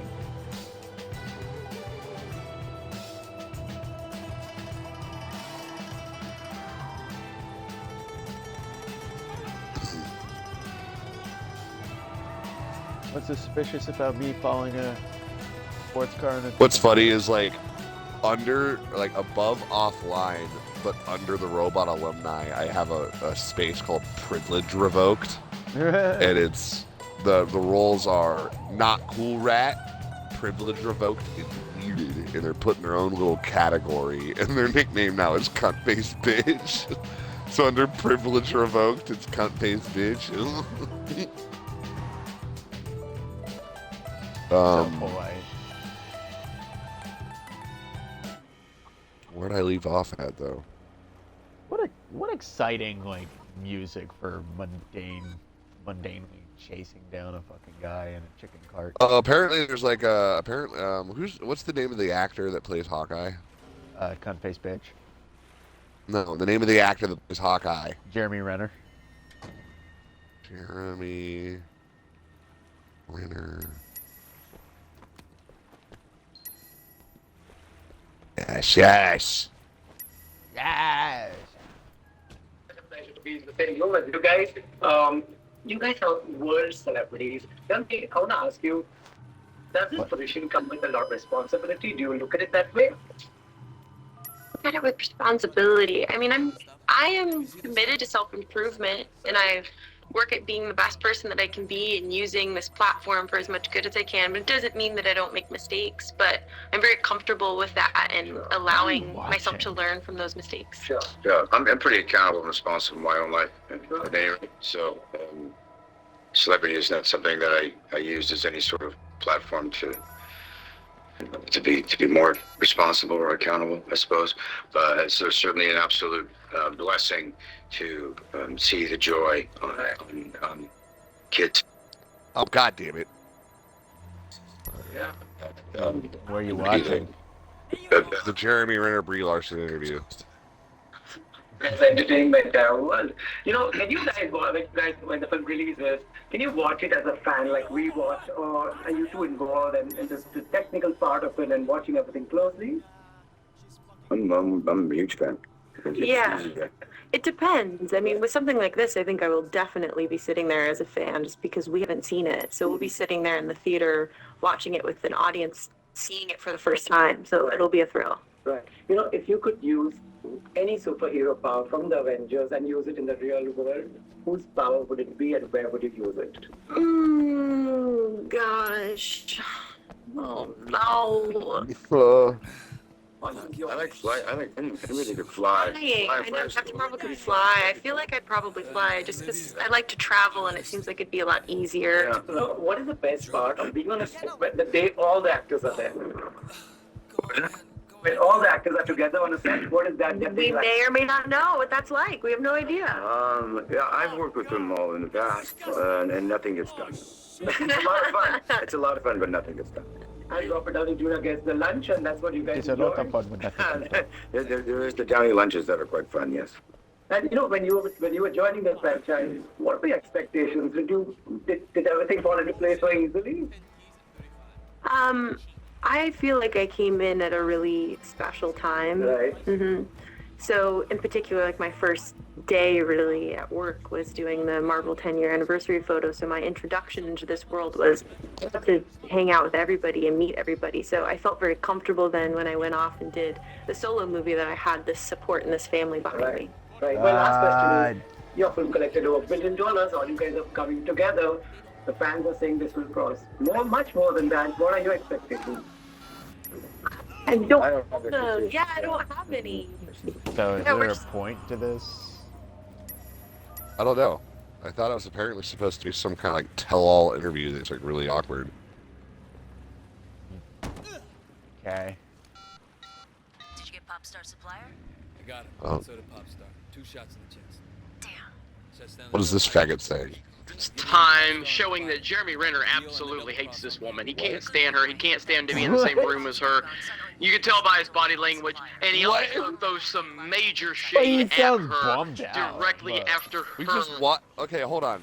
We just listened to that whole interview. Did you hear anything that sounded? The only thing I could imagine is like Jeremy Renner probably didn't want to be there. Well, he said I don't use my celebrity as a way of being more involved or conscientious about things, but I do love the amount of joy. So he said, I'm not in it for anything other than to entertain, which is a very, very common thing for most, if not any, not just celebrity, but actor, entertainer at all. Well, normally like the first thing they say. Even athletes say that. I think he was like saying it like as an inverse to like what Brie Larson was probably trying to. Well, I don't know if normally he was do. like saying it at her. But he or was if he just wasn't trying saying to- it at He's her. probably He just- wasn't like Don he was Cheadle. distancing him. No, he was distancing himself from that side of the Marvel. Like he's like, I just want to let everyone know right now, I'm not in it for that. I'm not in it for So, politics. and If I'm I'm ever here as- essentially saying, if I ever appear wrapped up in this bullshit, I'm just doing it for the, you know. But let's listen to what this let's listen to what this fucking neckbeard has to say, because apparently he like called her We a have cunt to and fucking- like. Do we have to Yes. listen to some menial Jeremy fucking Renner throws useless some bullshit? direct shade at her, and I love it. Let's jump right into Sean, Just you pleasure to suck. be in the same room as you guys. You guys are world celebrities. Tell me, I wanna ask. I want you to pay attention to Jeremy Renner's body language. It speaks volumes. Does this position come with a lot You know of what speaks volumes? Speech. If you look at it that way, Why are we responsibility. He's looking like, I can't stand this woman's voice. What though? That's not even. He's literally just sitting in a chair. He's awkwardly sitting there because nobody in Hollywood likes Brie Larson. I don't even know if it's that he likes Brie Larson. It's probably that he's just like at an interview and he's like, I've had 8 hours, you know, it's like I had 6 hours of sleep, my fucking cab was late, the coffee sucked, like, you know, fuck, man, like, you ever just, like, have a day where you're just kind of, like, lackadaisical? You know how many interviews he's probably gone through with fucking In-Game? Like, how, probably And fucking then now he's got this hundreds. like now he's seated with the literal poison of Marvel. I don't even think he talking to cares. I some think that the problem is Indian that guy. you give too much rent-free space to Brie Larson in your head, bro. It's like she's fucking small potato. Like nobody cares about her. Like I don't think Jeremy Renner gives a shit that he's sitting next to Brie Larson. I don't think he gives a fuck about her movies. I don't think he cares at all. I don't think he gives. He just doesn't want to fucking be two- there. I don't even think it's Brie why are we Larson even that doesn't listening make him to want to this? be there. Well, no, it's just like because it's crazy how people are like, oh, he fucking hates Brie Larson, and I'm like, this is why I don't listen to these people, dude. Why are you but listening even to you them? like you were feeding into it just now. I just don't like Brie Larson. Yeah, but it's like I don't think that like Jeremy Renner is like being No, negative I'm not towards saying her. like Jeremy Renner is being like negative towards her. I'm just saying nobody likes Brie Larson as a whole.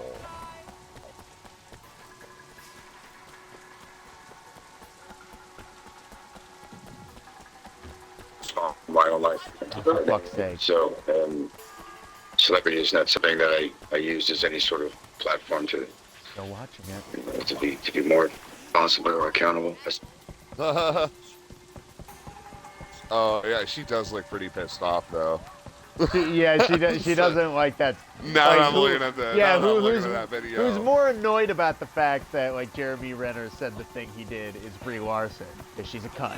That's like the only part of the interview where he says anything derogatory, and like, yeah, she's like looking at him, and you can see her like doing that thing where she's like gnashing her teeth, where she's like, Because he like literally was Because like, basically yeah, I don't. all Jeremy Renner like just said is like, I don't use like my platform of celebrity as more than what it is.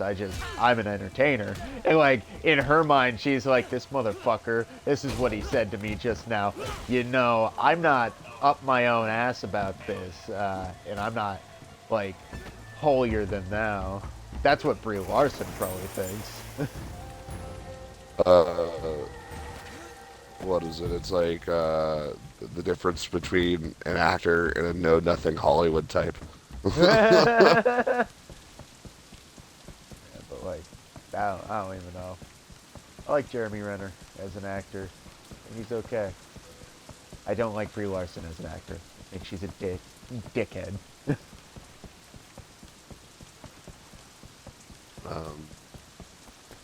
So what possessed you to watch this? Now of all times? I don't know. I don't know. Like, just like a spur of the moment kind of thing. Yeah, it was just kind of out of left field because first you were bitching about Discord, and then all of a sudden you're listening to Jeremy Renner. Oh yeah, no, it was like something because like Jeremy Renner wasn't famous until he was in his 40s. Yeah, Jeremy Renner wasn't famous until like I know he was in the SWAT movie. Other than that, I know he was in The Bourne Legacy.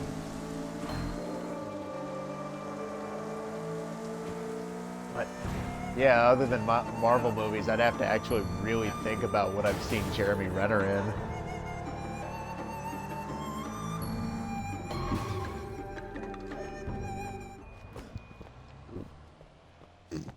I just drive past. Sorry for the dead air, but I mean, you're good at commentating on your own. I'm just kind of like a passive listener at this point. Oh. It's kind of hard to commentate when you're bringing up interviews that go nowhere. Okay, that's it. This is the end of our partnership. Oh, you really? You couldn't at least put on I'm starting a new. No, you can't do that. You can't do that. My copyright. I have your copyright. 30% of the shares. I own 30% of the shares. You do not. I own not. I do own 30%. I do. And now we're gonna play Red Dead. Okay, we're not playing Sleeping Dogs anymore. Okay, because I want to talk about it. Well, we're going to because I don't want to talk about Sleeping Dogs right now. Because so yeah, that's it. I own the show. I own the show. You have to do no, what I have a stake. I have right a stake. Now, we are talking I have a stake. You do not own a I stake. have been in 30%. I have been in 30% You of the are episodes. in I've been in partnership, 30%. but I allow you to be. I've been in 30. Fuck!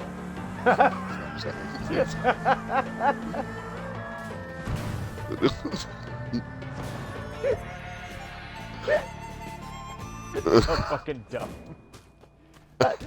When you were putting on an interview, that's what I was hoping would happen in the interview. I was just hoping like Jeremy Renner would be like, well, no, because like I believe what it was is I had read someone say that there's like this incredibly crazy interview between Jeremy Renner and Brie Larson, and I was like, okay. If anything, it was like because I had never seen an interview. I had never seen Brie Larson. But I know, like I thought it was supposed to be like because I had never seen the one between her and Jeremy Renner, and I thought it was going to be like him being like, fucking dumb bitch or something, and it's like nothing. And like we listened to the whole thing. There was no moment where like Chris Hemsworth was like, she isn't strong. Or like where Don Cheadle's like, I tell you about touching. What do you think about touching? What's up with you touching? Dude, that would have been so embarrassing. Especially Don Cheadle. He's an Academy Award-winning actor. He's so fucking prestigious. And Don Cheadle is like legit, like top tier. He's like a mega movie star. And like obviously, like later in his career, legitimately annoy the man because you keep doing shit that he has told you outside of the interview. I've heard that he's very posh though, so it's like it's probably pretty easy to annoy him. But that's another thing is to not have the etiquette. To be thoughtful enough to because the intonation inside the interview is that she's done it before. He's asked her to stop, and then she did it again during the interview, and that fucking pissed him off. Yeah, I don't know. It's so I don't know. And then like I don't know. She did that interview back in September. She's like, does anyone even like want me to? Like I don't even know. And it's like, she's like. But it's like, wow, you really care about your character. You can tell you really want to portray the role. Apparently. Yeah. Even though you sound really fucking bitter. Yeah, one of my favorite things is like you like completely disregarding that she even had fans. Like, because obviously somebody likes okay, I got it. Let's write Miss Marvel. Going back in time, and we're getting rid of Captain Marvel, and we're making Miss Marvel. The main character's name is Carol Danvers, right? Yes. And we're putting her in her classic, like, Thunderbolt singlet. No. Oh, come on. No. Come on. The Thunderbolt singlet. It's iconic. No. No. Come on, Jack. No. Hear me out. No. Sex sells. No. And like she's got like the classical like superhero mask. She's got like the incredible things going on. Who doesn't like the Incredibles? No. Let's eat that shit up. No. Can we at least have the yellow sash on her belt line and the thigh-high boots? Carol Danvers is an army brat on a military base, and her father is a pilot. Okay. And her mother was going to be a pilot, but because she suffered from postpartum depression after her birth, they denied her her fighter pilot's certificate. So that's your feminist angle. Like they didn't properly give her like maternity leave. And even though her father is a great fighter pilot, her mother is like a pilot and she barnstorms. I'll go talk to Benny. And see reason. her mother You go do that. tragically like does like some kind of like she like uses like a barn plane to like do something very heroic to save people when she's young, and like she ends up sacrificing her Danvers' mother sacrifices herself in like a plane crash to like end up saving people, and is like an unsung hero, and or something, and maybe her father like is like I don't know, like something, and though she lives on an army base, it's implied that she knows a lot about piloting. You know, like her mom taught her a lot about like how to pilot shit. Like she knows how to do it. And Carol starts getting into the like cuts to like her in the future, and what we have like a spunky like Joan Jett girl that's like cool, and that's Carol Danvers. And she's like you could even have that song playing, the when I wake up in my makeup, like you literally have that playing like on like a radio in a car she's driving or something off the military base, and like maybe like a Hummer pulls up behind her and she gets boxed in, and like her dad gets out of the like, dang it, Carol, you can't be, you know, like something like, you know what I mean, like, oh, she's like she's minxy, you know, she's not afraid to break the rules, you know, but all in good fun. She's not gonna do anything that's gonna hurt anybody, but she's not afraid to break the cool, but not edgy, you know, a little edge, but nothing, not like, you know, and then have it that she meets this girl who is on base, who's the son of like a new guy that just transferred in, and that's her friend. I don't remember her friend's name. You mean the manager? Yeah. Benny's nice enough. He always makes sure you The get black paid on lady. time. Black lady is her friend, and black teenage lady and Joan Danvers hang out and bond and have like a lot of bonding moments. And the entire time there's like some kind of intrigue about the Skrull, and like the Skrull are kind of like it's like she's like, oh, see you, Dad, you know, and he's like or she's like, oh, Dad, you're going to work early, and it's like, yeah, I gotta get to the office, you know how they are, you know, and she like looks down at some paperwork and like sees like, what's this, and he's like, oh, nothing, just working on some new project. It's a lot, really, you know, like. And then like maybe she sees like a cargo bob with like the same like symbol on it, you know, and like she's kind of like not piecing it together, but she's like starting to see patterns, you know. And have it be that one night she like gets into an argument with her dad over their mom, and she goes out and hangs out with her lady friend, but Carol like gets like drunk, like, you know, like she like, drinks, and, like, or she's like is like in a fucking attitude, like, you know, fuck my old man, like maybe she like even throws like a throws like a brick through like a fucking window or something crazy, like, you know, and they end up wandering on to like the military area where she saw the shipping container, and they go in and they find like this plane. It's like a biplane, right? Like it's a regular biplane. And I'm like, what? It's a biplane? And she's like, wow, you're actually really you know, like, get in. Like, I know how to fly this thing, you know? You'd be the And person I talk to about that, right? what is it? It's like, what? You're crazy. You can't do that. And it's like, you know, Carol's all like crafty, and like they end up getting in the plane. And then Carol starts flying the biplane with her black lady friend in the co-pilot seat, and they're having fun.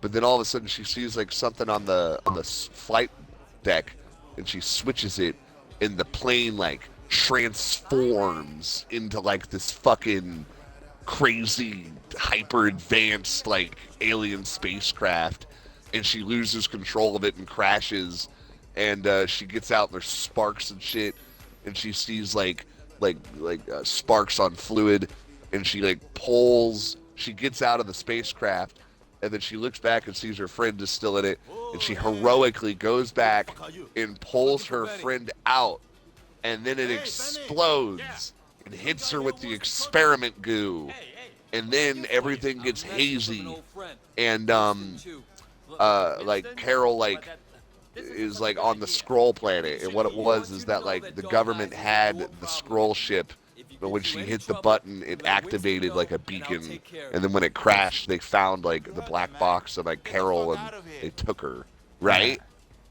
And then like she comes back to Earth as like weird Miss Marvel, who's like Skrull, and she is wearing the red leotard, right? Like the classic outfit, because she's been in fucking outer space, okay?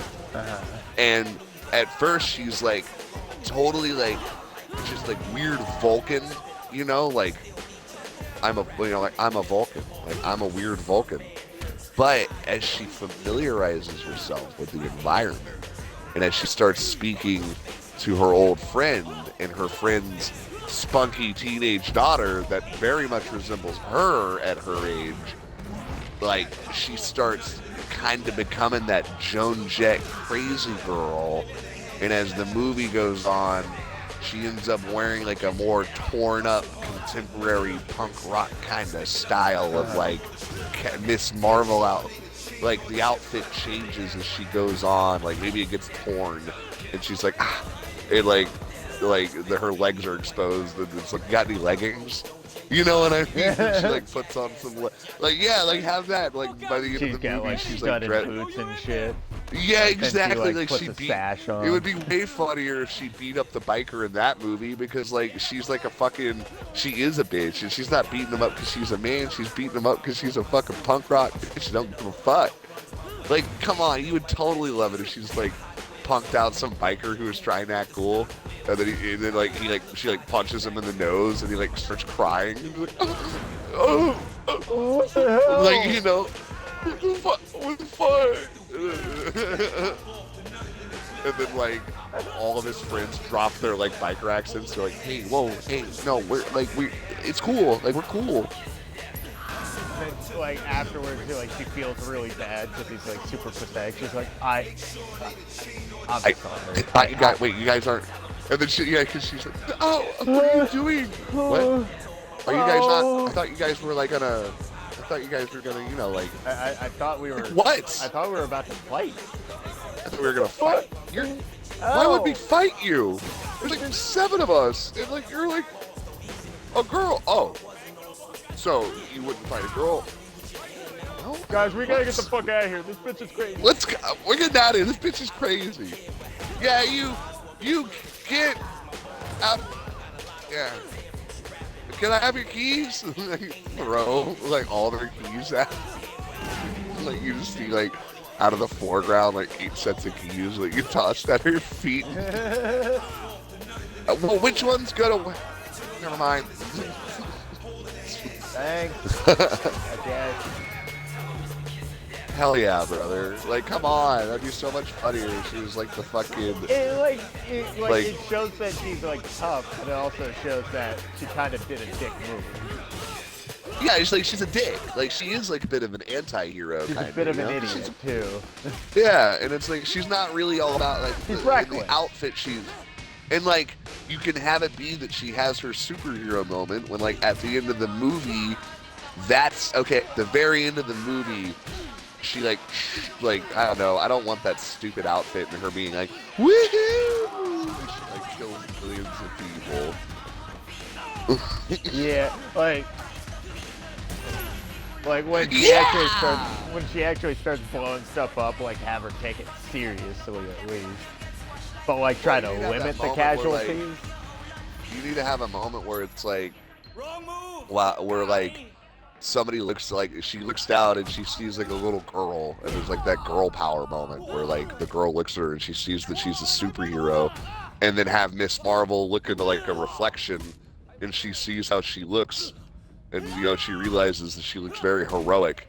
She thinks about it for a second, you know, and then like that could be like the thing like they flash back to when Shield comes in and is like. Want you know, and it's like, don't you think that you could do good? She's like, I'm nothing. I'm just a superpowered freak. And they're like, do you really think that? You know, and then she like has that moment of like introspection where she thinks back on like the way that little girl she saved looked at her, like how she felt heroic. She was one of the good guys. Come on, man, this movie's so easy to write. How the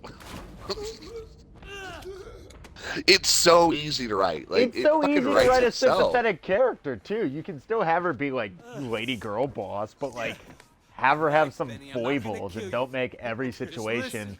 Well, imply that obviously because she was raised on a military base that like she had to fucking contend with a bunch of fucking army brat boys. Yeah, like she's and so she had to hold her own. Not your problem. She had to hold her own. She had to be a bit of a tomboy when she was growing up because you know she's sitting there and a couple girls are playing with their dolls and a couple of the army brats walk up and are like, hey, what are you doing playing with dolls? You know, with their fucking fatigue haircuts, wearing like their fucking wearing casuals. Yeah. And she stands up and is like a fucking spunky little blonde girl that fucking punches one of the boys in the face, and like the dad runs out. The dad, Carol, get off of him. God dang it, Carrie. Your little girl punches another one of these boys, you're gonna get a court-martial. Come on, you know, like, Carol, you can't. It's like, they're always picking on us. It's like, well, I gotta stand up for it. It's like, you can't stand up for it. Don't you understand? Like, and that's where you can have the girl role where it's like, didn't they try to do that in the movie, but they did it, like, really weird, where they, like, victimized her? Like the dad was just like a belligerent asshole. Like she flips a fucking go-kart and is clearly injured and possibly concussed. And that's what she does. She like, yeah. And then the dad runs up like, you know, you're not supposed to be doing shit like that out here. You're a girl. She's like basically like, why is it get back in the kitchen? Why was it not her? Instead of being like, Jesus, why was it not Christ, her? What were you thinking? Why was not like a scene of her standing up for girly girls by being the tom girl? The whole I wasn't able to be a little girl because I had to be the tough one that stood up for all of the little girls that were getting bullied, and so like that's why she has like that kind of spite. That's why she's spiteful towards him. How cartoonishly evil her father is too. Conroy's still watching. Yeah, I bet he molested her too. Does he molest her as well?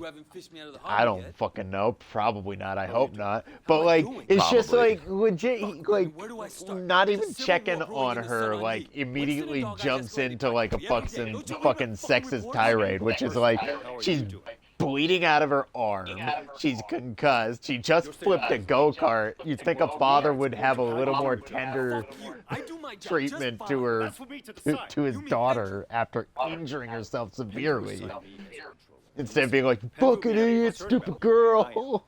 I know you have a personal stake here. This cannot be a vendetta. So weird. Yeah, I don't understand. Undercover cop. The rules are Like, different.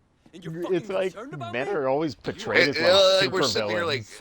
like I'm actually not trying to like spitball some dumb idea. Like I'm really trying to think like no, like a Yeah, movie we should try it. that like a movie that is a legit captain. Like it's the same movie. Like I haven't changed any of the set pieces in the We film. have Have you just noticed that? changed a bit of the context. Literally, that's it. All I did like with the was I bikers, like make switched them a like little bit of the kinda, imagery, a little bit. like with the bikers, like making them sort of shrimpy.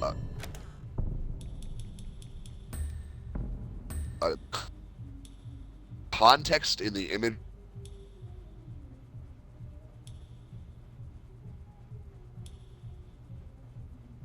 Yeah. Hello? No, you kind of like went silent out of nowhere. I didn't know what was going on.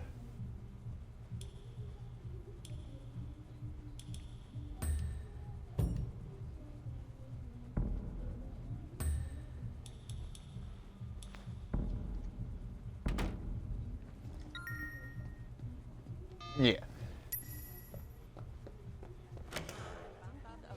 Yeah, ridiculous.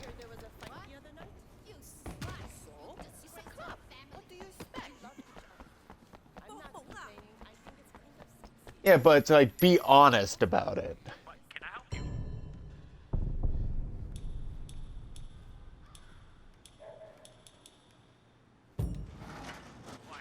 Don't go too crazy on this one, Wei.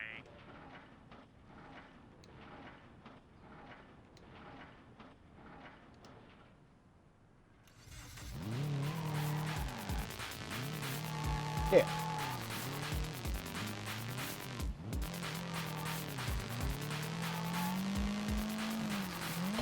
Yeah. She cuts rough with people.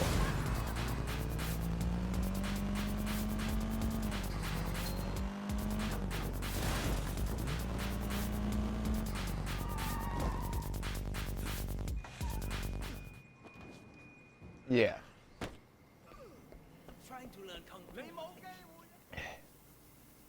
I found one of your statues. Ah, the dragon. Wonderful. I understand your sister passed. She was an addict. She couldn't kick it. It's not a Yeah, very it's like, interesting story. you know, I always won in training. So in light This of is that, in training. your chosen career is rather interesting. To me, anyway, knowing who you are. You asked me once not to lie to you. And I think in return, you shouldn't ask me about my career. Fair enough. What would you like to learn?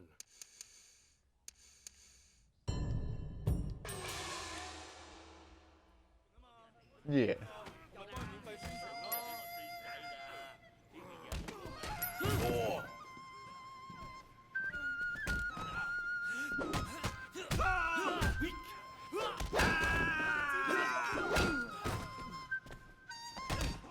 Have you learned nothing?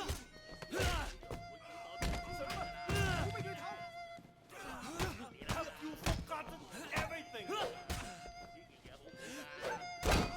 Yeah. Your left wing.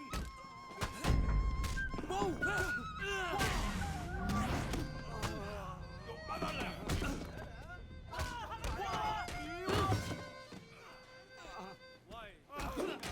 Please stop by again if you find one of my statues.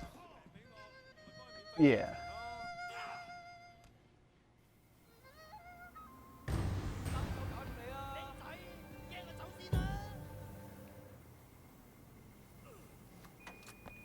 Yeah.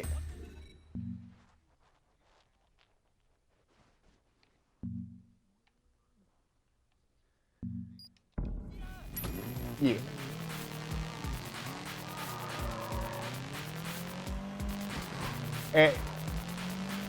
And it's not spiteful, it's not because of being wrong, it's because of the want and the will. Thanks. It's fucking great. Yeah, like when she kicks the fuck out of the bikers, like his buddies come out of the bar, like, hey, whoa, what's going on? 大佬，一直食屎嘅老鼠啊！You know what happens to rats, Wei? Yeah, I Yeah. heard. Yeah, Conroy gave me all the details when he was helping me out on that midway. You so Santa! Who the fuck do you think you are, huh? You come in out of nowhere and suddenly our guys start to get arrested? He ratted out pop star Winston. I know he did. Oh, you gonna do the what? This motherfucker right here's a snitch. Is that right, Ming? You fucking rat. I sent you to Popstar, but now he's in jail. Yeah? And who stands to gain the most from that? You're gonna take over Popstar's whole ketamine racket now. No more scraps for you. You'll supply the whole city with drugs. You and Dog Eyes. Popstar's gone, but you're still dealing, aren't you? So who's supplying you? Actually, listen to this asshole. He's a rat. He's a fucking rat. So easy. You're still working for that bastard, aren't you? I mean, wait, listen, I swear. Oh, he's a dirty fucker, man.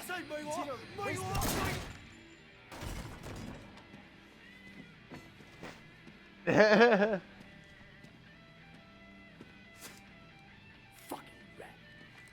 Clean that up. Loyalty's important, Wayne. Never forget that. You get in this business for yourself, you're bound to end up like little Lon Tom.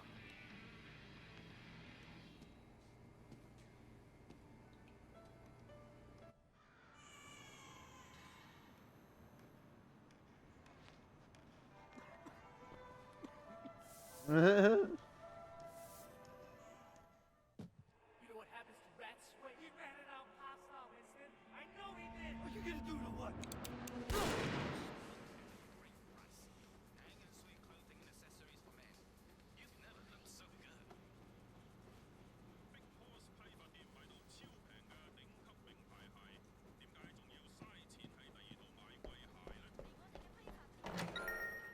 Grateful child.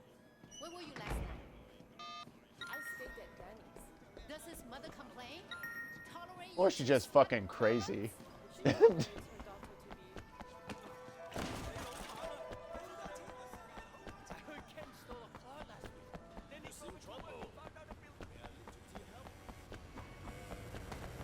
She's a kook.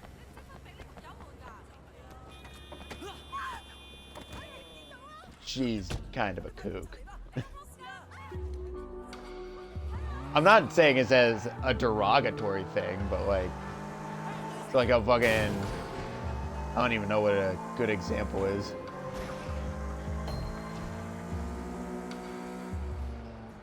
Because Alex Jones is right about a lot of shit. Eddie Bravo is definitely a kook.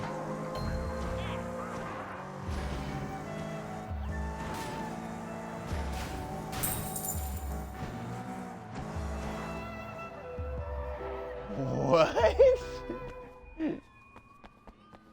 I think a couple of craters have to disagree with you. Inspector. Away. I'm glad you're here. What do you know about the underground racing circuit? Well, they drive fast. Occasionally they crash into something. Yeah, and occasionally they end up killing each other. Well, that's manslaughter at best. But these last couple of files don't feel like manslaughter to me. It's got more of a... I mean, deliberate she made a vagina that apparently smells like her Yeah. She made a Get into the candle that circuit and see apparently what you smells find like her out. vagina. All right. See you.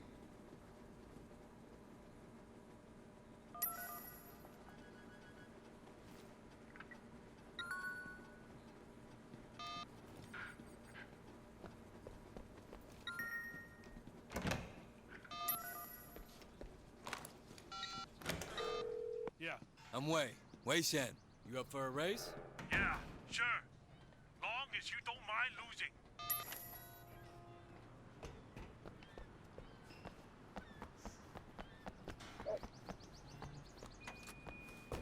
Ready for clack to get clacked on by Strong Arm Steady here on Real FM. After that, E equals MC squared by Jay Dilla featuring Common. And then I got that Dreads from Guilty Simpson for you.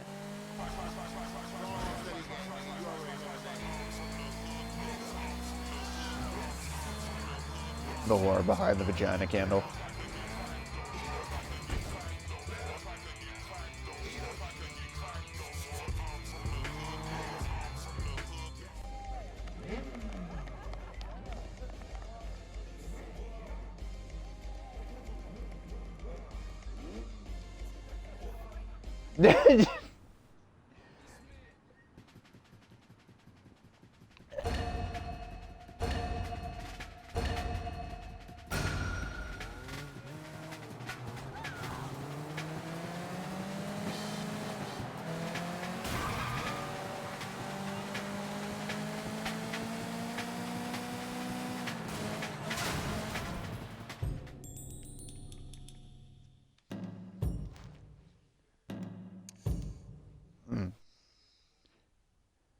I don't know. Like I said, she seems a bit kooky to me. Like a bit off kilter. I don't give people benefit of the doubt, dude. Like I really don't. I don't like doing it.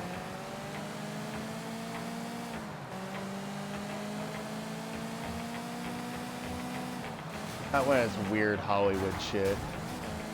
Too much stuff has happened in that cursed land.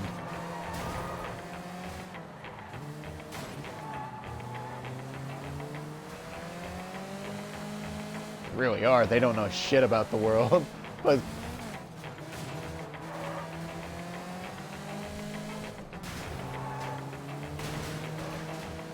they probably do.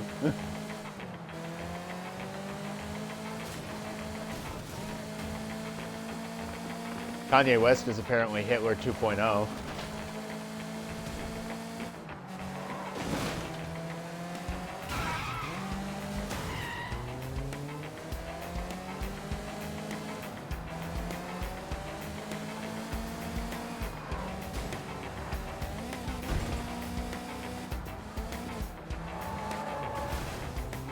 Up until, you know, they start withholding medication from their children. Yeah. Or like Kanye West apparently trying to become an anti-Semite. That's fucking weird. Yeah, apparently Kanye West is saying some weird anti-Semitic shit now. It's strange. He's losing his fucking mind. He has to be.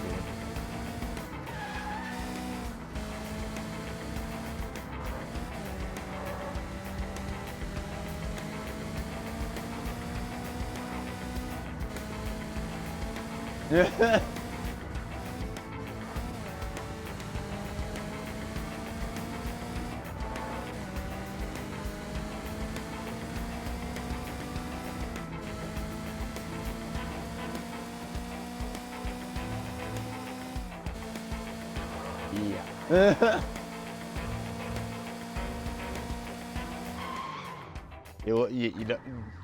You love family. Good win. Lucky for you, those Amars kept getting in the way. 1 in a million shot. You want a rematch? Yeah, sure. I'll take you. When you're ready for the big time, let me know. Everybody knows I'm the best driver in the city. Everyone. Oh yeah? I'll take you down too, hotshot. Just as soon as my car is fixed.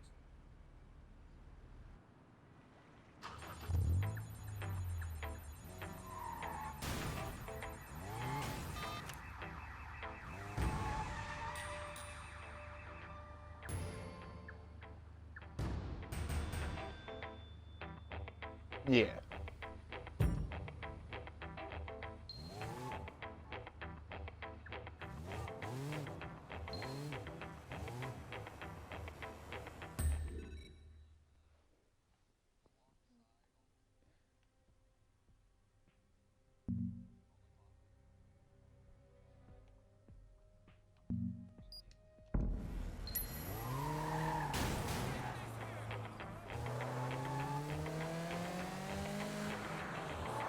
Yeah.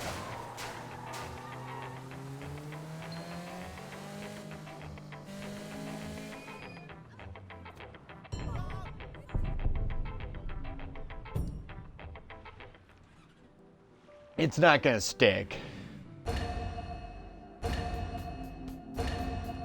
Chris Chan.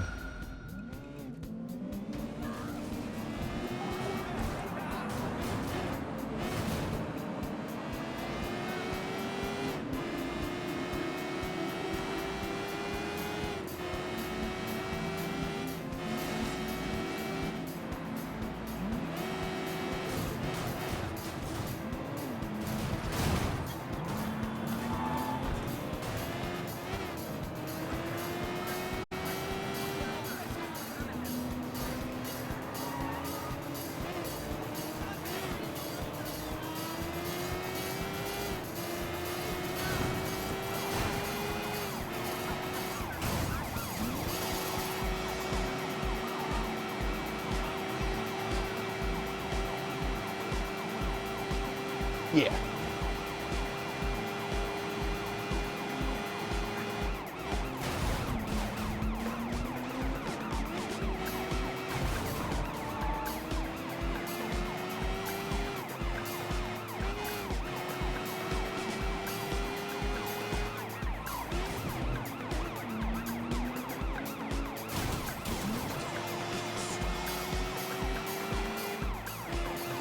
Yes.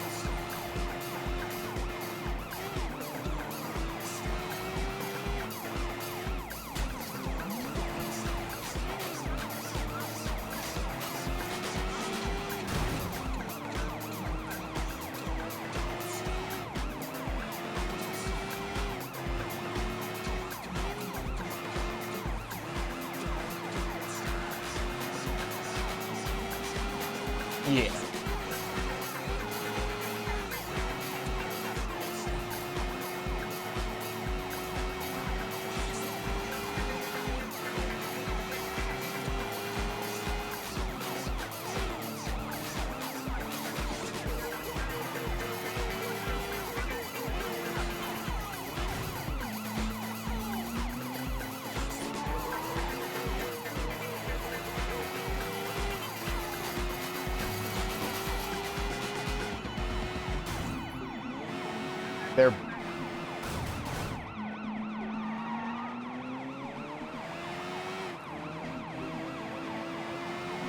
They're going to be infantile till the end of their days.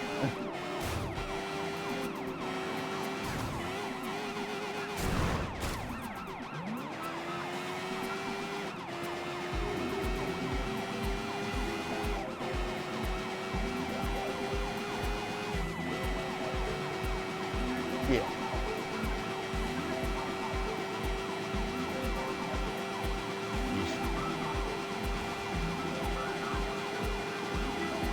Like,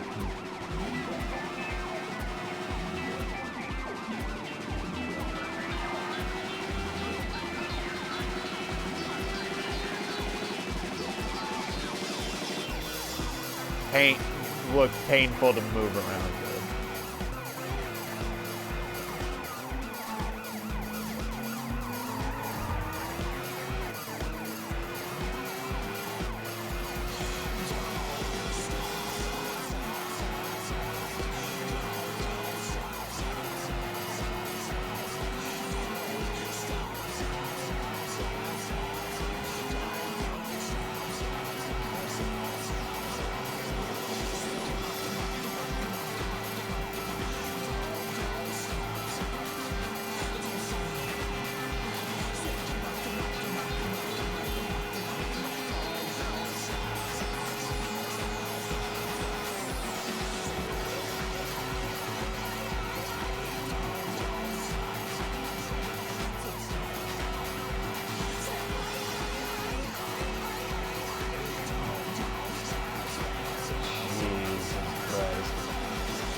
Yeah, that's a bit ridiculous.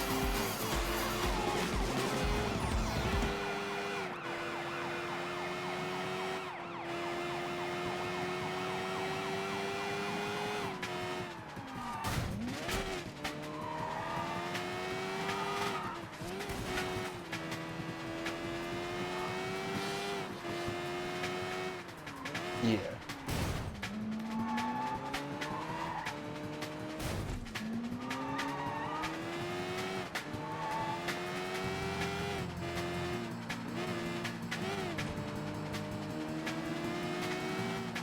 Well, yeah, because like at that point, it's not a hobby; it's an addiction. Yeah, they don't have to deal with him if he's quiet.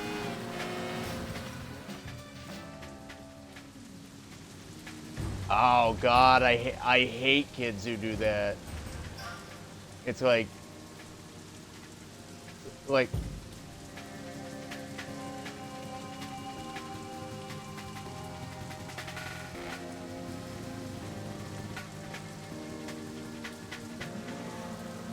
Yeah, I would have been of that fucking opinion way beforehand.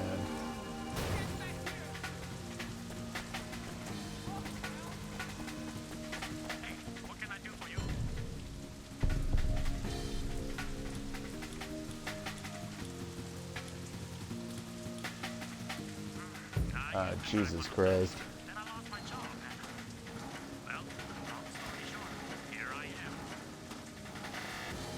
Yeah, and it's just like, it's super unfortunate when that happens.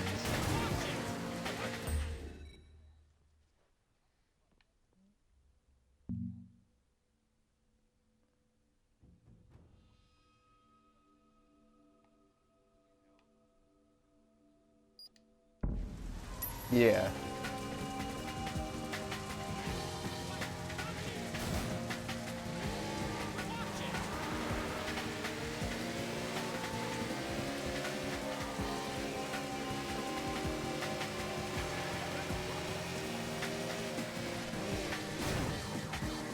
Yeah.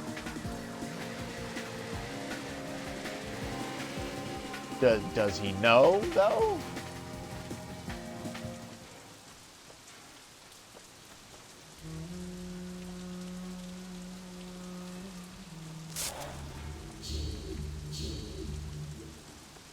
Eh.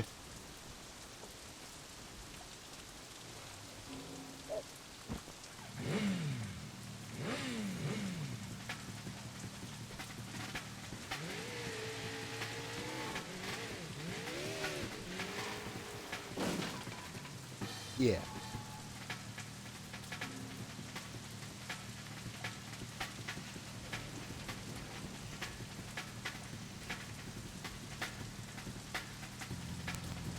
Oh shit, your mic's off for some reason. That's weird. I don't know what happened.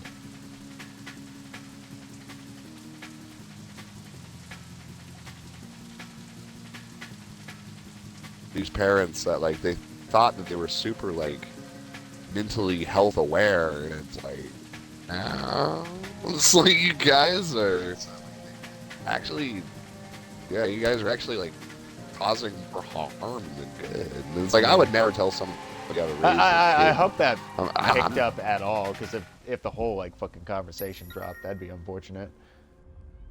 So yeah, I don't know when it cut out. Regardless, I don't know. Like I'll never tell anybody how to raise their children, though, because I'm not a parent. But I know sometimes you gotta work. I know bad behavior when I know bad behavior when I see it, and I can spot red flags really quick. And it's like, I told you my fucking coworker was a creep. And like, oh yeah, like how he was a weirdo. Played like what he said to me. Yeah, he's a total weirdo, and like nobody in my kitchen understands that. And like they're towards like the last few months at work, I've actually been pretty cold. Oh man, I fucking like I fucking made somebody back down the other day. Back down how? I jumped at there's a loud pop here, and it made me jump, and I was like, and this person's like, calm down, dude. It's not gonna kill you. It's not a gunshot. And I'm like, fuck you. I'm jumpy. And they're like, fuck you, dude. And I'm like, no, fuck you. And like I looked at them, and they actually puffed up their chest to kind of like get me the look, and I just like kept looking at them, and they fucking backed out, dude. They were like, so anyway, how you doing, man? I'm like, I'm alright, thanks. Like, I fucking tested it. I tested my fucking my alpha against somebody, and I fucking came out. Yeah, dude. I let him know. I'm like, hey, if I jump, it's something you don't sit there and tell me to. It's like, don't ever tell me that. It's like, I know I should calm down. So I'm calm. You don't remind me of it, okay? Yeah. It pisses me off. It's like rude as fuck. It's like, what? Calm down there, soldier. It's just a car backing up. Oh, you spooked that. Oh, you think a grenade's gonna land at your feet? You look up. Yeah, exactly. Well, think a grenade's gonna land in your slap pussy. Kill him in front of you. And it's like, fuck you, bitch. Like,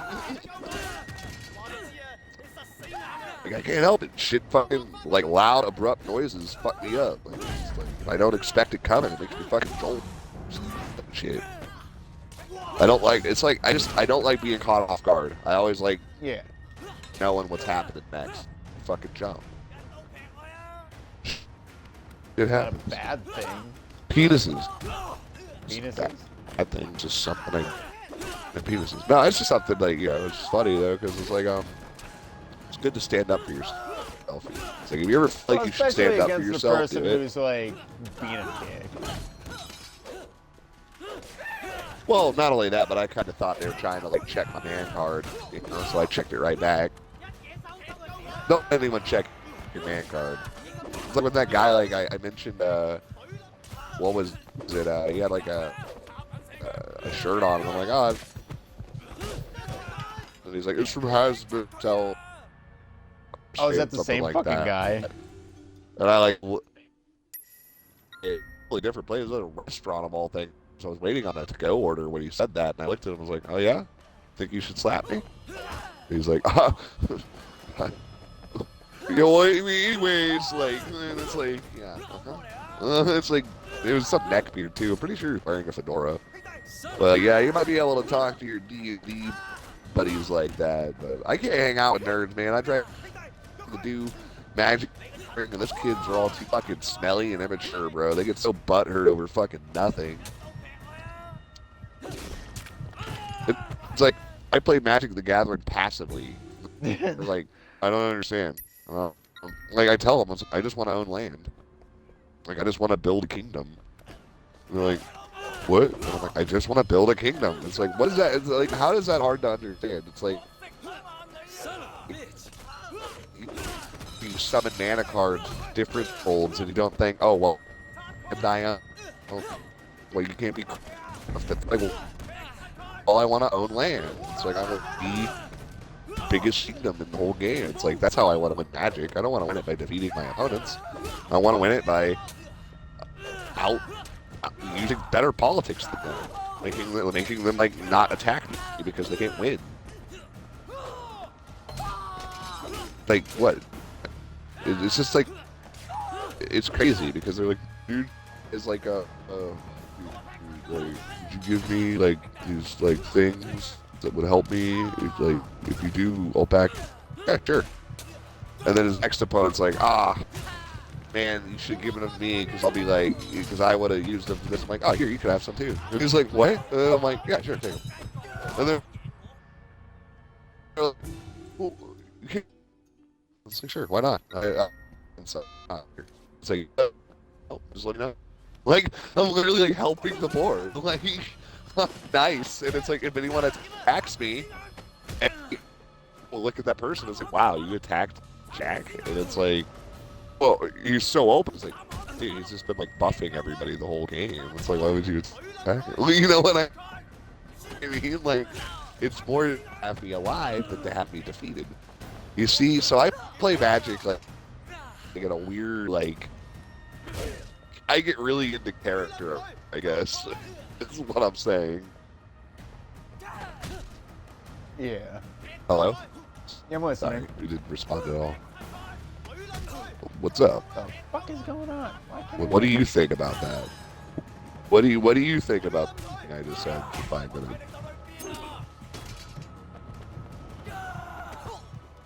There we go. Sorry, this game is acting weird on me.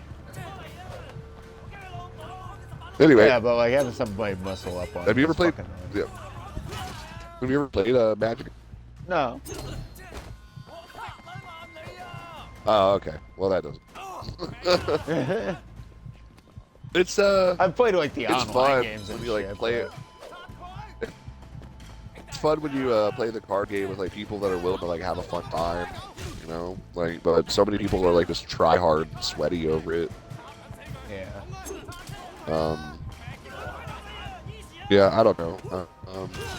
And they said they were gonna do D, but it's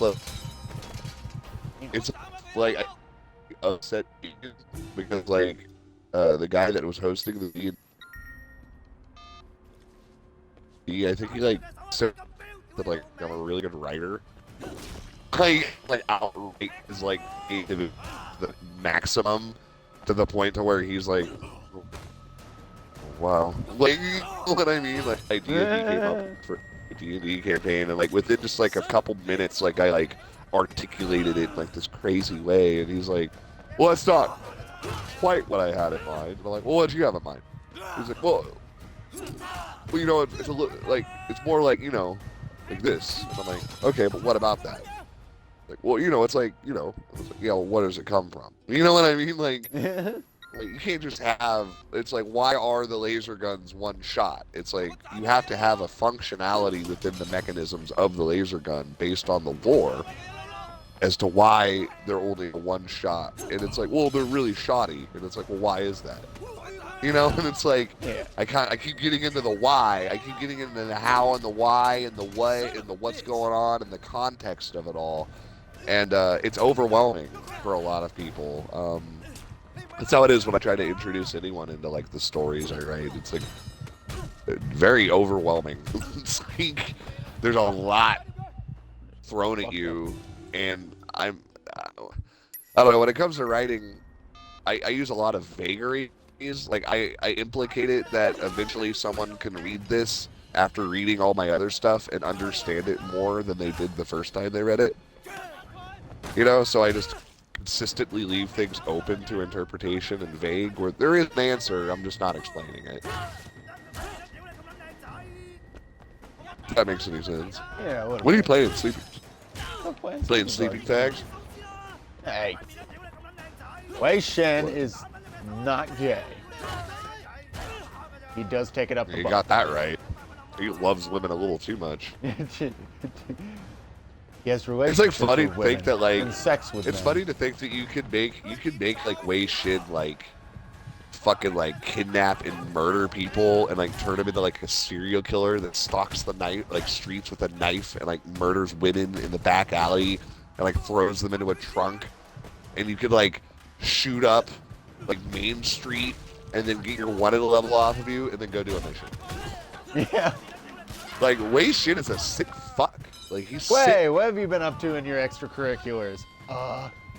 Nothing. Nothing, man. Just hanging out at North Point. And it's like him wearing like a shady like hat with sunglasses. He's wearing like a walking straight up Michael Myers mask. Yeah, and he's like a stalker outfit, like trying to like not look like himself, and he like walks up on like a Chinese prostitute going into the alleyway and pulls out a butcher knife, which you can literally do that. You can actually do that. And I don't know if that was intentional. I don't know if any of that was intentional. Like, that's what I almost love about it being so half-baked, is that you end up being able to do a lot of shit that sort of breaks the Ludo narrative cognitive dissonance is a little broken. Well, Wei Shen is kind of enough of a fucking weirdo that you're like, is he crazy? You can perform a spree shoot killing at like a hospital in that game. Like, you can like get in situations where like you can just like gun down like so many people, and like the game barely punishes you for it. It's like they send a cop that you can like handcuff and kick in the face and steal his gun from him. Like, I love that. What is it? Like, one of the outfits gives you an assault rifle. So what you do is you disarm a cop and get his handgun, get the assault rifle, and then get the police in the back, and then you're loaded for fucking bear. And you can go anywhere in the game, get that car and park it, and then it's just a fucking slaughter because you have like you have literally the max amount of bullets you can carry. And the police carry the highest capacity handgun in the game, and so there's like 15 shots, whereas like the Desert Eagle has like 7. And it sucks because the amount of guns in that game is small, and the ones they give you suck, other than the shotgun and the pistol, the regular pistol. And there's no gun view, and you can't dual wield. Don't they look like overly chunky? They're really chunky. Yeah, like I remember like Wation's like regular pistol that you get like all the time. It looks like it's railing on the Spike Spiegel. It looks like a Grand Theft Auto 3 gun, you know, like just like giant. There's a block. Like space age. Yeah, because like the Desert Eagle in that game looks fucking good. It looks so dumb. Yeah, it's all engraved out. It's like the yellow they use for like the gold color is almost too yellow. Yeah, thank you for saying it. And then like it doesn't help that it's like, dude, there's no gun. It's supposed to be the thing, but if you're gonna put guns in it, you need to put in guns that are badass, right? Because the game's not gonna have very many guns. So you need to have guns that suck, a few guns that they're not like yeah, obviously you need to have your oh, I can't even think of the name of that weapon from Doom. The Defenestrator or whatever it is. The window thrower router? Your mic is like lagging up some fears.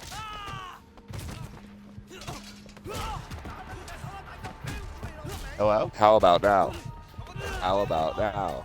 Is that better? I don't know. You tell me. Is it because the wire was coming loose? I gotta make sure. I think so. I gotta make sure your audio is coming in. One sec. Oh.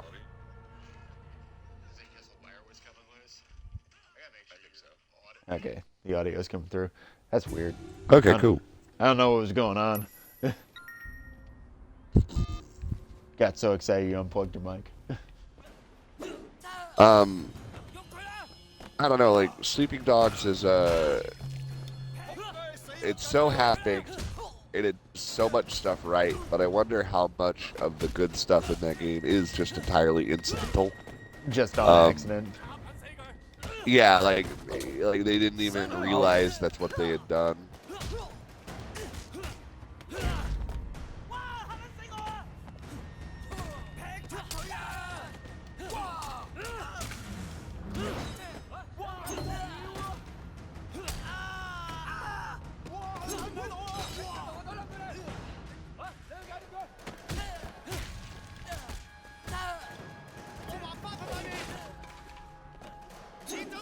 Hello? Hello! Okay. You gotta stop talking. I was worried. Yeah, I know. I forgot what we were talking about. Defenestration. No, I was trying to think of that fucking, like, minigun weapon from Doom. The minigun? Yeah, it's like a red laser gun. Oh, fucking... I know what one you're talking about. I can't remember the name of it either.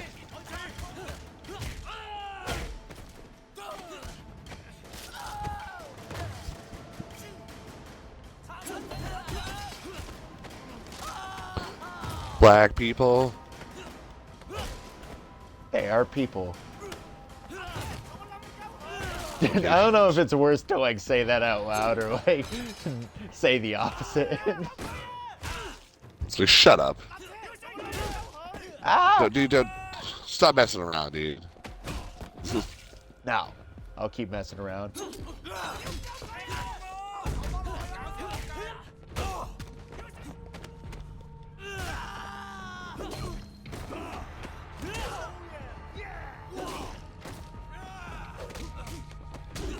How did I fucking butcher knife you in the fucking chest and you're still standing?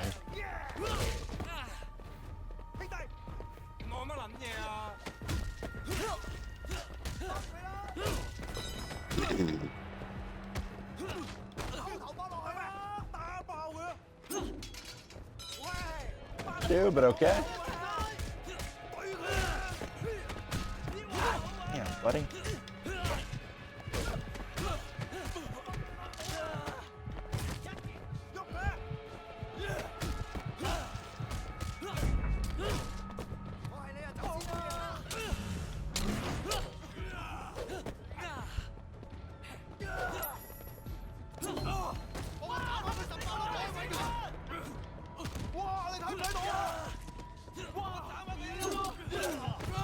Oh, what the fuck? I was doing really well that round. That round. That round. That round. Short round. Ow. Oh, your short round. Oh, short round was Chinese. Okie dokie, Mr. Jones. Okie dokie, Mr. John. That's way shit. It's just short round, all grown up. Yeah. Ow. Oh, yeah. Say Winston. Winston die so. This is what Americans sound like Chinese.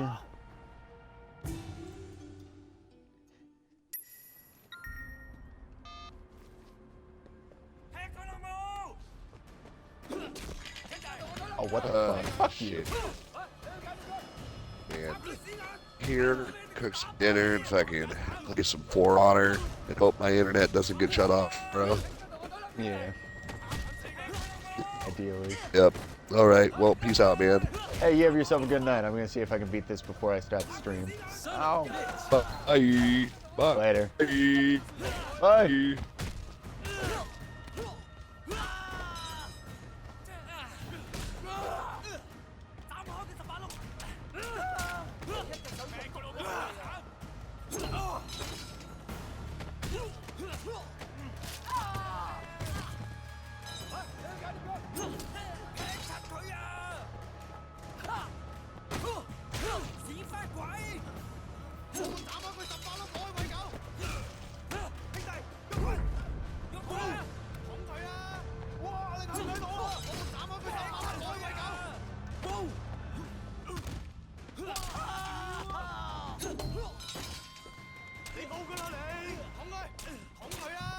Fucking.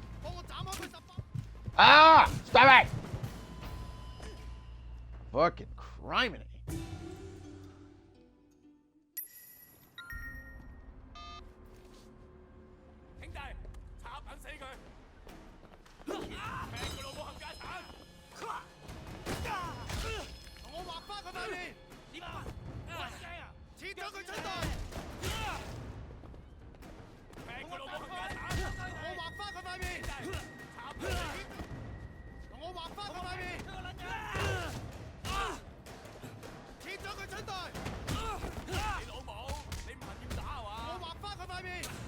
Son of a bitch! Knife sometimes does not work.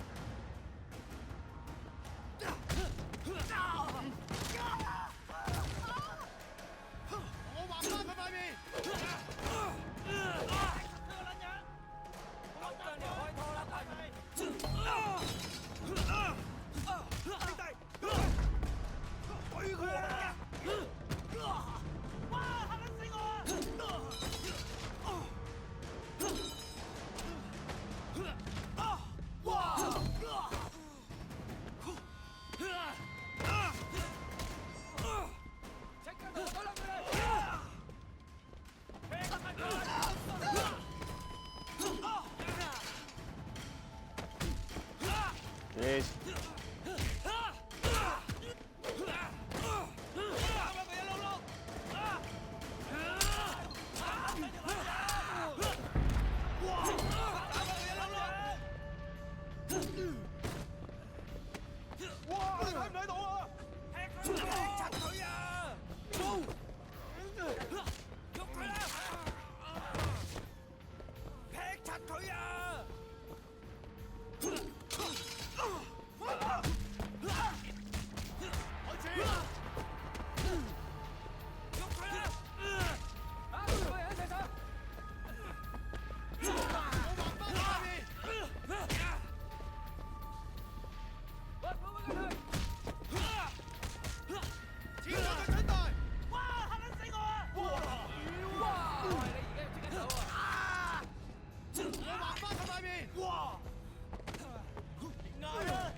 I'll fuck it up now.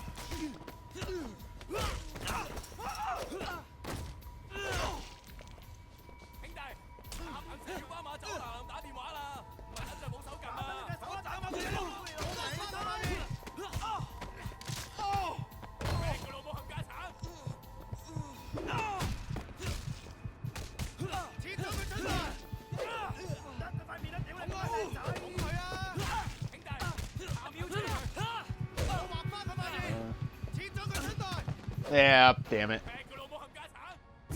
This is really tough. Plus, it starts getting dark like really quick.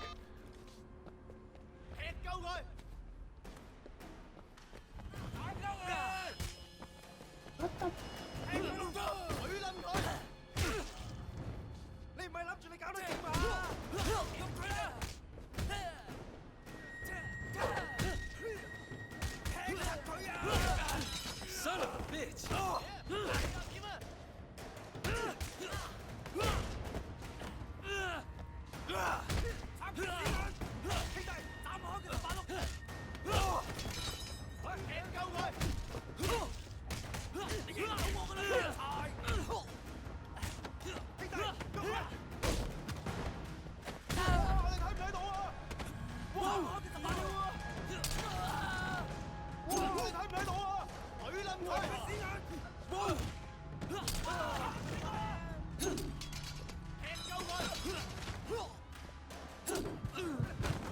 What?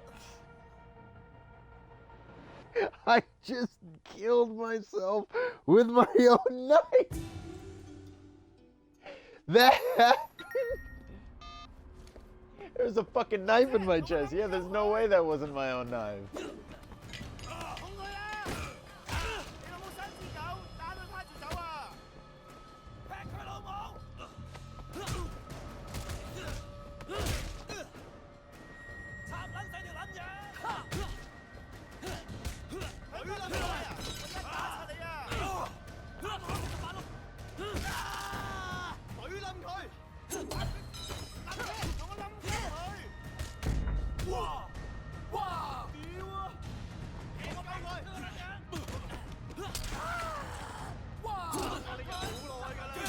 Son of a bitch!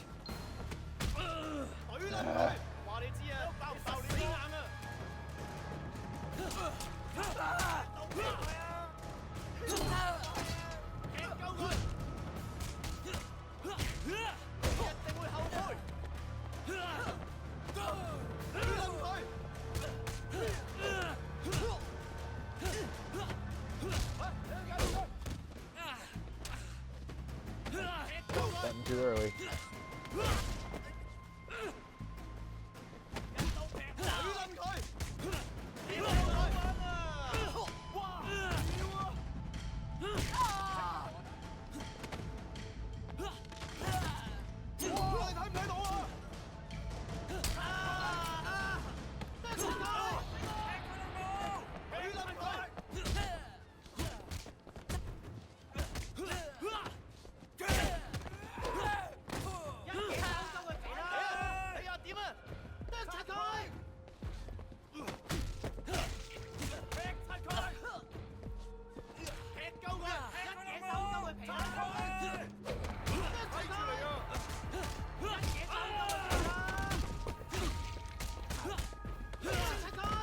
Get off it. Oh, fuck off with that shit.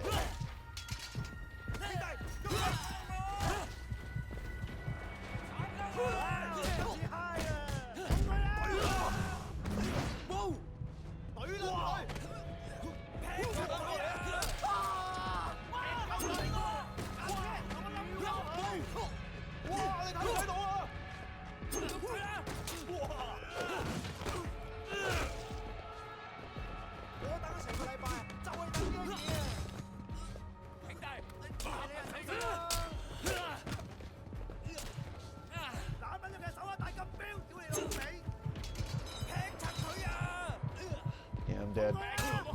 Yeah, I'm dead. God, I'm getting so close to the end here. I'm gonna beat this before I stop for tonight.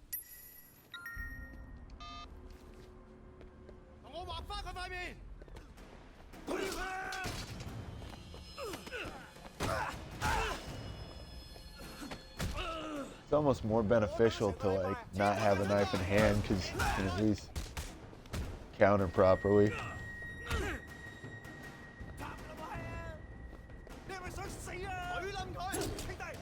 What the fuck? Son of a bitch!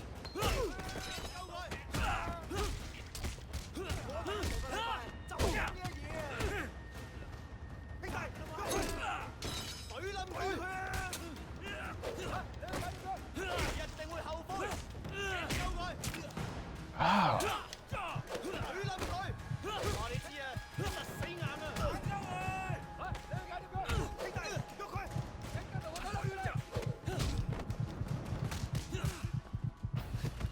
Oh fuck.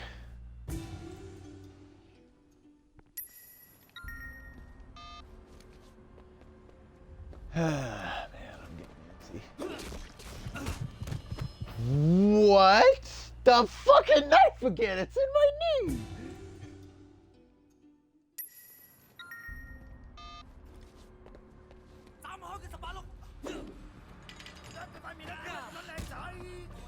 Why?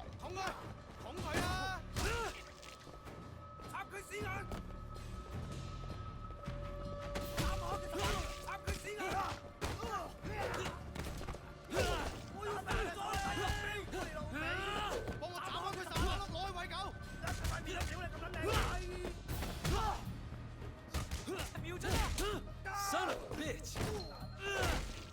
Sometimes when someone's attacking me, I know.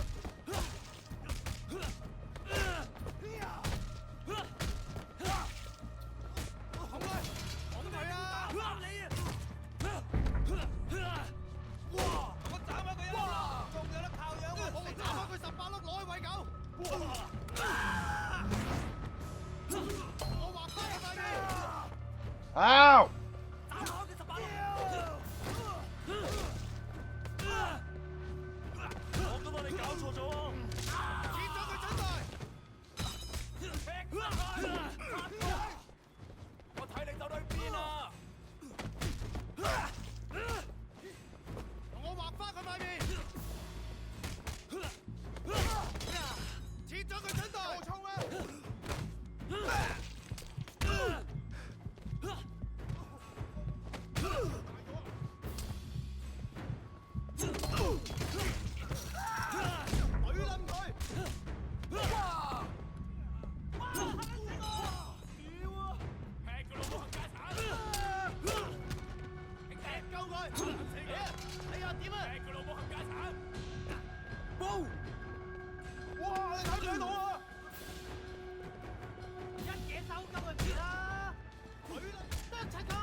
Shut up!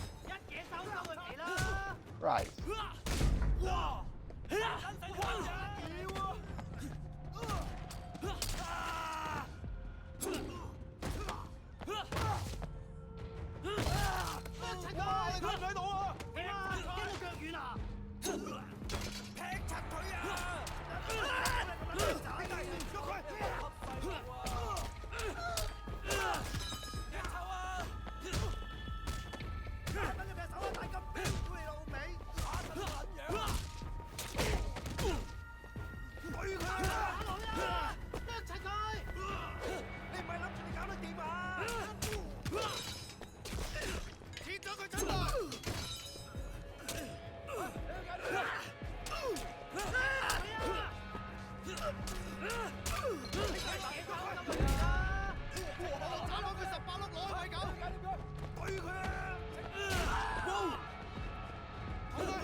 Barely see.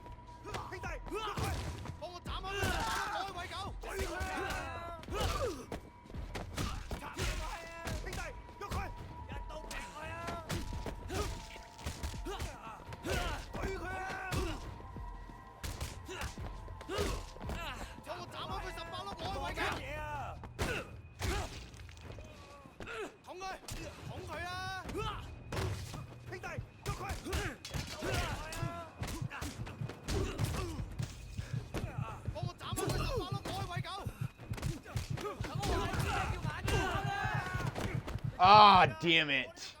I'm getting so close. I'm getting so antsy, too. All right, one sec. I'm going to take a quick break. I'll be right back. Ah.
Ow. I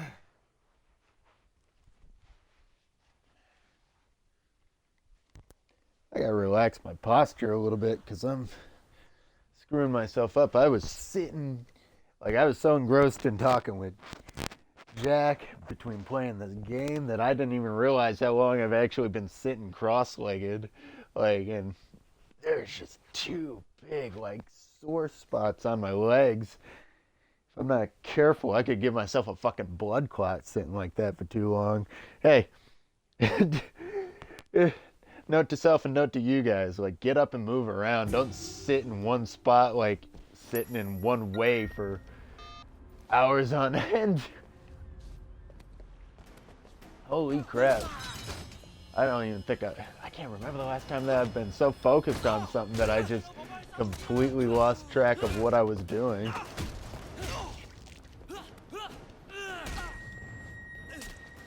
Ow. What's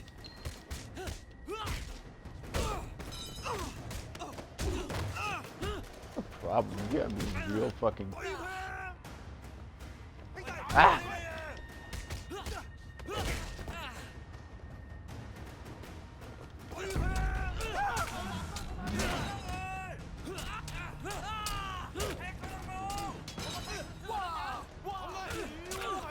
Ah!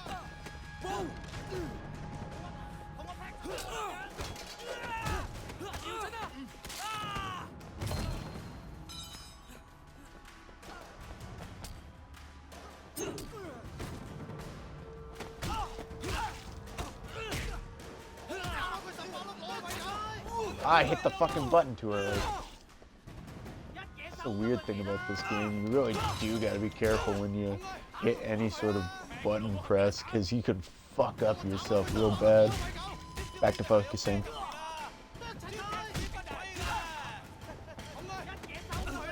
Ow.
Ain't good. Ah! Before it was like I was almost done with that one run from before.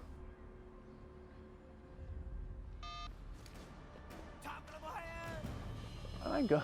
Yeah, why am I going to war with 18K anyways?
Oh, I'm fucking up now. Can't see.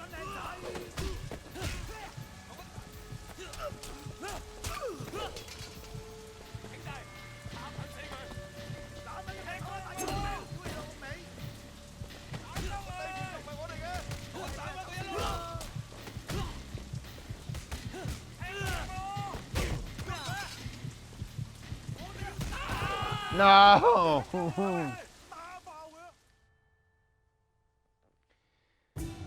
Oh, this is hard. This is really hard.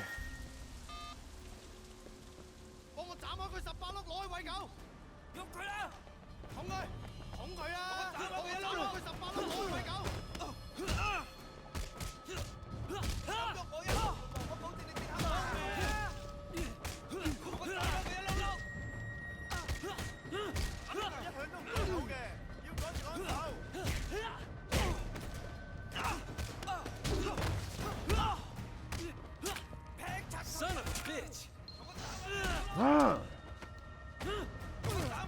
It's that fucking animation where they just are invulnerable.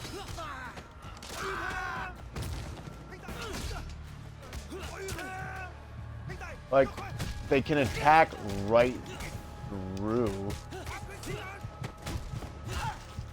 Super fucking annoying.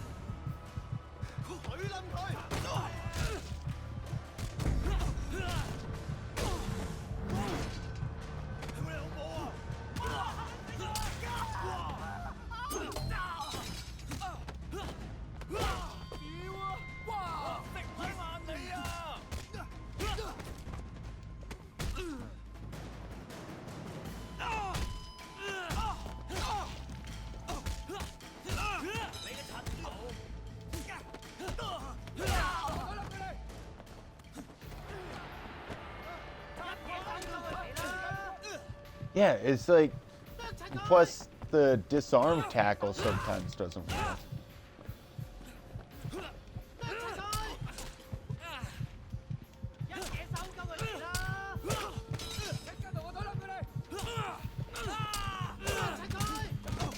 Yeah, shit. Fuck, shit, fuck. I'm beating this before I get off tonight. I got so close so many times.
Son of a bitch! I didn't even get cut!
And it gets to a point where I just can't see anymore because of the poison.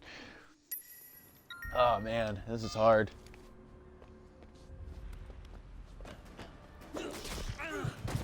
What? And then that happens. It makes me even more mad.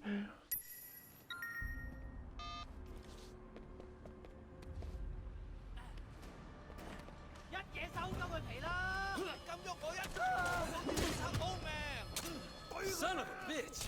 And it's like the dodging doesn't work because they always take fucking double slashes at me. And then that happens.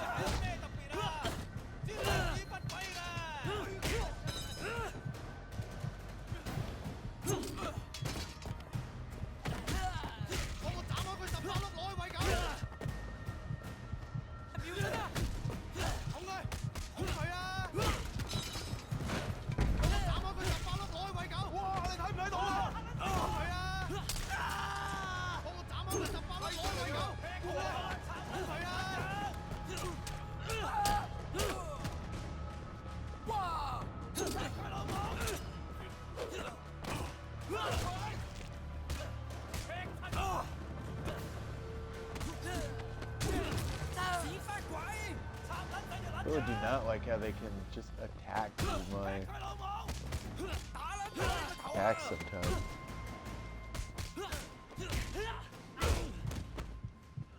And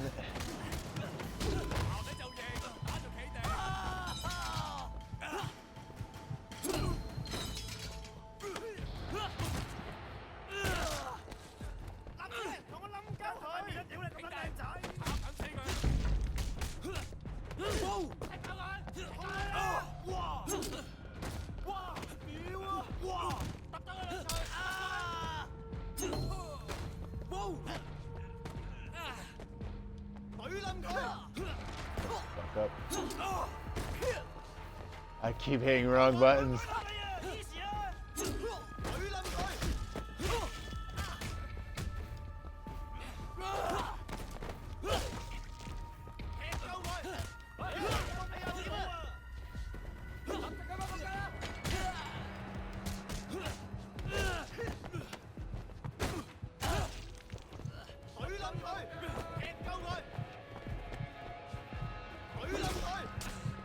Fucking, why does it work sometimes and then other times it just doesn't?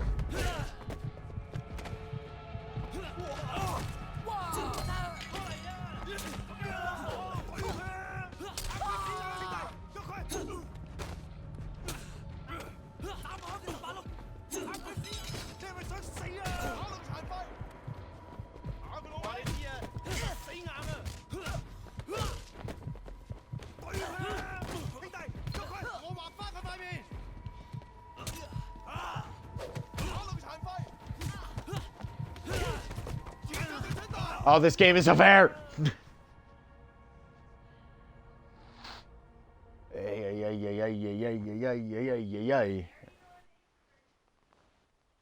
Huh? What are you yelling about?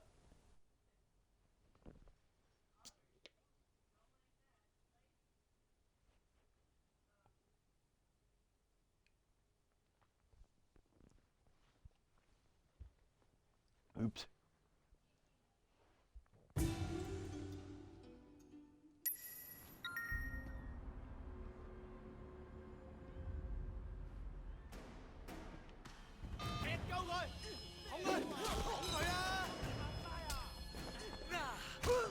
What?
kill himself in his own back?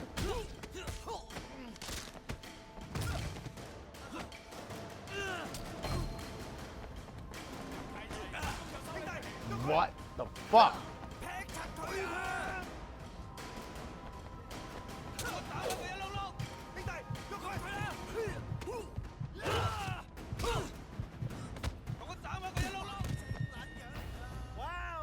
I don't know what I'm doing wrong. I get so close to the end and then I either choke or the screen gets too wobbly and I can't see shit.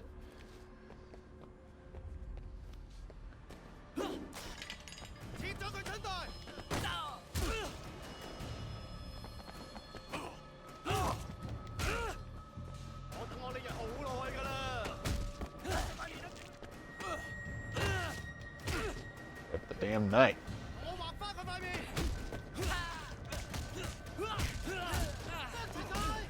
Son of a bitch. That wasn't even a cut.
That was panic.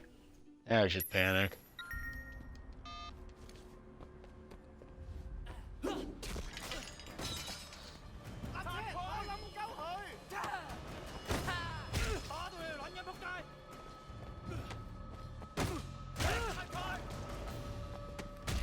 Ah.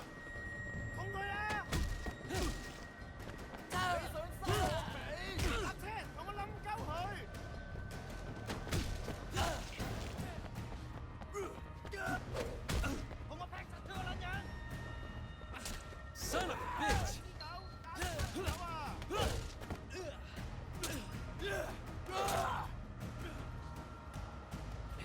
Okay. Oh, for fuck's sake. Like, mid-attack animation just nicked me.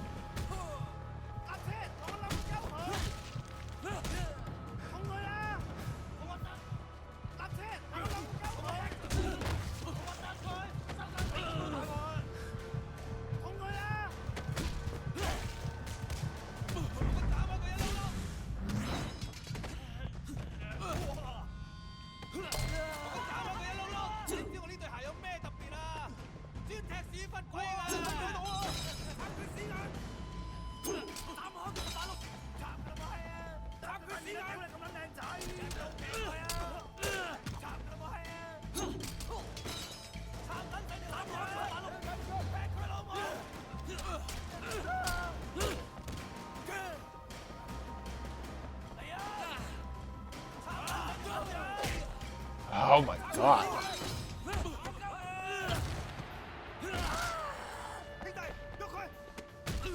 Oh, for...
Oh, that.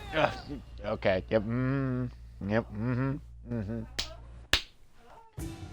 Fuck.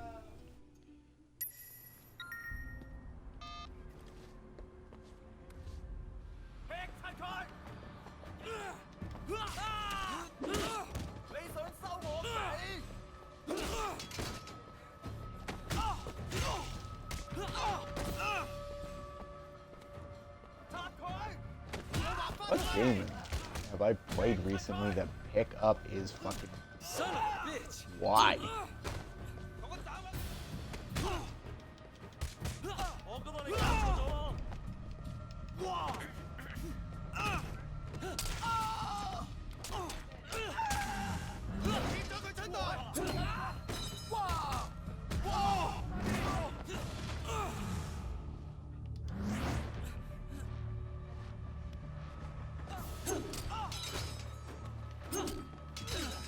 Oh, you fucking...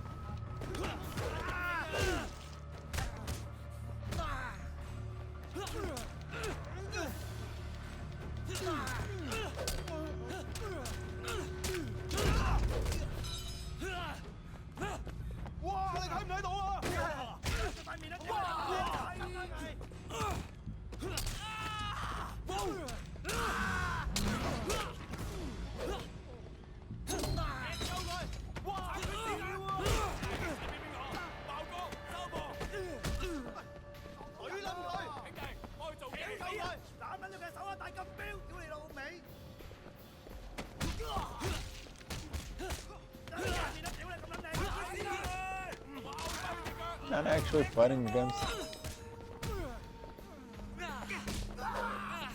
What the fuck, dude?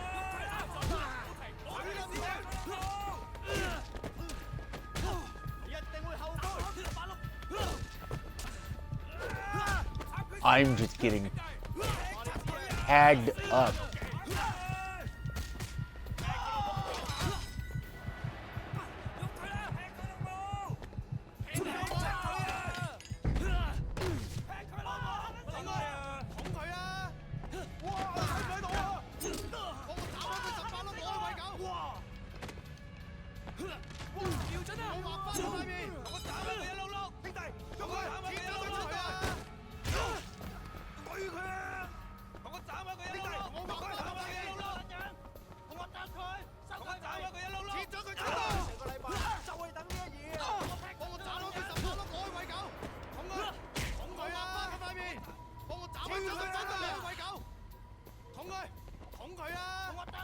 Space.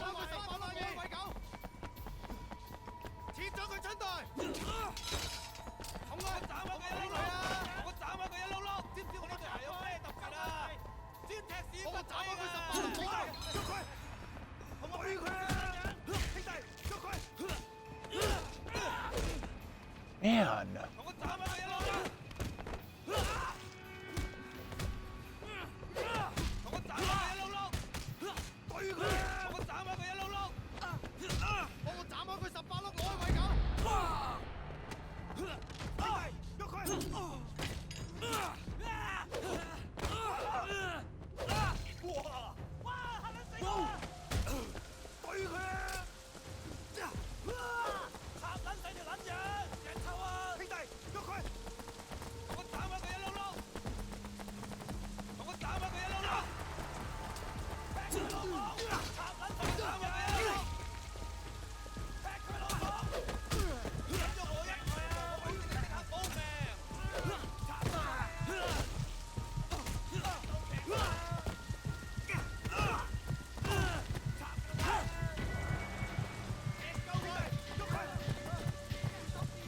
Shit.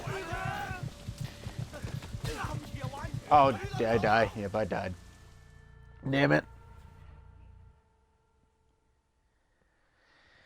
Fudge.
Damn, this is hard.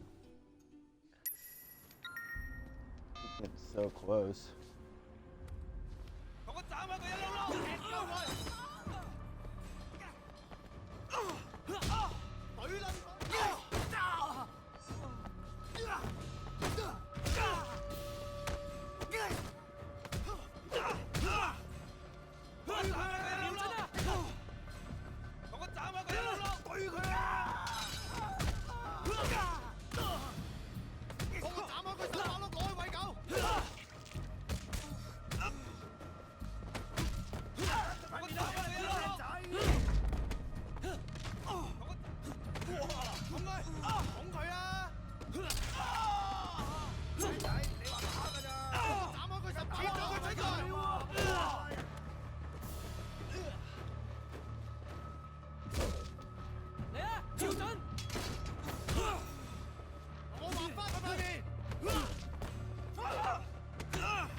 Damn you fucking what a bastard!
What?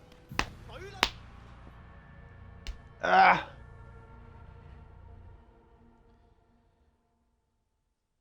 A fucking knife glitch.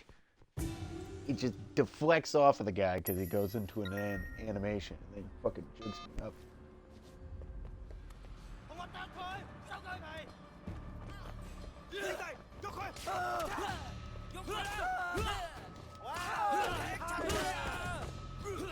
Son of a bitch!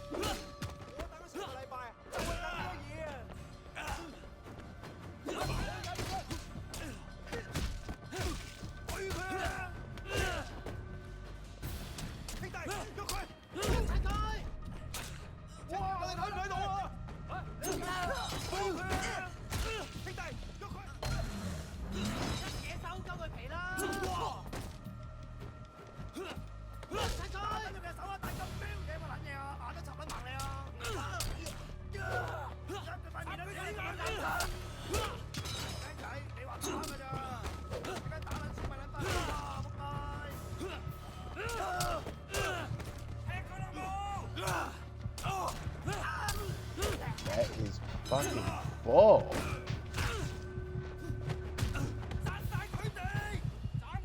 What the fuck?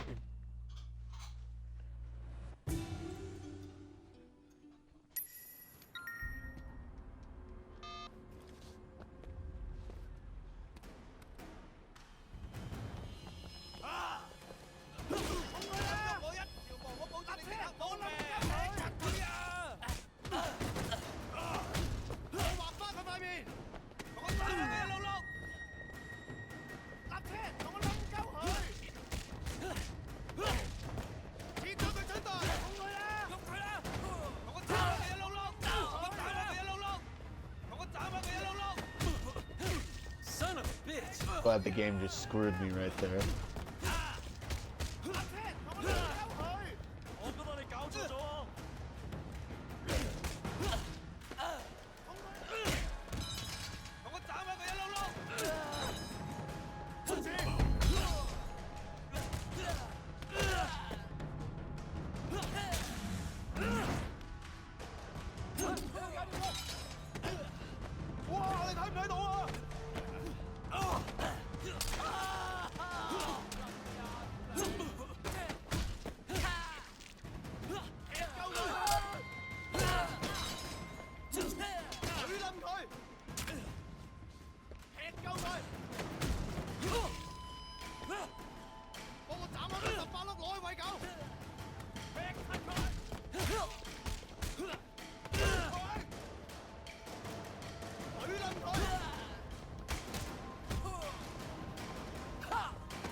Just nothing to focus now.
Son of a bitch!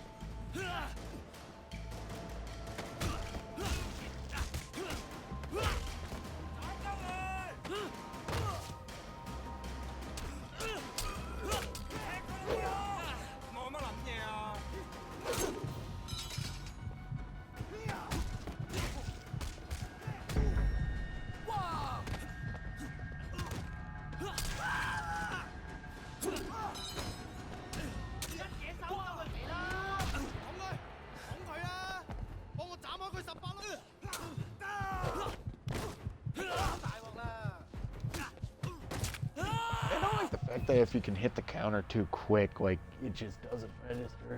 Okay. I'm not ready for that. I don't got nearly enough in my repertoire. Okay. I wish I... Wow, 1,500, are you kidding me? I hurt my wrist the day of my big audition. Wow, the game just took that much from me. Okay, I see how it is. That's a good place to stop it then, I guess. Anybody who's watching, let me fucking fail miserably. You guys have a good night. Thanks for tuning in.